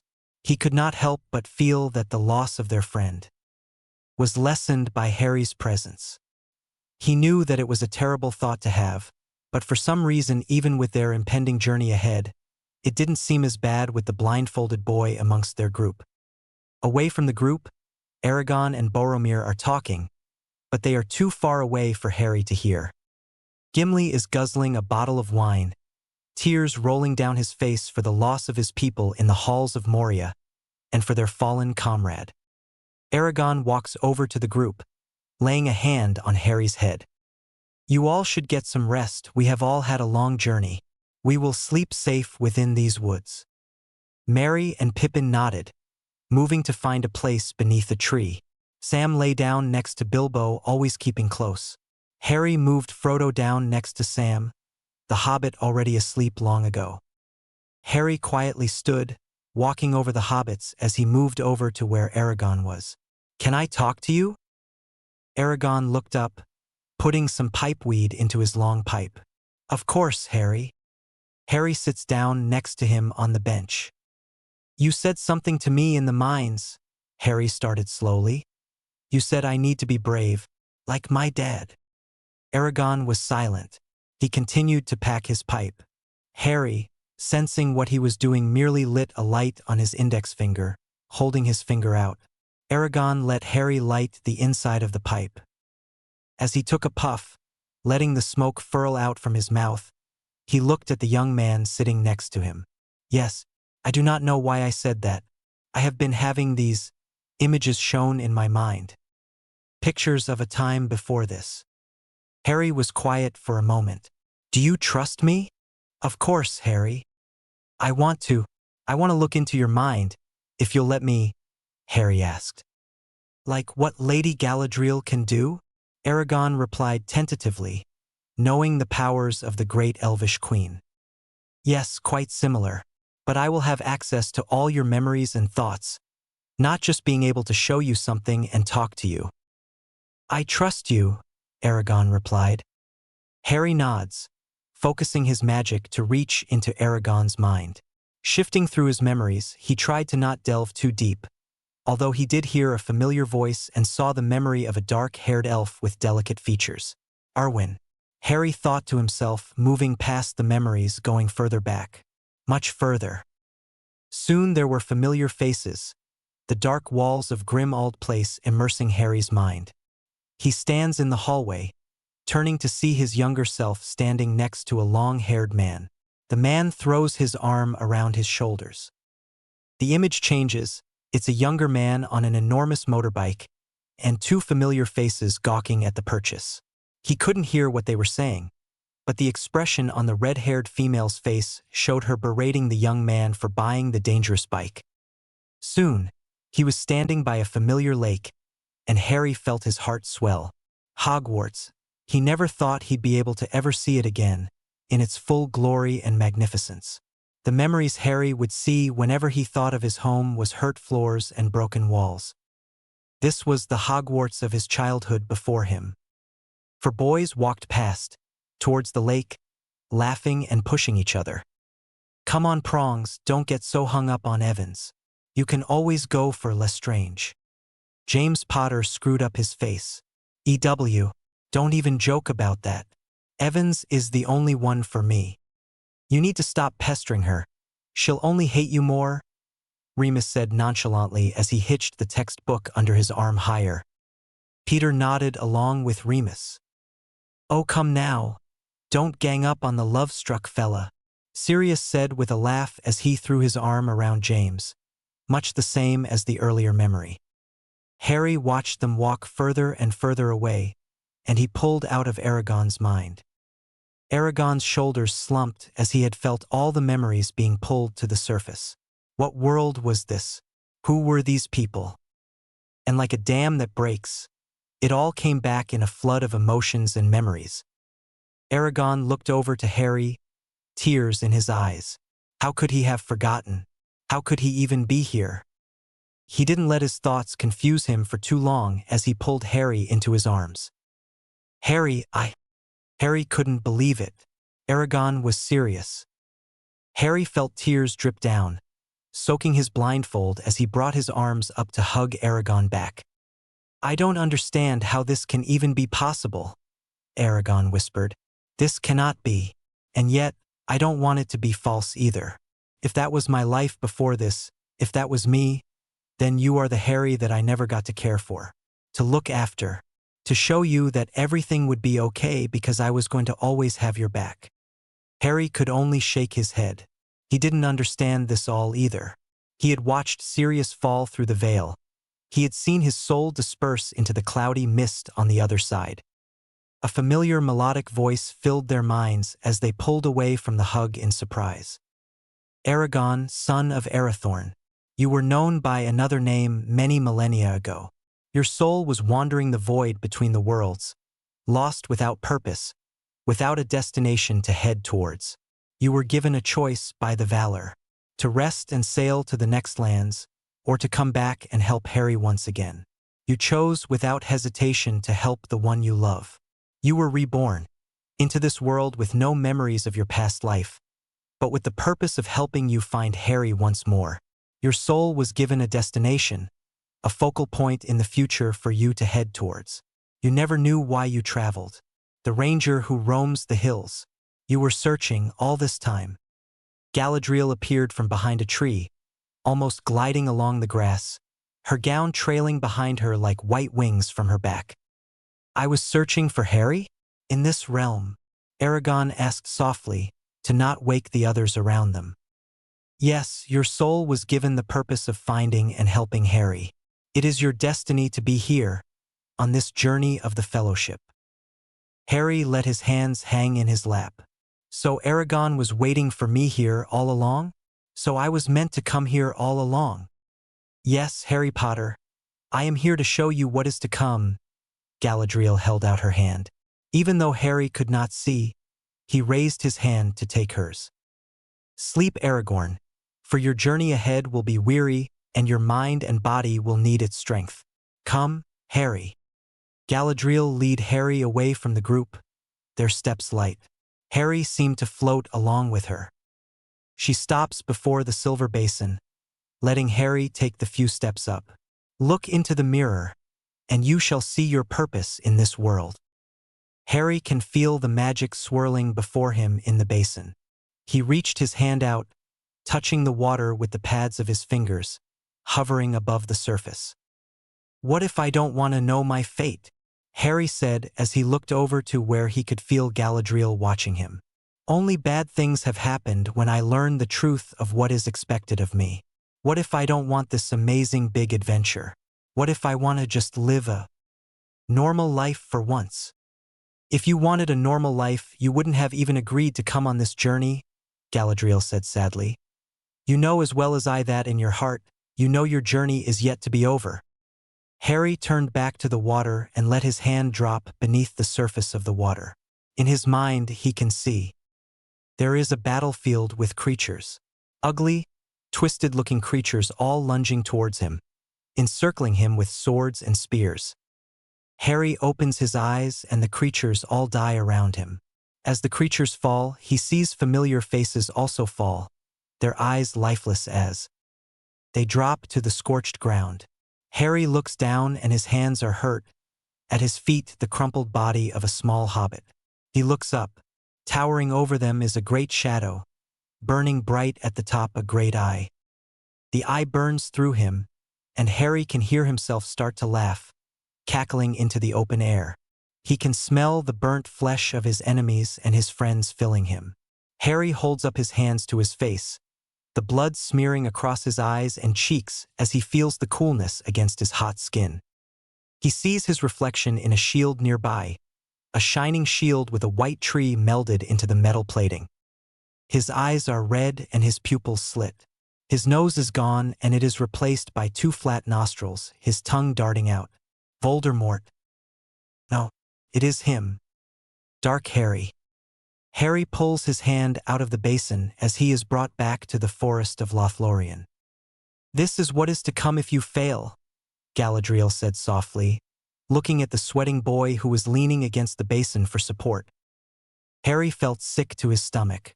No. I don't believe it. I would never. No, you would not. But this world holds great evil.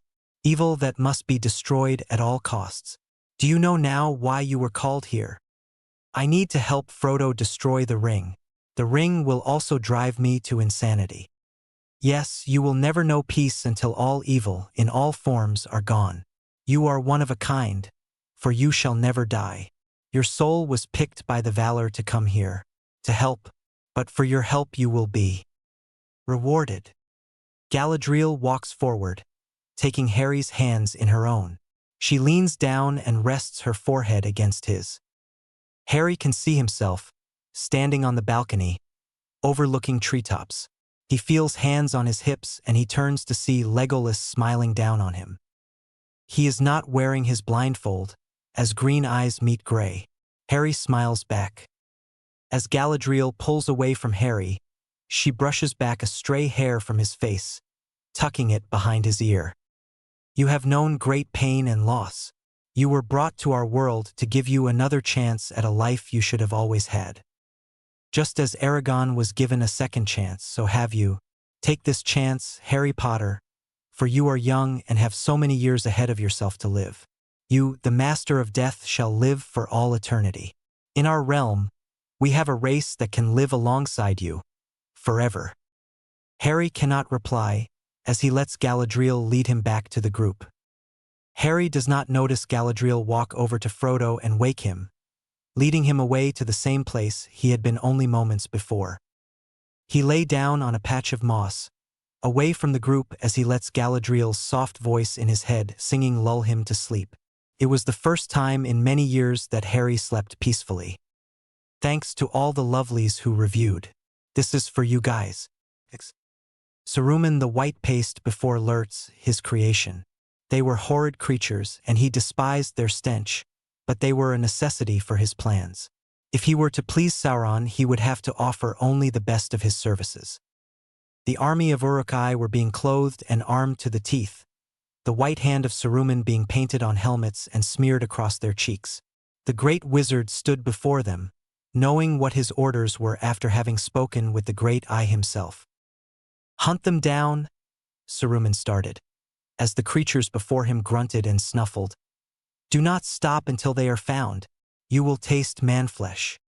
The creatures all crowed and hooted. Saruman raised an arm and they went silent. "One of them you must not harm. The great Sauron wants him. Bring him to me, the one who is blind," Saruman ordered. "There is a halfling with him, by his side, who carries something of great value. Take it from him and kill them all. We only need the blind one." "Yes, Saruman," Lurtz said with a deep, gravelly voice. Saruman nods, and the army of monsters begin to run through the dark caverns beneath Isengard. As they emerge into the sunlight with hisses, but do not stop. They had a mission and they were out for blood. Silverlode River. The Fellowship departs from the shore seated in long carved boats. The humans are rowing, and the small hobbits sit against each other. Harry has been in a daze much of the morning, the events of last night still ringing in his mind. He could feel the eyes of Aragorn on him, and even more burning were the eyes of Legolas, which seemed to bore through him. After what he saw in the basin, well, Harry was never one to put much faith into seers and prophecies and the like, but for some reason this world that he had fallen into was just full of so many surprises.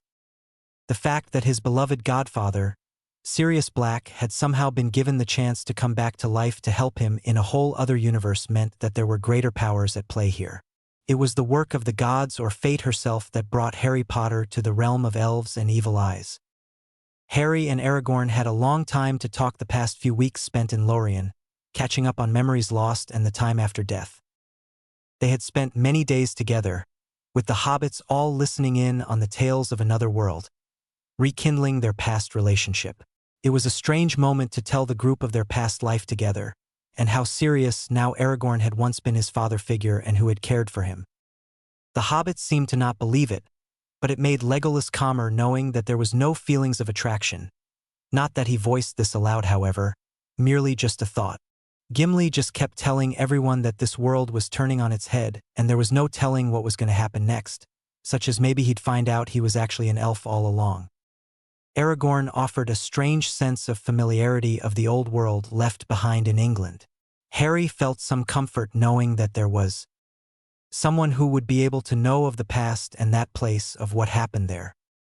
Yes, Aragorn had lived a whole other life in this world, had a second chance at life and love that Sirius had never gotten, as he had spent most of his adult life locked up in the same prison that Harry himself had escaped from. At least we can bond over both escaping Azkaban, Harry thought to himself. Frodo's hand in Harry's tightened around him, dragging the Englishman from his thoughts. He looked to the shore, sensing Galadriel there watching them leave. In his mind, he could hear her melodic voice. "Namari, Andalou I ven nadeth na I moserich. Ni tiravantal ar ver juvental I vala tiliana nu vilja." Harry bowed his head as he heard the Elvish being translated within his mind. "Farewell. The road ahead is dangerous and there is much you have yet to do. May the Vala protect you on your path under the sky."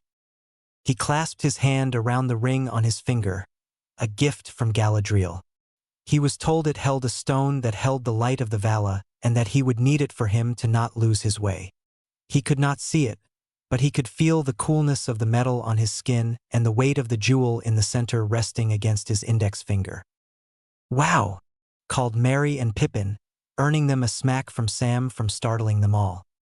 Ahead was the great river Anduin. Ahead of them were two rock statues of the Gondorian kings of old, towering well above the mountains and gorge. A feat of pure human strength and artistry, to carve something to last millennia. "The Argonath," Aragorn explained to the group. "Long have I desired to look upon the kings of old. My kin." "Your kin," Harry asked. Yes, they are my ancestors, Aragorn replied. So even in this world you still end up being a noble pureblood? Harry said with a laugh. What are the odds? Aragorn smiled at the thought. I suppose you're right. Frodo watched the great statues, craning his neck as they passed between them. Oh, Harry, how I wish you could see this, Frodo said softly, and Harry just gave the small hobbit's hand a squeeze. Harry shifted his gaze to the shoreline. He swore he felt something sinister. As he watched, he heard the flutter of birds take flight, soaring up into the sky. Was it the birds he felt? Harry could sense that Aragorn was watching them too. Is it anything we should be worried about? Harry asked softly as the hobbits gossiped amongst themselves about the statues they just saw, distracted from the conversation. No, I do not believe so, Aragorn replied as he steered the boat. We will be coming to shore soon. No one could have followed up down this river. The terrain is too tough for any goblins or orcs to scale. Knock on wood, Harry said as he tapped the side of the boat. Don't go jinxing us. Is that some kind of magic spell? Mary asked excitedly, earning a laugh from Harry. No, unfortunately not. It's just a way that people from where I am from pretend to ward away evil. Merry and Pippin and even Sam started to knock against the sides of the boat earnestly. The former doing it for fun, the latter seemingly doing it for his concern over their journey. Aragorn and Harry laughed at their antics. All right, stop that now before you capsize us, Aragorn said with a grin. I can't save all 4 of you hobbits at once. Is all right, Merry ate so much at the elven forest he'd probably float us all down the river with his huge insides, Pippin said as he poked at Merry's bloated belly. Hey! Merry swiped back as he pulled up Pippin's shirt to show the others. And look at this insides. He ate twice the amount I did. This seemed to continue for the rest of the ride, until they were all being bailed out into the shallows, as the men dragged the boats up onto the shore. They began to grab their things from the boats, piling the bags beneath the trees lining the rocky edge of the shore. Aragorn looked at the group. We cross the lake at nightfall. We will hide the boats and continue on foot. We will approach Mordor from the north. The group is silent at this, the dreaded word of their destination bringing only gloom. Oh yes, Gimli said with a grumpy grunt.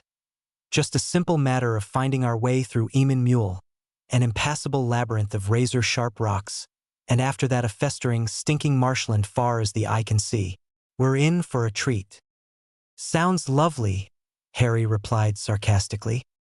Legolas moved to be near Harry instinctively, standing a few feet back but his eyes trained on the back of his long dark hair. This is our road. I suggest you all get some rest and recover your strength, Aragorn said. Even you, Master Dwarf. The hobbits set about to collecting firewood, wanting to eat as soon as they could. We should leave now, Legolas spoke up from the back of the group, making all eyes turn to him suddenly. We cannot. Orcs patrol the eastern shore. We must wait for the cover of darkness, Aragorn said with a frown. It is not the eastern shore that worries me. There is something here. A shadow and a threat has been growing in my mind. Something draws near. I can feel it. Legolas looks to the far shore and around them at the trees. Even the forest seemed to be whispering for him to leave. Something was not right. We must let them have some rest, Aragorn said solemnly. For I do believe that this will be the last chance we may get after Lórien. Legolas merely nods and walks away, beginning to help the group unpack. Aragorn moves over to Harry, placing a hand on his shoulder. Do you think it is the same feeling from before? That something is following us? Aragorn asked softly. I don't know, Harry replied. I've been in this world for the few months now, and I have never felt anything like this presence before. It is quiet, almost barely there, but it still holds so much bloodlust. It's almost like I can sense it one moment, then it is gone the next. Rest now, Aragorn said as he patted Harry in comfort. You will need your strength for the journey tonight. Harry nods and moves to sit beneath a tree. Frodo follows but stops. I think I may go for a walk, see if there is any mushrooms to be found. Just don't go too far. If anything happens, Harry said as Frodo finished his sentence for him. I won't. Harry nodded, knowing that he already had his magic lacing every person here, so he would know almost instantly if something was hurting them. He listened for Frodo's small footsteps crunching on leaves before he settled in to have a nap. Where's Frodo? Merry asked as he dropped his pile of sticks onto the ground, getting out his rocks to make the fire. Gone to find some mushrooms, Harry replied. Oh, good thinking on Frodo's part. Aragorn walks towards the trees where he saw Frodo leave. He notices that Boromir is not here, his shield against his pack. He is fine. I know where he is. If anything is to happen, I will know, Harry said as he felt Aragorn's worry. I do not doubt you, Aragorn said as he set off into the trees. Harry shrugs to himself. He could sense Frodo walking in the distance, stopping every so often to bend down and collect what Harry could only assume were mushrooms. Frodo was indeed collecting mushrooms, his arms laden with the types he knew were edible, his large feet crunching on the fallen leaves. He heard someone approaching, turning to see Boromir. None of us should wander alone, Boromir said as he emerged from the trees. You least of all, Frodo, so much depends on you. You were alone. Yes, I know why you seek solitude. You suffer, I see, if day by day. Are you sure you do not suffer needlessly? I know you seek comfort from the wizard, but he cannot help you. Let me help you. There are other ways, Frodo. Other paths we can take. We can turn to Gondor, seek refuge in their halls. I know what you say, Boromir, but I must stick to the warning of my heart, Frodo stated, trying to seem taller by straightening up before the male. He knew that everything Boromir said was true. He was suffering, but he was trying his best. Warning? We are all afraid, Frodo, but we cannot let fear drive us to destroy what we have, the chance to win. Do you not see that this is madness? Boromir said, stepping forward, and Frodo took a step back. Boromir stopped his approach. I am older than you know, Frodo said to the Gondorian male, watching him closely. I don't believe you were raised to speak to your elders in such a way. I do not believe that, Boromir replied. By about 10 years, in fact, from what I have told of your birth from Aragorn. Frodo looked around them quickly. He could not hear anyone or see anyone. Maybe he had wandered too far. Frodo knew he could always rely on the secret between Harry and himself, the magic that had occurred within the halls of Moria. But Harry made him promise to only use it in real danger. Was this moment real danger? Or was Boromir merely losing his mind to the ring? I only ask for the strength to defend my people.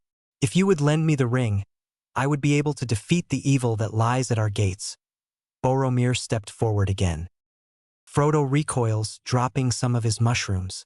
Why do you pull away? I am no thief. You are not yourself, Boromir, Frodo said warily. I should be getting back to the others to make us food. They will find you and take the ring, Boromir called as Frodo began to walk away. You are a fool. It is not yours, it could have been mine. Give it to me. Give me the ring. Boromir lunges at Frodo, knocking him down as his mushrooms scatter around them, squishing beneath them as they roll. Boromir tries to grapple for the ring, and Frodo doesn't even know what's happening. The next thing, the ring is on his finger and he is scampering away. Frodo, I see your mind. You will betray us and take the ring to Sauron. You will betray us all. You will bring death to us all, Boromir called into the air, not knowing where the invisible Frodo disappeared to. Boromir, Harry said, startling the male. Harry places a hand on the male's back, hitting him sharply as the breath leaves the man. He shakes for a moment and slumps. Do you feel more yourself now? Harry said, although his face was stern. He should have known better that the evil would entice man. It always did. Where is Frodo? Aragorn has gone to get him, You have had evil twist your mind, but you should be free of it. Or I hope, Harry said, helping the male up. What did you do? Boromir asked, feeling pain at his back where Harry had hit him. I reminded you of who you truly are. Boromir is silent, but begins to walk and pick up the firewood he dropped, walking back to camp. Harry heads to where he hears Aragorn and Frodo talking. I would have gone with you to the end, into the very fires of Mordor, Aragorn said as he curled his hand around the small hobbits, pushing the ring back towards Frodo. This is your burden to bear, and as much as I wish to shoulder your pain, I cannot. Frodo nods sadly. He would never be rid of this. He looks up and sees Harry observing them, the blindfold over his eyes hiding his eyes, but Frodo knew he was watching them closely. Frodo slipped the ring on the chain back over his head, tucking it into his shirt. Harry, Frodo said with a sigh of relief. He knew that was one person who would not harm him. Boromir wasn't himself, but I think I've helped him realize what is truly important, Harry said as Frodo came up to his side. The sound of stomps shook the earth. Aragorn looked behind them, from where they were coming from deep within the forest. Go, take Frodo and get down to the boats. Alert the others, Aragorn said, drawing his sword. Harry nods, adding a few more protective spells over his friend wordlessly as he took Frodo's hand and began to run down the hill they had just come up. What is it, Harry? Frodo asked as they ran. I don't know, but I do not wish to find out either, Harry said as he cast spells behind him, traps to stop whatever it was from following them. It seems they didn't have to alert anyone, as Legolas and Gimli passed them, heading up the hillside to where the sounds of roars can be heard. Harry pauses as he watches the elf and dwarf pass. He kneels down next to Frodo. They can hear the sounds of running approaching, knowing that the three men above were not holding back the hordes. I have to go back and help. Frodo nods. He knew that Harry would have to go. He already knew in his mind what he had to do anyway. What Boromir had said weighed heavily on his mind, and he had made a choice. He would not be the reason for his friends' deaths. He refused. He dared not even tell Harry. Go, Harry said. As Frodo turns to go back down the hill, Harry can hear his traps being set off. The howls of pain that echoed out meant they had done the trick.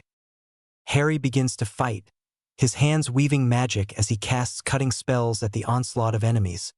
But he cannot stop them all. There was just too many of these creatures. Curse it! Harry spits out as he shoots a cutting spell out, slicing through three of the monsters before him, their blood smelling like rotting meat, oozing into the earth like thick sludge. He can sense Aragorn, Gimli, and Legolas approaching, having defeated the foe above on the hillside. A horn is heard, echoing out from below. The Horn of Gondor, Legolas shouts as they begin to cut through the Uruk-hai. The monsters seem to be drawn to the horn as well. As they move, Harry having to push them back as he blasts his magic, making them tumble. Harry falls in his tracks, feeling one of his spells around Boromir shatter, the magical threads dissolving. Boromir was dying. Oh no! Harry disapparates, knowing how dangerous it was, but he knew if he didn't get there, they were going to lose one member of the Fellowship. He could not see, but he could feel where Boromir was, and so he took the chance. Harry landed in a rush of air before Boromir as an arrow was launched, landing in Harry's shoulder. He grimaced and pulled the arrow free from his flesh, his magic already healing his wound. Boromir was already coughing up blood, his body having multiple arrows protruding. From what Harry could tell, the arrows were lodged deep, but he pushed his magic towards Boromir, already working at repairing the internal organ damage to stop him from bleeding to death. You'll be right, Harry said as he let his magic touch Boromir's mind, putting him into a forced sleep so the magic could work at healing him, already beginning to dissolve the arrows from within him. Lert stops, lowering his bow and arrow as he orders to the few around him. That one, get the blind one. Harry felt three of the creatures approaching. Harry, Mary called, cornered by Uruk-hai. He could feel their pain as they were attacked, their small swords only doing so much as they scrambled back. The spells around them were healing them, but they were in danger. Harry turned, his concentration breaking the barrier around him, which was a mistake as Lurtz was before Harry, using the hilt of his sword to smash Harry in the side of the skull. The young wizard went limp against Lurtz, who shouldered the mail and was already off in a run. Merry and Pippin screamed out in anger as they ran forward swinging their blades. "Give him back!" Pippin called as he tried to swipe at the monsters. Lurtz looked down at the small hobbits. "Kill them," the Uruk-hai leader ordered to his men. He didn't wait to hear the sounds of their slaughter as he ran back towards Isengard. Frodo awoke with a start, breathing heavy and sweat dripping, forcing his dirt-covered hands to wipe the watery beads from his eyes. The sky was dark, covered with clouds. "Everything all right?" Sam asked, as he sat watch on between two rocks, their small hiding place shielded from the view of the world. "I have the most terrible feeling that something has gone wrong," Frodo said softly, their voices hushed. He had made the decision to leave the Fellowship behind and continue his journey to destroy the ring that hung heavy around his neck. "Everything has already gone wrong," Sam replied as he turned back to look at Frodo. "But we got to try our best anyway." "You're right, Sam," Frodo said as he stood up to move to sit next to the other hobbit. "Come now, get some rest. I will keep watch for a little while." "Are you sure? You were not asleep for long." Sam looked worried. "I'll be fine, promise. I'll wake you later and I can sleep more before the sun rises," Frodo said as he patted Sam, ushering him backwards between the rocks. As Frodo sat and looked out from their spot, he looked down at the rocky mountainside that they had scaled over the past days. It had been long and treacherous, and their feet were weary and sore. From his spot, Frodo could swear in the distance. The fiery red skies of Moder could be seen, the colors seeping across the clouds, as if approaching. He knew that was their destination, but he couldn't help but feel like climbing Mount Doom may be the last he would walk on Middle-earth. Would he be able to see the Shire again? Would he be able to tell Bilbo his amazing tale of adventure? Would he see Harry again? Or any of the Fellowship? The red light burned brighter in the distance, and Frodo swore. He saw a flash of bright light beam across the clouds. Searching. Did the great eye know?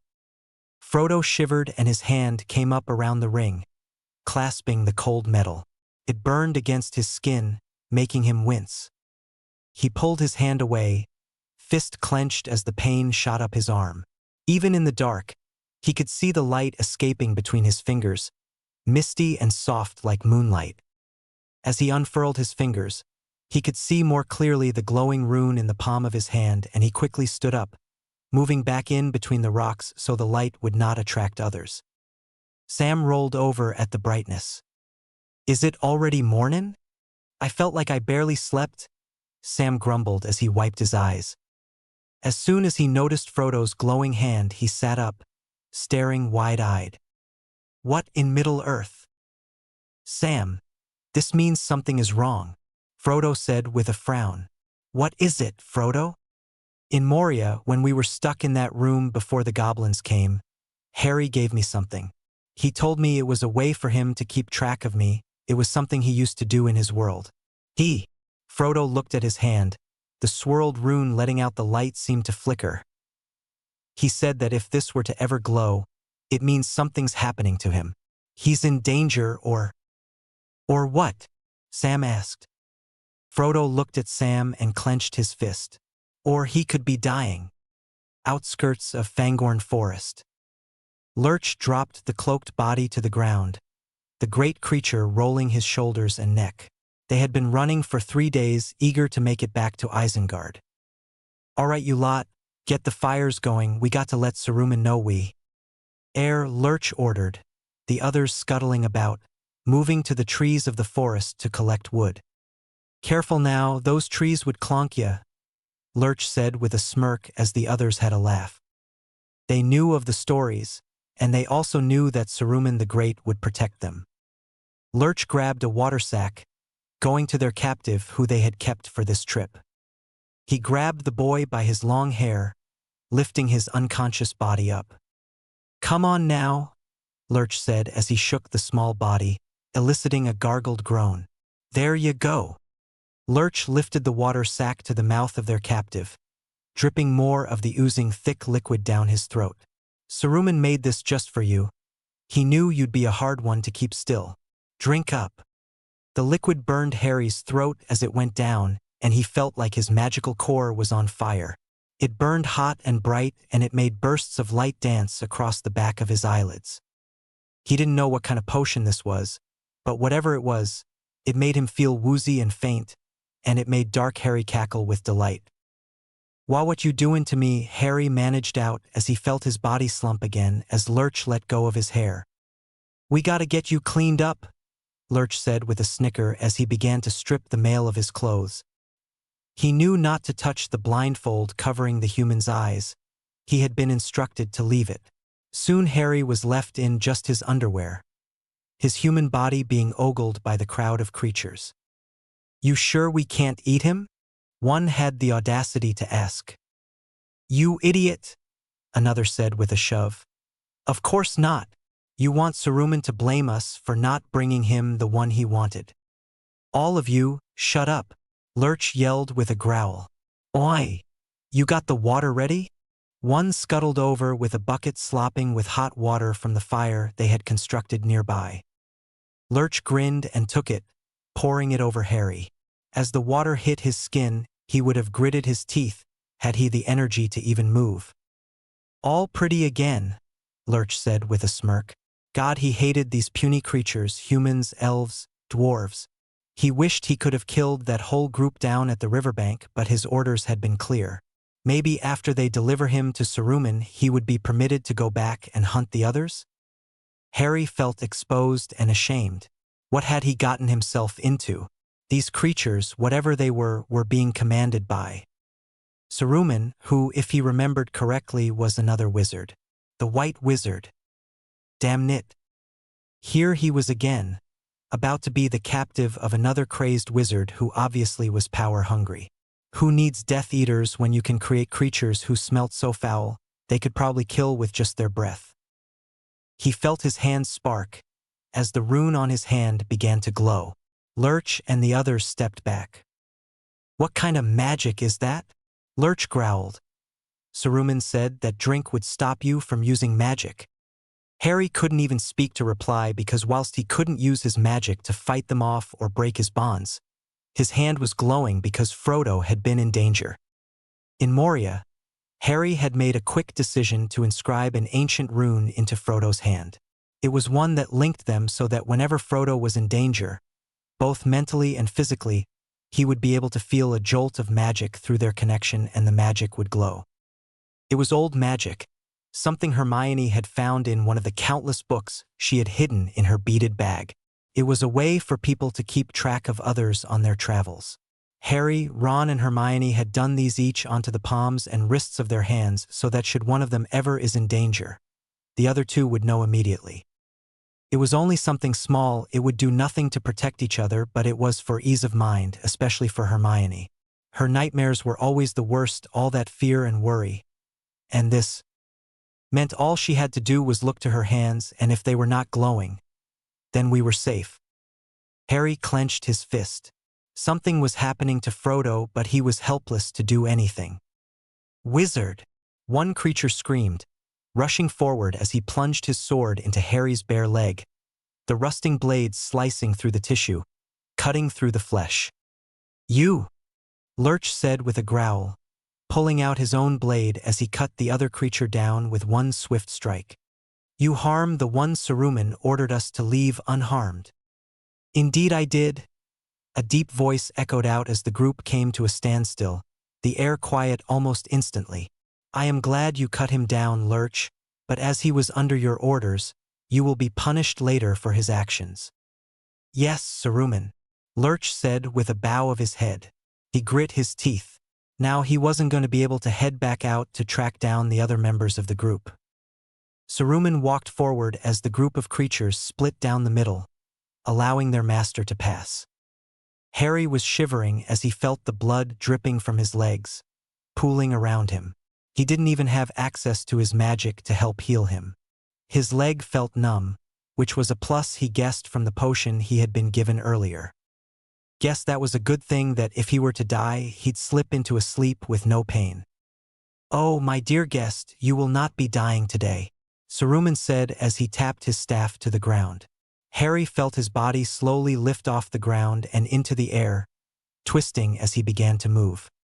He could not see where he was being taken, nor could he move to try and stop it. He wished he could call out, tell this deranged old wizard to just leave him be, but he guessed there was a plan here that he was a part of. Saruman mounted his steed. The dark black creature was covered in a leathery skin that seemed to swirl and move, like the skin itself was alive. Even the Uruk-hai stepped back from the monstrous steed, for it was not a horse, nor any creature they had ever laid eyes on. As the beast rose up on its legs, it stood at a great height, towering over the creatures before it. "Let us go back now, before our guest bleeds to death," Saruman instructed. The monster let out a huff of air through its slit nostrils, as great wings spread from its back, and it took flight, back to the tall tower with Harry's half-naked body floating alongside the creature. "Hope you enjoy, my lovely Zex. Promise next chapter will have a whole lot more fun.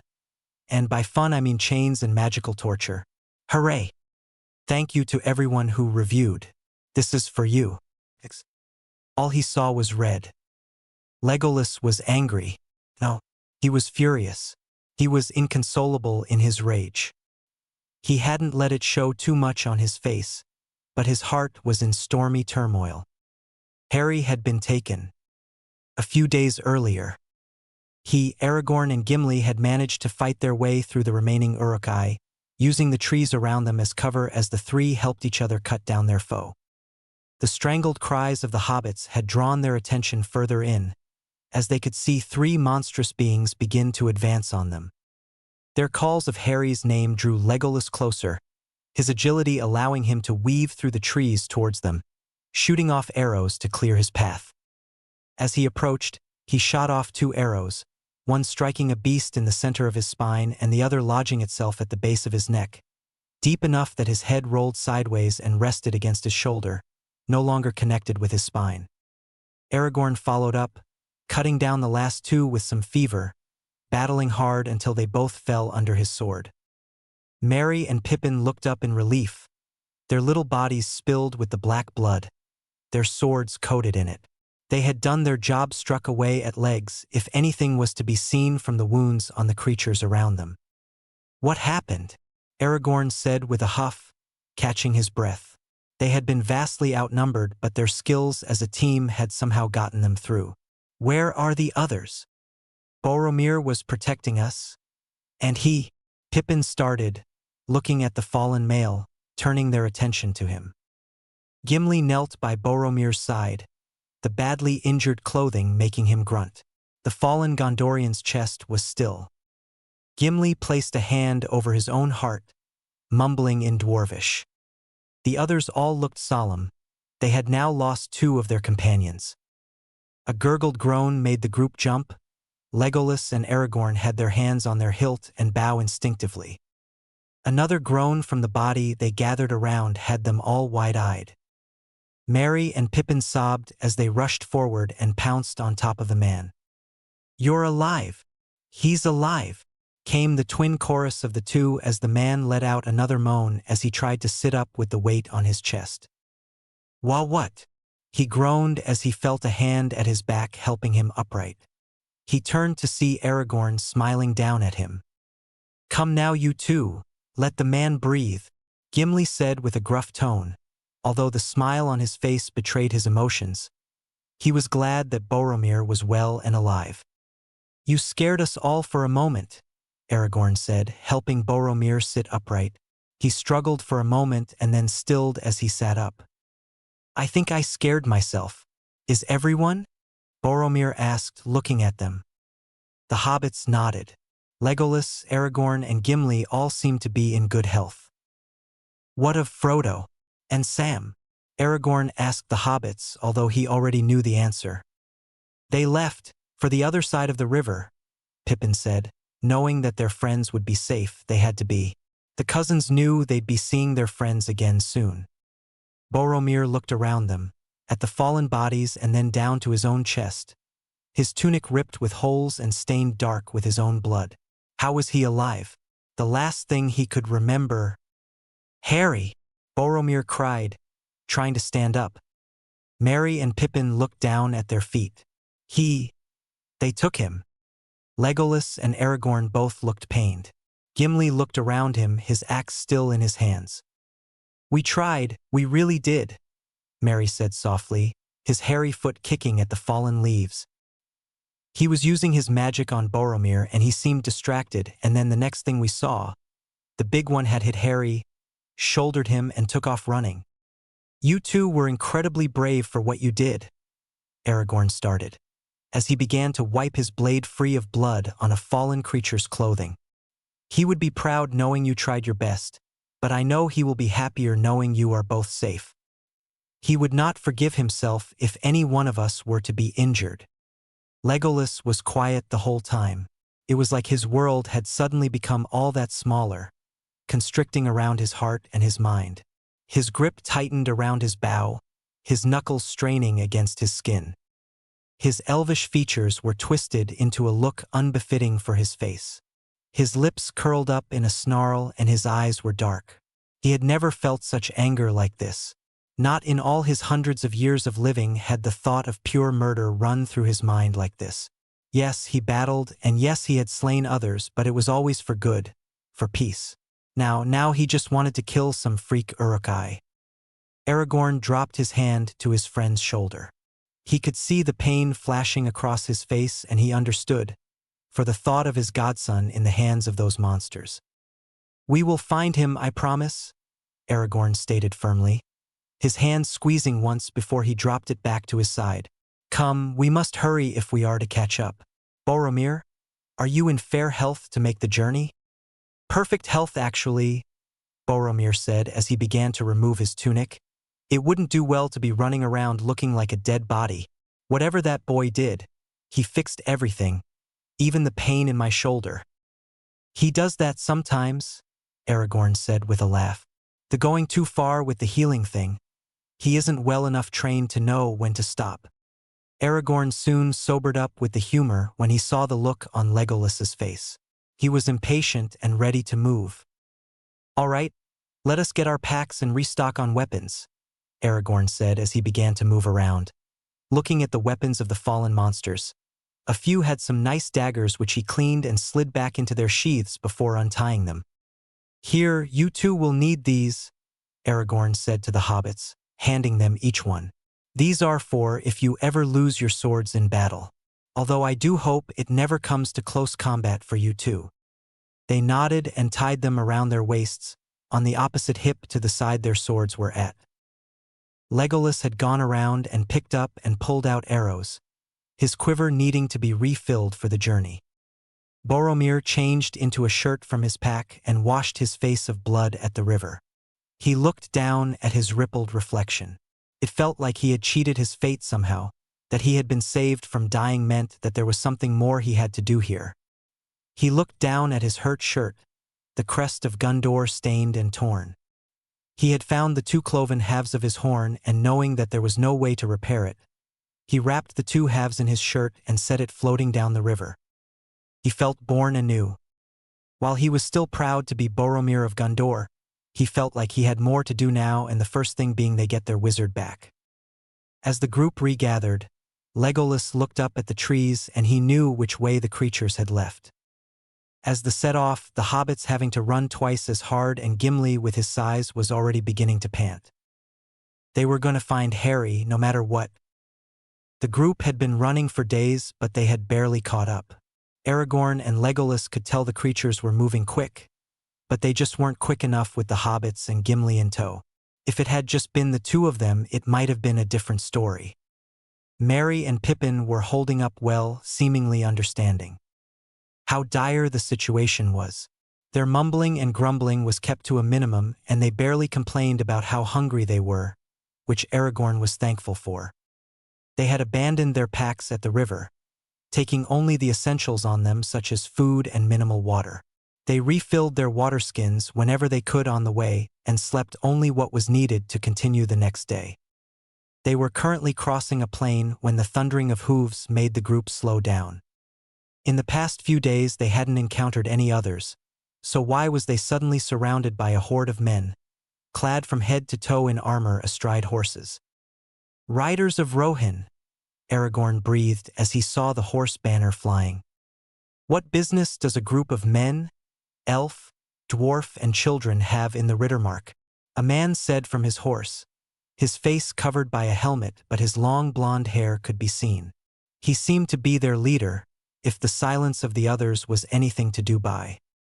"We're not children, we're hobbits," Merry said matter-of-factly, proud to be of the race from the Shire. "Hush now," Aragorn said, placing a hand on his companion's head. "Give us your name, Horsemaster, and then we can give you ours," Gimli said with a gruff tone. He did not like to be ordered around. Legolas had his hand on his quiver, ready to draw if needed. He knew about the men of Rohan, but they hardly had time for this. They needed to continue on. Aragorn could sense Legolas's impatience. Once again, it was strange to see his longtime friend in such a fretful state. He had seen the way Legolas had looked at Harry, but he had never realized how deep the feelings must have ran, if the elf's actions now were anything to do by. "I am Aragorn, son of Arathorn.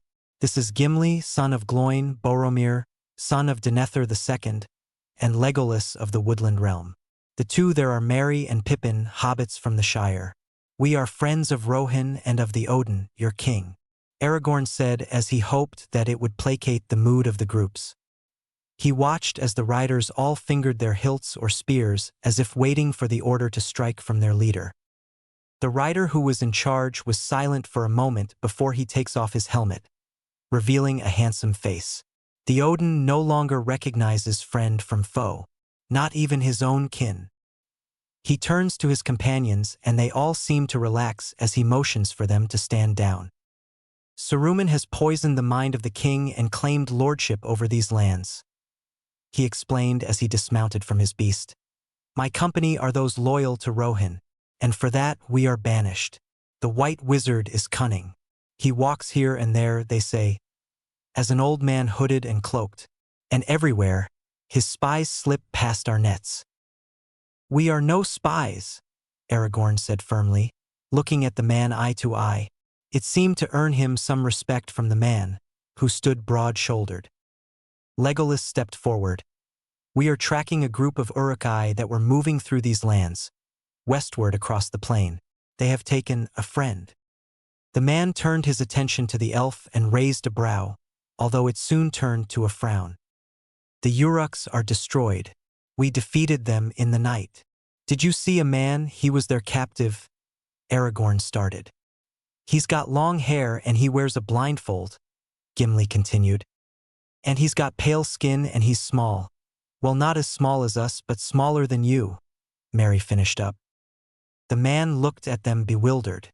This friend must have been important if their feverish asking was anything to go by. "We left none alive.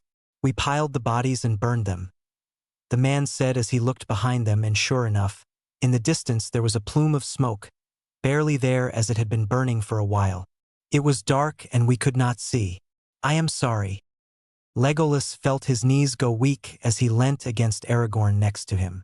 The man slid an arm around his friend's back, keeping him up. "Dead," Boromir whispered as his eyes watched the smoke in the distance. No, it could not be. He hadn't even the chance to thank the boy for his help. "Look for your friend, but do not trust hope. It has forsaken these lands," the man said as he let out a whistle and call. 3 horses emerged from the pack surrounding them. "May these horses bear you better fortune than their former masters." The group were silent, still in shock. There was no way that their friend, their strange and magical Harry, was dead. They had seen him become invisible and battle a troll and stand on par with one of the oldest elves in their time in terms of magical abilities. It just couldn't be. "Farewell," the man said as he and his men rode away. Aragorn seemed to shake from his stupor, walking towards the horses they had been gifted. Come now, we must see for ourselves. I do not wish to believe it is true. I will not. With that, he gestured for one of the hobbits who scrambled over and was helped up onto the horse. The other soon followed suit, and Boromir and Merry on a horse, Legolas and Gimli, and Aragorn and Pippin. They set off at a gallop. They came to the burning pile.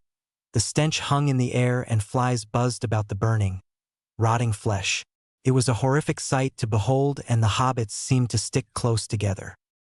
Gimli was using his axe to push around at the charred pieces, mumbling to himself curses in Dwarvish. We should have been here with him, Legolas whispered as he looked at the blood-stained grass around them, the smell of smoke in his nose making him nauseous. What if one of the bodies in there was Harry's? Aragorn was distraught with grief. He had failed again. Looking around him, if it were true what the men said, that in the darkness they had killed mercilessly and Harry as their captive was defenseless, maybe even unconscious. He had let this second chance to help Harry go. What had he done? Aragorn couldn't stop the strangled cry that left his lips as he all but dived into the pile, pulling at the bodies. He had to know. He did not care as his hands burned and his face went flush with the heat underfoot, or that his clothes were getting far too hot for comfort as he clambered upon the bodies, some crumbling to dust beneath his boots. Boromir was suddenly on him, pulling him back. You idiot! Doing that will do nothing to help. They collapsed back to the ground. Aragorn, no Sirius, was struggling to keep the tears from falling. I failed him, again, by the Vala I have failed him, Aragorn whispered as tears fell from his dark eyes. He may have a slightly different face, but his memories rang clear in his mind. I failed again, James Lils. Legolas turned away. He couldn't bear to think that somewhere in that pile was the man he had come to know over the past few months. Merry and Pippin were quietly sobbing, great tears cascading down their faces as they hugged each other, not caring that they were sitting on the blood-stained ground.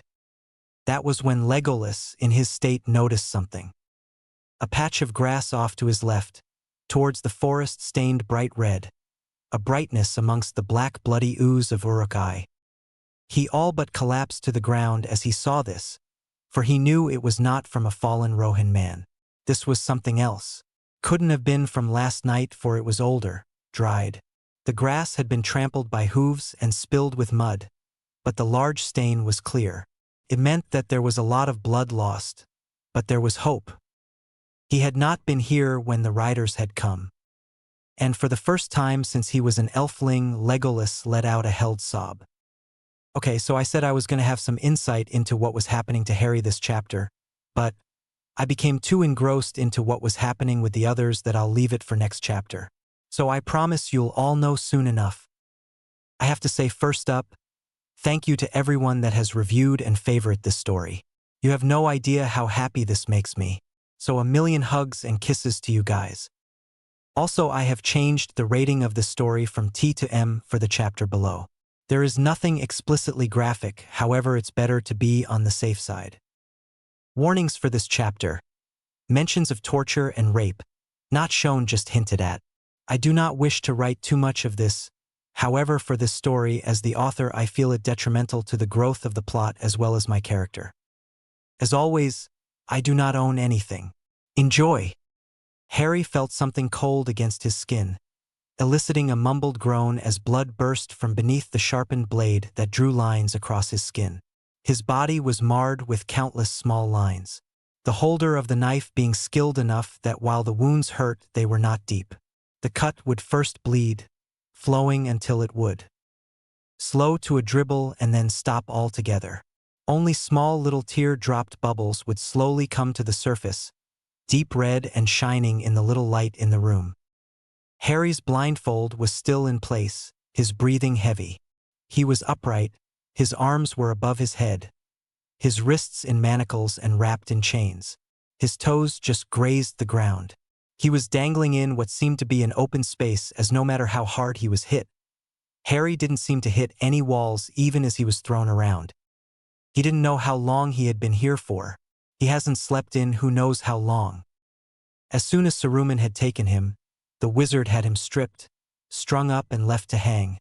There was someone there consistently cutting, hitting and dousing him in water. They pulled and cut at his long hair, till there was only locks of different length chunks left. They would force potions down his throat that made him feel ill, but unlike before, he could still move and he could still feel pain. He struggles and bit curses and flailed around to try and free himself. He still couldn't use his magic, he could feel it but he couldn't access it. Dark Harry was there though, at the back of his mind. Use me.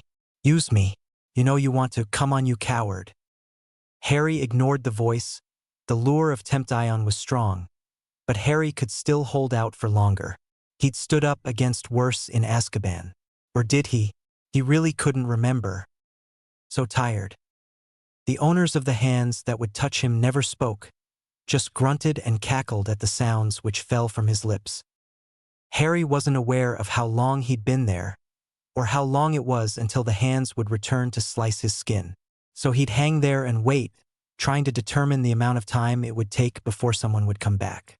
Counting the seconds didn't really work so well as he lost count, but listening did. He'd try to hear footsteps, trying to distinguish one from another. Some were heavier, some favored one leg and caused a slight scrape of a boot along stone. Another steps were light, and the clear sound of a click of heel on stone let him know who it was. The man never came in to speak with him, but he'd stop somewhere to Harry's right, where he knew was the door. Saruman never entered the room. He just stood there for a while before he'd turn and leave again. Within a few moments of him leaving, the hands would be back hurting him. Harry had to wonder what the purpose of this torture was. Was it to break him?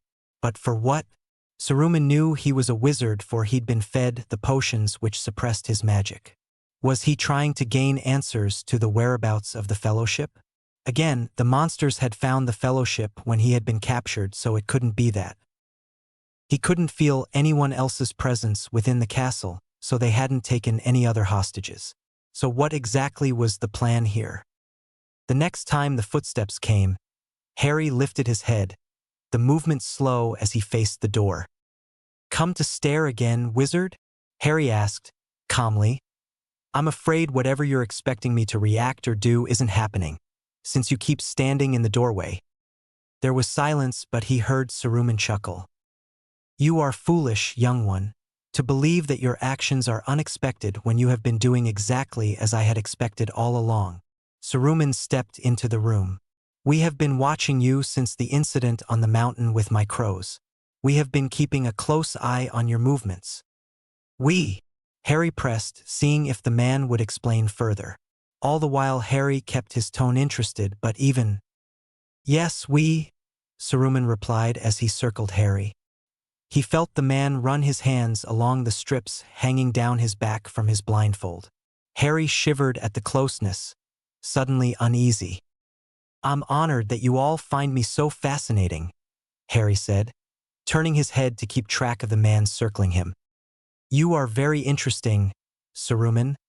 We haven't seen this type of soul-splitting for millennia." Harry wasn't sure what he meant by that entirely, but he had an idea. It was confirmed with the echo of laughter ringing in his mind. "What about it?" Harry said. "It is something that would be key to our plans." Saruman stopped before Harry. He used a slim finger to tilt Harry's face up, and Harry realized the man must be much taller than him. "Plans to use your monsters out there to, no doubt, attempt world domination?" Harry questioned, knowing the man was studying his face. Harry kept his face relaxed and tried to not let his unease show on his face. "Attempt? No. Attain would be a more fitting word," Saruman replied simply. "You are the key that will set the wheels in motion. Together with my Lord Sauron we shall rule Middle-earth. The old world will burn in the fires of industry. Forests will fall. A new order will rise." "You sound exactly like a bald, snake-faced man I once knew," Harry said with a sneer. "And fought against him for trying to do exactly as you are now, and guess what? I killed him." Harry shook the hand off him. "You will not win this. People like you never do." "Ah, "That is where you are wrong, young man," Saruman said as he went over to a wall and walked through an opening. He came back and placed a stand before Harry. The British wizard heard the clank of metal against the ground and wondered what was happening. Saruman left the room again, and when he came back, Harry felt himself grow weak at the knees with the sheer power entering the room. Saruman took the cloth off the palantir and set the orb against the stand before Harry. Harry groaned as he felt the pressure of magic against his mind. Behind his closed eyes a bright red light burned, making his eyes roll to try and escape the pain. His knees gave out and his wrists burned at his full weight now hanging. The brightness was speaking to him in a language he didn't know, but he could understand.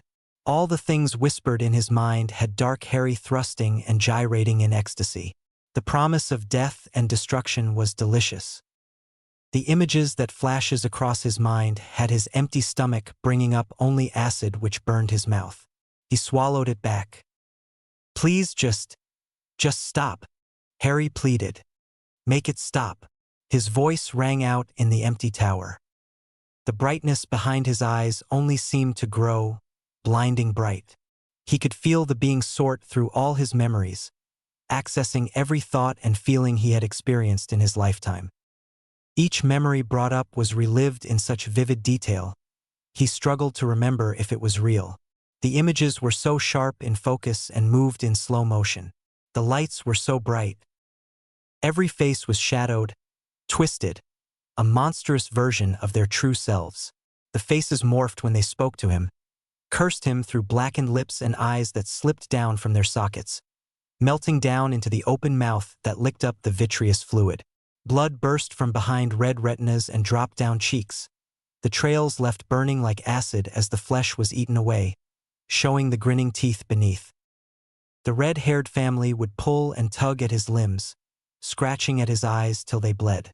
The curses which spilled from lips spoke of how his eyes had sucked their souls, a painful and torturing process that they felt every second of. Small hands holding swords cut at his legs and chest, the curly-haired hobbits laughing at his expense.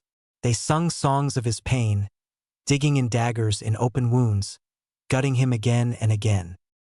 Insides became a feast for the gluttonous group, eating in long, continuous mouthfuls. Fleshy meat, oh so sweet, fill our tums until we're done. Fleshy meat, oh so sweet. Harry thrashed to get away, but he couldn't, trapped and transfixed at the demons surrounding him. He could see it all happening, his blindfold gone. The men of the Fellowship spat at his face, tugging at hair as they sliced his throat, his mouth filling rapidly with blood as he gurgled a scream. He couldn't breathe, and then his neck was whole again. Aragorn would slice at it again, and it was repeated. Gimli would swing his great axe and cut off limbs, a song of mining and toiling sung from his deep baritone voice. Limbs would regrow instantly only to be struck off. The pale hands which ghosted over his body would dig in, marking his skin in deep purple bruises. They would whisper words into the shell of his ear, a future that couldn't exist. Blonde hair tickled his neck. The hands would trail down his back, lower, lower, and knee-spreading legs. Harry sobbed. Whatever was happening, this was too much, felt too real. As if the voice knew his thoughts, there was a deep, long chuckle that echoed out, every wicked face surrounding him opening their mouths in sync, so wide jaws clicked. "Oh, my dear young one, this is very real." The scream which ripped from his throat was stifled by the pale hand over his mouth, Legolas smiling with teeth far too sharp and large for his mouth. Gimli swung his axe as Harry's head was cut clean from his body. Thank you everyone that reviewed. This chapter is for you. Fangorn Forest was a place of legend even to the elves, let alone to two men, a dwarf and two hobbits. They were on edge as they made their way through the dark, hands on sheathed weapons. They spoke in hushed tones as to not disturb the area or alert any enemies to their presence. That was everyone but two curious hobbits. The two hobbits and their company kept poking all the trees to see if they were alive.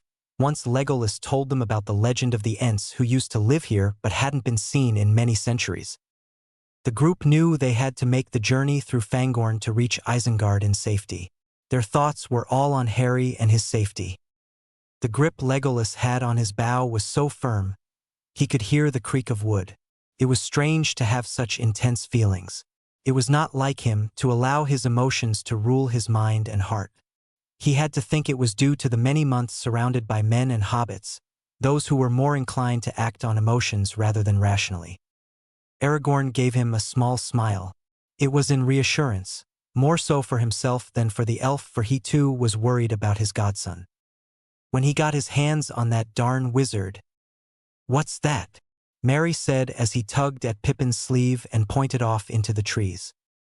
Indeed, there was a faint glow of light. Legolas approached first, looking around. Boromir ushered the hobbits behind him with a finger against his lips, receiving 2 hasty nods in response. "The white wizard approaches," Legolas said in Elvish, pulling out an arrow from his quiver. Aragorn's face twisted in anger, pulling his own sword as Gimli and Boromir stood ready to defend.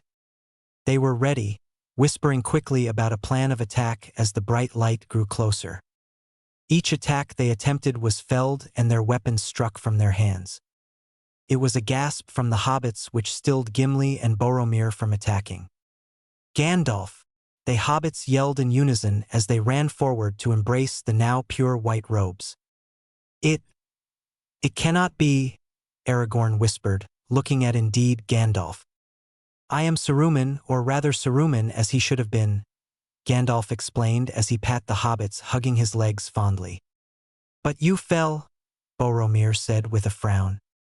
"I have been sent back until my task is done," Gandalf explained as he looked upon the group before him. "Now I am Gandalf the White. I understand my fellow wizard has been taken." "Yes, we believe he has been taken to Isengard," Legolas replied. "Indeed he has. I have seen what he has in store for Harry, and it is not good. We must make haste if we wish to stop Saruman and in turn Sauron from winning this war." Gandalf let the hobbits release him as he began the trek through the forest, the group following. "What do you mean they can win the war?" Aragorn asked. "Something to do with Harry?" "It is not so much Harry as it is what is within him," Gandalf said, not turning back to look at the group as he kept walking. "Within him?" Pippin asked. "There is a darkness within our friend, one that he had kept at bay with willpower and stubbornness," Gandalf explained. "It was born of old magic, which Sauron thrives on. I have seen what Saruman will do to Harry to activate this old magic." Gandalf pushed past some low tree branches, his light leading the way in the darkness. None of them missed what he said next, his voice soft and grim. "If we do not stop Saruman, the Harry that we know will be lost forever." Isengard Dungeon. Saruman had all his plans aligned. He had the wild men on a path of revenge, already on their way to pillage across the towns of Rohan. He had his faithful servant by the side of Theoden, another pawn in the plan, and now he had his prisoner about to break. The screaming and thrashing hadn't died down, no matter than it had now been days. He paced around the young man dangling on chains, not at all fazed by his screams. Saruman knew that it was all in the man's head, so there was nothing he'd be able to do to keep him quiet. The blindfold was still firm around the boy's face, but as Saruman walked, he could see how the lack of food, water, and sleep was taking its toll on his health. "Just a little longer, just a few more hours and you will break," Saruman said to no one, not that his prisoner could hear him over his own screams. Saruman went to the side of the room, gathering the things he would need. It was a lengthy process, soul-splitting, but Saruman was confident in his abilities as the White Wizard, the most powerful of the 5, that he would succeed. Why, he had done it himself with his beloved beast Amarth, the Doom. It was rather fitting, he thought, when he performed the soul-splitting, that the beast that would form was one of destruction. Thick hide and long talons kept the beast safe from attack, and a long neck allowed for attacks at a distance. Strong legs could run as fast across plains as quick as a warg. "I do wonder how your soul will manifest itself," Saruman said aloud. "A beast or a creature, or a being. I do hope it's a being. I would be honored to converse with him. Saruman dipped his staff into a tub at the door, coating it in a sticky deep red, seeming to be black in the light. He drew runes on the floor surrounding his prisoner in a circle. The runes were unlike anything from this world, rather from his home, made by his makers. Saruman knew the power of the Vala, and he knew the punishment for using said power here. Sauron had protected him last time, and he would again. The blood runes were intricate, and he took great care in constructing them. They had to be perfect or they would not work. Every time he dipped his staff into the tub, blood would splash up and dirty the hems of his graying robe, the long sleeves soaking up the red as they dipped into the blood. Saruman finished with the floor, stepping back to admire his work. He leant his staff against the wall and proceeded to dip his left hand into the bucket of blood. Carefully stepping over the circle as to not disturb the runes, he stepped up to Harry, who was now still. He was breathing but hung limp, showing he had passed out again. Saruman used his right hand to lift Harry's chin, his left hand painting smaller runes against the pale skin. His fingers traced around the blindfold, twirls and lines along his forehead and down between his brows. The blood dripped down Harry's nose. Saruman paid no mind, continuing his drawing against his prisoner's cheeks. Thrak uk burs high, gim ashishi burs derbachaluk, crimp ishi bursum, crimpital. Harry twitched. In the blackness surrounding him he could hear someone speaking, the same voice that whispered in his ear and within his head. It was deep and rough, and it made the very hairs on his body stand on end. Bring all dark folk. Find one in the dark to rule them all and bind them to darkness. Bind them. Harry thrashed as his face burnt hot like he was set on fire. His wrists pulled in the chains, trying to free himself. His legs kicked out into nothingness. The voice in his head kept laughing. Saruman lifted his hand, pulling at the blindfold as he stepped out the circle, watching as the runes grew bright red, the blood beginning to boil against skin. Bubbling and burning, the runes blistered and the runes on the floor sprang up in flames, an enclosed circle preventing him from approaching.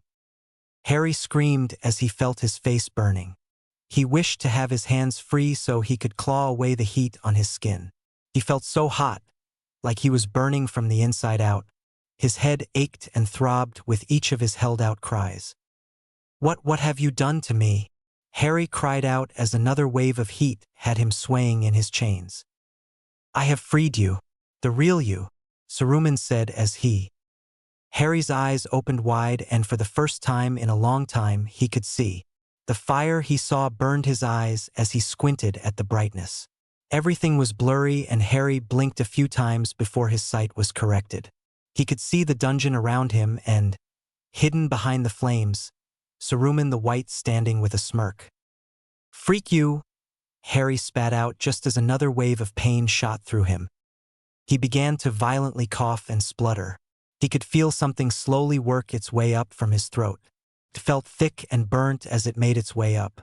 Harry felt like he was choking as he felt his neck strain with the size of whatever was coming out. He coughed, black sludge flying with spittle from his lips. He coughed again, feeling something sliding across his tongue. Something was inside him. Saruman watched in avid fascination at the scene. He had never seen what happened, but he could still remember when it was him in the circle, and he did not miss the pain. He watched as a black hand made its way out of the boy's mouth, followed by the rest of a blackened arm. Harry felt his jaws widening past human ability. Whatever was coming out was trying to crawl out of his mouth. He watched as a hand followed by an arm edged out of his mouth, and his eyes widened in shock and pain.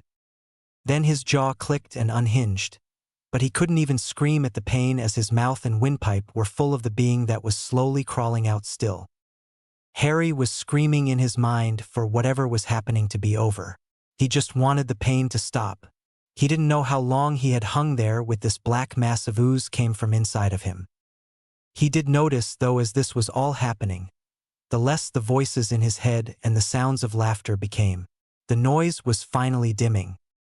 Finally it stopped, just as the last of the black ooze. A foot fell from Harry's lips to the floor in the massive limbs. Harry hung limp in his chains, his chin against his chest as he greedily sucked in air. The burning on his face had grown to a mere itch, but his throat felt raw and his stomach felt small and empty. "What a beautiful being," Saruman said, stepping over the dying ring of fire, not just a mere few inches off the floor and a deep blue in color. The black mess on the floor slowly rearranged itself, using arms to push itself off the floor as they sat back on his legs. The being was made of a flowing black ooze that somehow kept its shape. Harry and the being raised their heads at the same time as tired green eyes met glowing red. Harry's eyes widened. Before him was himself, or more a shadow of himself, but the long hair and the features on the face were identical to how he used to look. It had been a long time since Harry had gazed upon his reflection. He couldn't tear his eyes away from those red orbs, glowing so brightly. It was the eye he saw in his nightmares, of Voldemort, but a ring of yellow in them was more like the eye that had been burning inside his mind since his capture. It didn't take Harry long to know what had happened. Dark Harry was out. Hello all. Just a quick A/N. If you're enjoying this story, I have just started another HP/Lord of the Rings crossover called Behind the Scars. Another story of Harry dropping into Middle-earth, but this is a preload TR and starts before the Fellowship but will eventually lead into it. Would love if you guys checked it out. Also, to everyone that reviewed, favorite, and followed, much love to you all. Gandalf had led the group through Fangorn Forest. They had stopped briefly to rest, where Merry and Pippin happened to awake an Ent from its slumber, much to the surprise of Legolas. Gandalf and the Ent had conversed in the old language, the tree speak, for many hours. Legolas did not understand, but he could sense that whatever a Gandalf had told the Ent had angered him. The Ent had stormed off in long strides. "What did you say to make that tree so angry, Gandalf?" Merry asked. "I told him of the treachery of Saruman and what he is currently doing to our companion. It has angered him to know such a thing has been happening, especially to a Maya such as Harry. A thing is about to happen that has not happened since the Elder Days. The Ents are going to wake up and find that they are strong. They will help us get Harry?" Aragorn said, hopeful. Unfortunately no. "It will take them many days, even weeks, for the Ents to wake and for them to agree. But Treebeard has told me that they will intervene with Saruman, on our behalf." "Cool," came the twin cries from the hobbits. "Can we be part of the war?" "Bit late for that now, the tree is gone," Boromir stated, and made the two hobbits groan, upset they missed out on a tree war. "Right, that would have been helpful to have them on our side though," Gimli grumbled, still watching he trees around them in case another were to wake. "We must keep going," Legolas said as he looked at Gandalf, his eyes sharp. "The longer we delay, the more Harry is suffering when we leave him to the clutches of Saruman." "Yes, we must go," Gandalf said. "What I will do is cloak us all to be invisible to the eye. You must keep quiet. I can only do so much to keep us out of the way of being seen." The group start off again, keeping quiet as per Gandalf's instructions. Soon the trees began to thin and they came to the edge of the forest. The Tower of Isengard in view before them, stretching high into the sky. It was well into morning now, having walked for the evening through the forest. There was no sounds and no creatures around the deadened field that surrounded the tower. "Welcome, Gandalf and your companions. I had thought you fell to the Balrog." A voice boomed from the air above, stopping the group who were walking out in the open. A screech is heard above, making the companions cover their ears at the piercing noise. It is high-pitched like a high whistle. "Gandalf!" Merry screamed as he pointed above to the black spot that was approaching behind the sunlight. "Ready your weapons," Gandalf instructed as he braced himself. Earlier, Gandalf had dirted his robes, scooping dirt and twigs from the ground and rubbing it over his robes.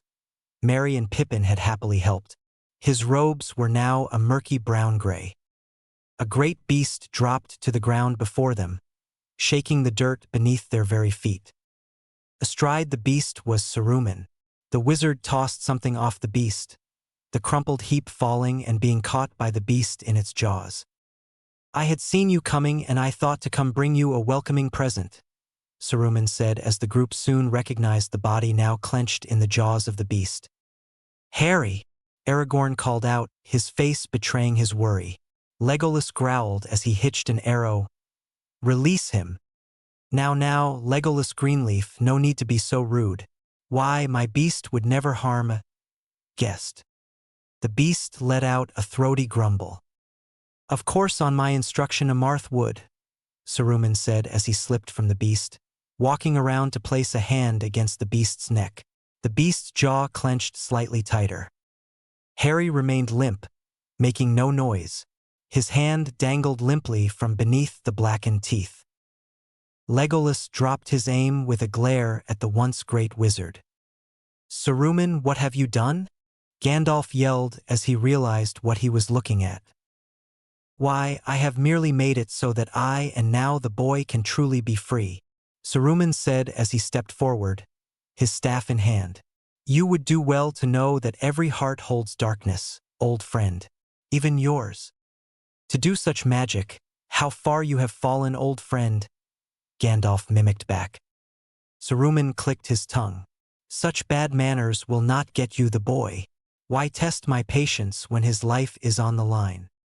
"Give Harry to us," Gandalf said as he looked at Saruman, stepping forward. Saruman grinned a wicked smile behind his beard. "I always was going to give him to you. He is too near death to be of use to me now." The beast flung his head to the side and flicked forward, throwing the body from its jaws towards the group. Legolas ran forward to catch Harry, stopping him from colliding with the ground as he cradled the bleeding body to his. Legolas brushed back the hair from Harry's forehead, noticing that the blindfold was absent. "Harry, can you hear me? Melaman, please awaken." Once Gandalf saw Harry being tossed in the air, he attacked, glancing back only to see that Harry was safely within Legolas's arms.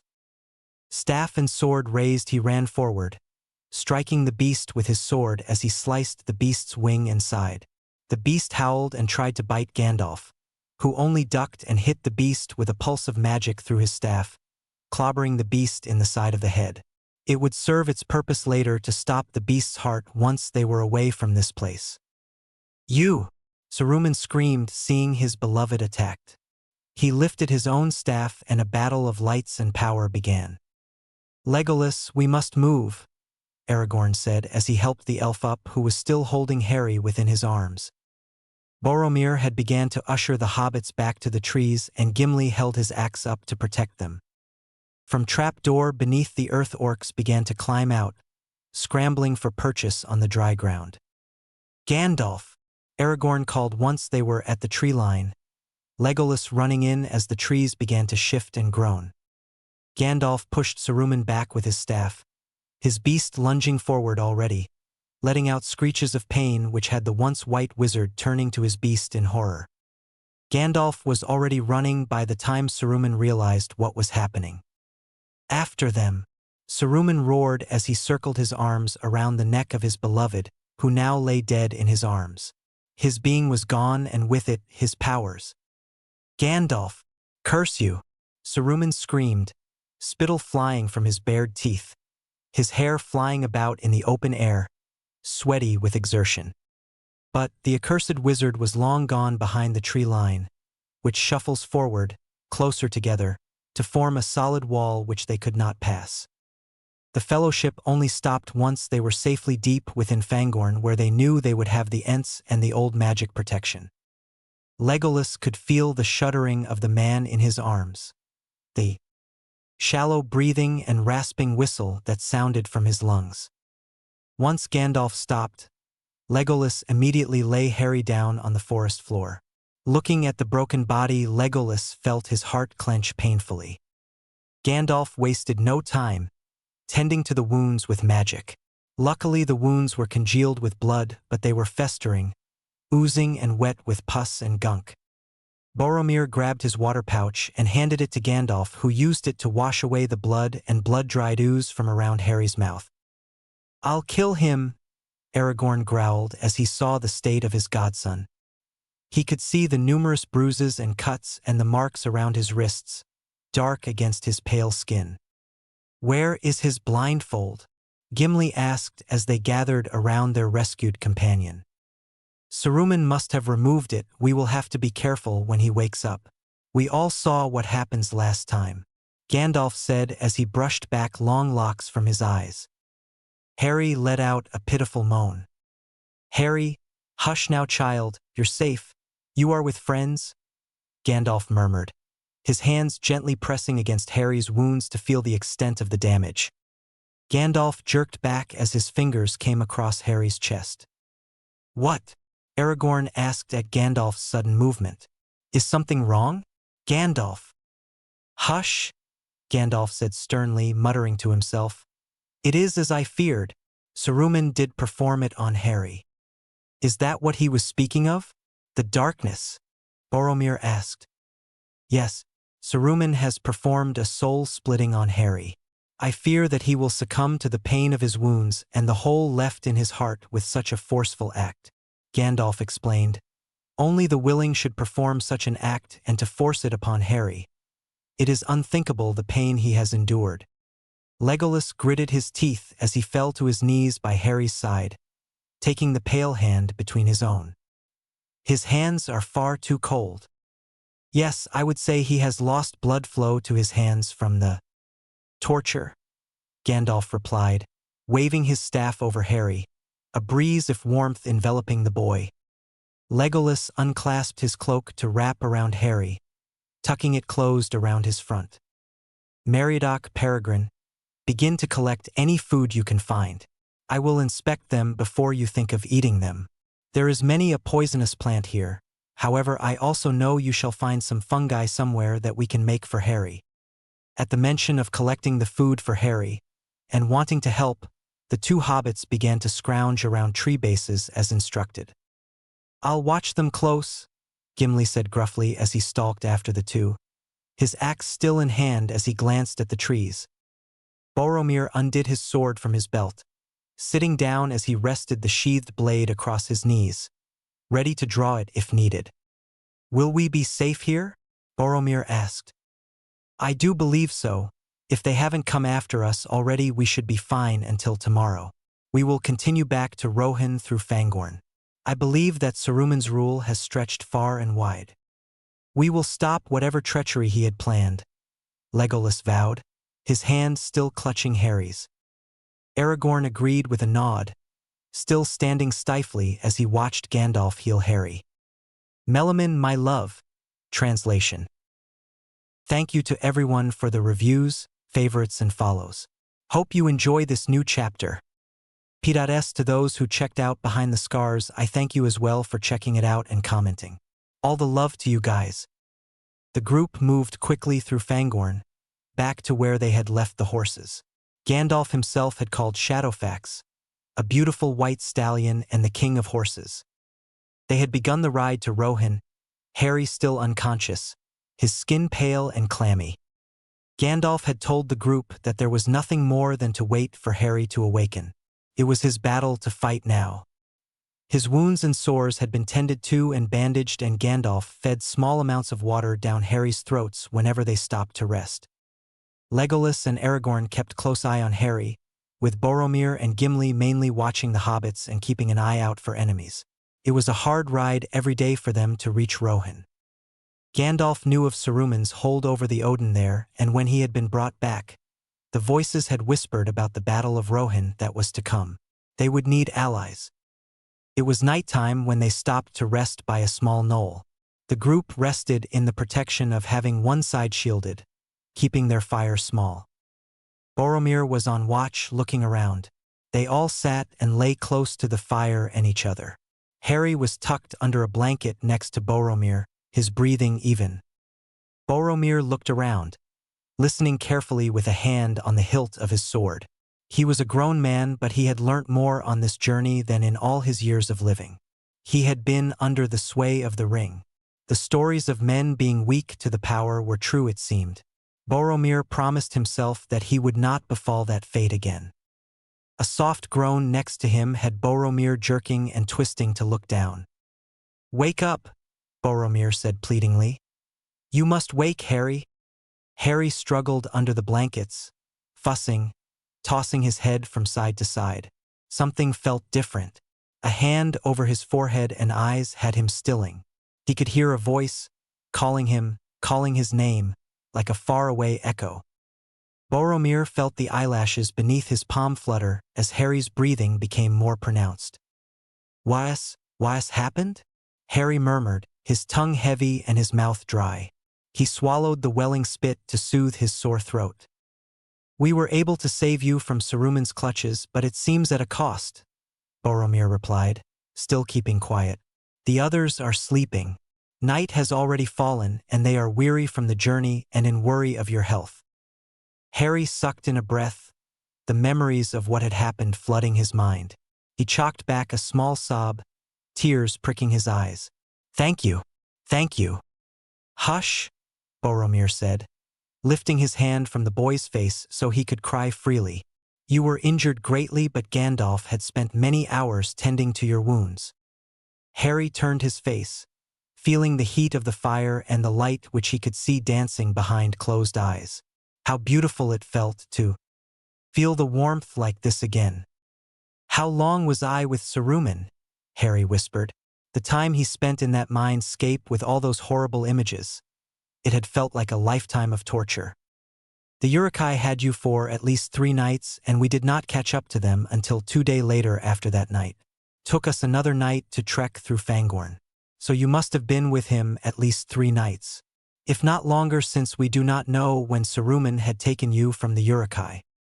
"Oh, it felt much longer than that," Harry said softly, turning his face back to the sky. "You are safe now.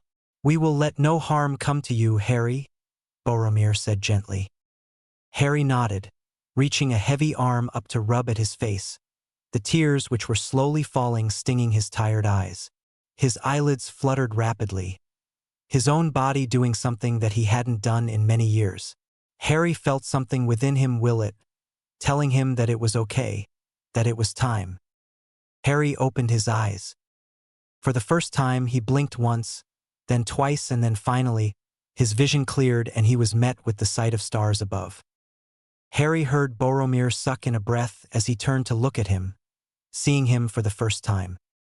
"Wow, so that's what you look like," Harry said, more to himself than anything. While he sort of felt how everyone looked with magic, it was very different to being able to see it with his own eyes. "This is," Boromir whispered as he looked into the eyes of the greenest fields, flecked with the red of the fire by them. "You can see." "I can see," Harry echoed back. "I'll wake the others. This is a miracle we must all celebrate," Boromir said as he stood, moving around the fire to nudge the others awake. Harry kept under the blanket but sat up, watching as the others stirred. He looked at each carefully, taking in their sleepy faces and then the looks of shock. "Harry," Aragorn called as he stumbled over to him. "Your eyes. You can see." Harry laughed as he was engulfed in a hug, Aragorn holding him so close it hurt, but it was nice to be so cared for and worried over. His body seized up as the memories of what he saw of Aragorn and the group around him. He tried to struggle to pull away. Aragorn pulled back with a frown. "Are you all right?" If you could just not touch me. I'm just a bit sore still," Harry said, his eyes downcast. "My apologies," Aragorn said as he sat back away from Harry. "It's all right, not your fault," Harry said, rubbing his arms and wrapping them around himself. The feeling of those hands around him brought all those memories to the forefront of his mind, and it made him shiver. It wasn't real. It wasn't real. Gandalf and the others approached. "How are you feeling, Harry?" Gandalf asked as he knelt by him, checking him over. "Sore, tired, like I've aged 10 years, but otherwise, physically fine," Harry said, pausing. Gandalf raised a brow, prompting Harry to continue. "Saruman, he made this thing come out of my body. It looked just like me, but it was made out of something else. Something dark. It has made me feel like a part of myself is gone. Something I've always felt, deep within my heart, is suddenly so much lighter. He performed a soul-splitting Harry. He took all the darkness and evil from within and, using magic, formed it into a separate, thinking being. He did something terrible to you. Not many people perform such a thing, let alone having it forced onto you unwillingly. Gandalf patted Harry's shoulder.